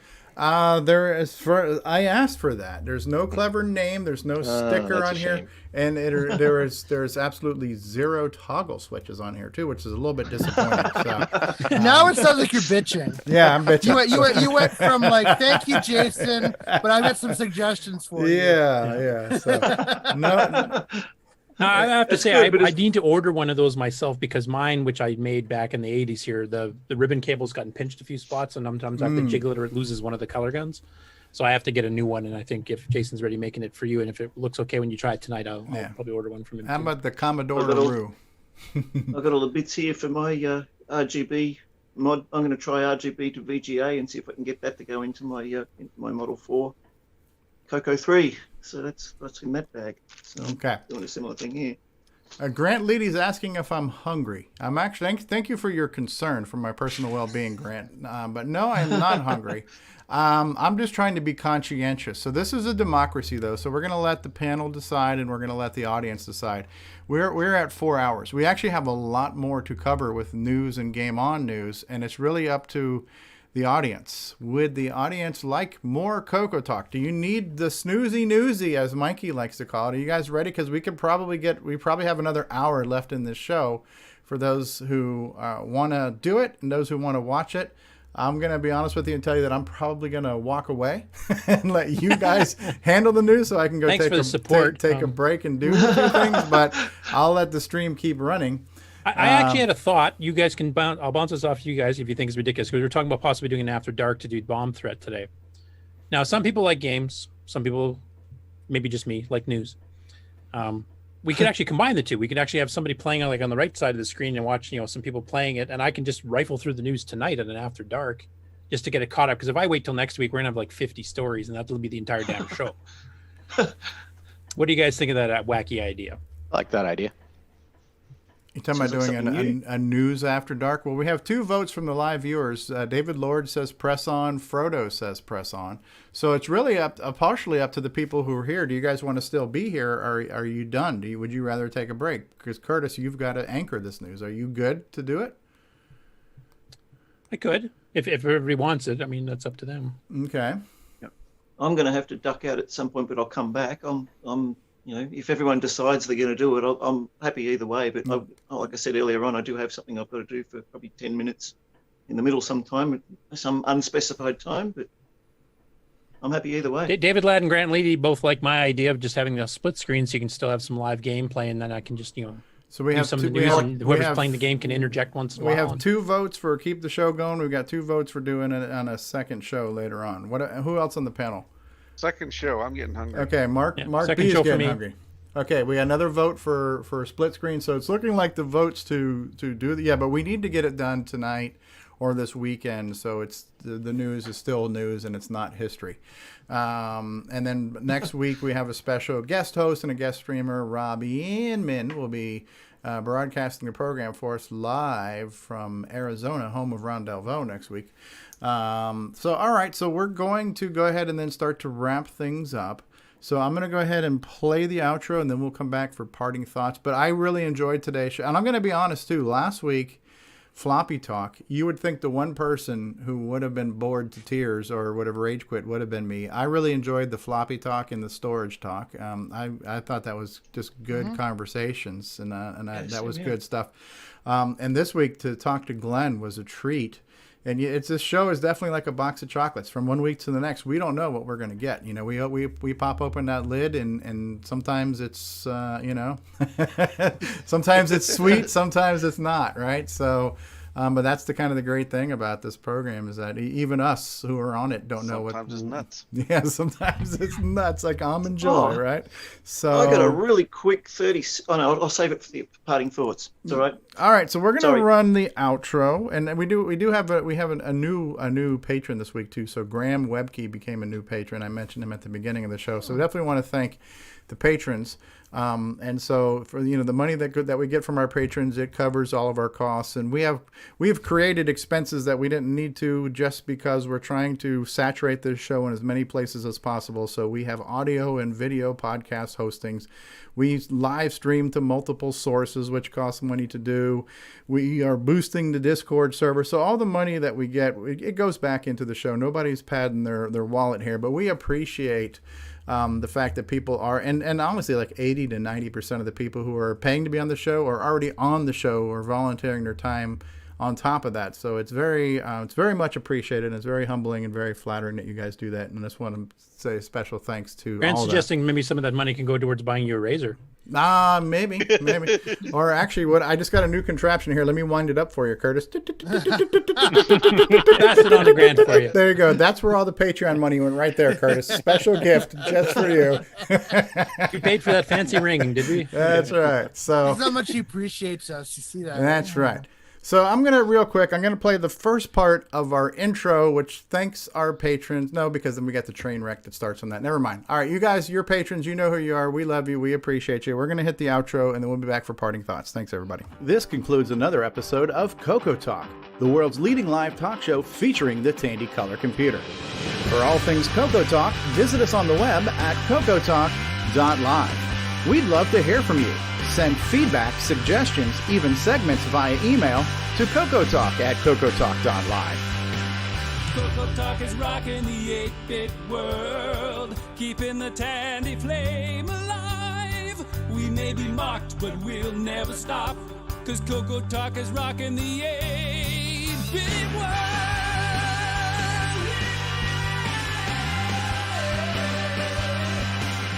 Consider supporting the show with a purchase of merchandise from our retro swag shop at 8bit256.com. If you'd like to become a patron of the show, click the Patreon link at our website at CoCoTALK.live. CoCoTALK is rocking the 8-bit world, keeping the Tandy flame alive. We may be mocked, but we'll never stop, 'cause CoCoTALK is rocking the 8-bit world. CoCoTALK would not exist without the community, its cast, crew, and contributors. Thanks go to Curtis Boyle, David Ladd, Mark Overholzer, Grant Leedy, Bruce Moore, Nick Marentes, Ron Delvaux, Rick Adams, Jason Reichert, Richard Lorbieski, Jim Brain, Tom C., Rob Inman, Mark Bosley, Brian Joyce, Ken Reichert, David O'Connor, Brian Weasler, Terry Steggy, Nick Marotta, John Strong, and many more, especially to Steve Bjork for production suggestions and James Diffendaffer for making my head explode.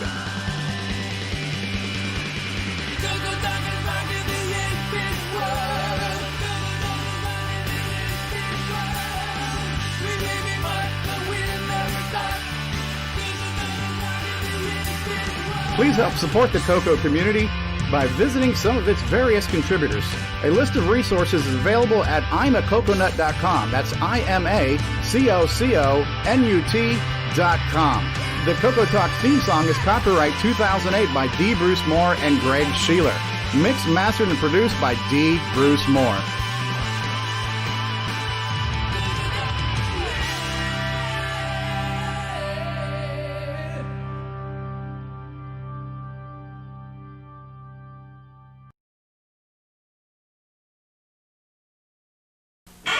I'm actually half German back.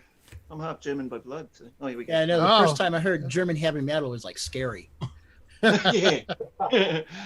All right. Well, the outro is over.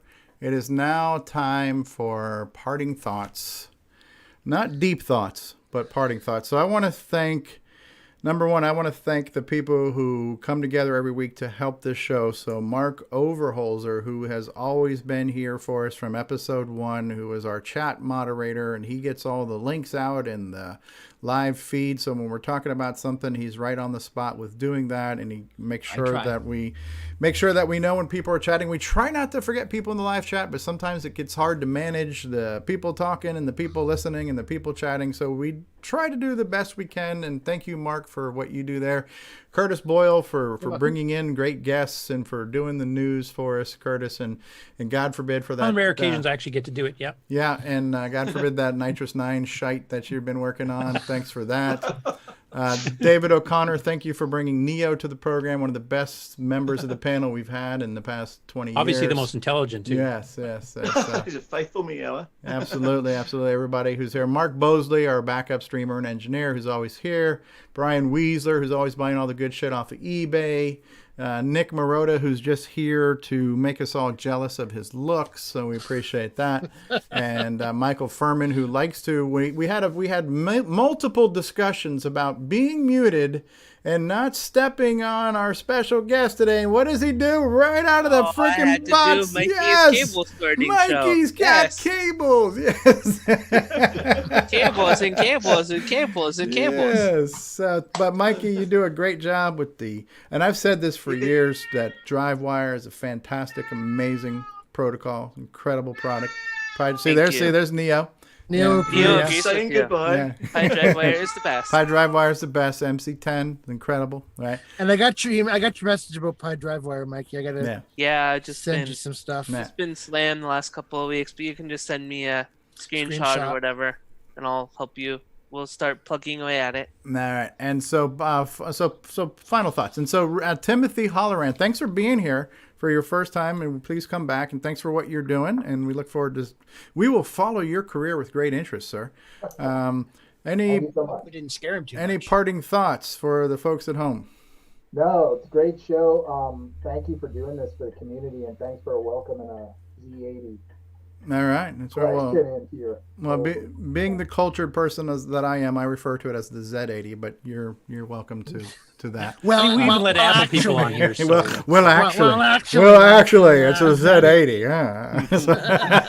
Earlier, I was trying to explain it. I have some Z80 for you. Yes. The Z.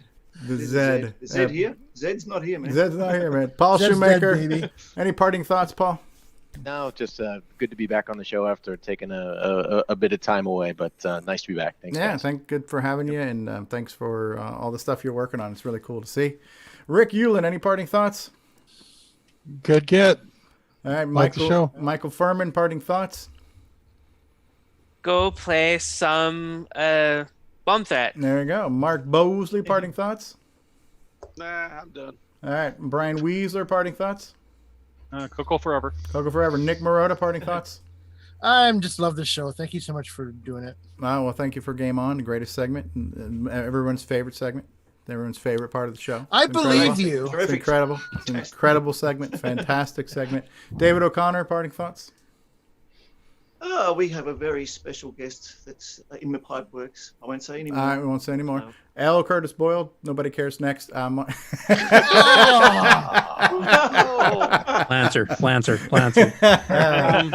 Yes. My parting thought is, what time do you want to try to do this dual screen experiment? And try to get the news Probably 9 o'clock, so 3 hours from now.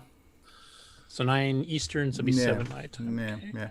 And in the live chat, we've had Frodo and David Ladd and James Jones and Ben Drakes, Mark Overholzer, Nimble, Grant Leedy, David Lord, Erico, James Jones, Frodo, Chris West, Grant Leedy, Nimble, Erico, Mark Overholzer, A Meditation, Grant Leedy, Nimble, Robbie Inman, David Ladd, Robert Sieg, Kevin Holloway, Frodo, Steve Rasmussen, a.k.a. Buck Owens, David Ladd, Retro Innovations, Robbie Inman, all kinds of people in the live chat today. Drencor, obviously thanks to our Doug Maston, the creator, the original creator of the Contras. Doug Maston was out there. Thanks, Doug, for stopping by. I don't know if you guys caught that, but when he was talking about when Doug showed up in the chat there, he mentioned that Contras was the very first Coco game he ever tried to do. That is a hell of a thing to try to bite off as your first project. Holy cow. Yeah, really.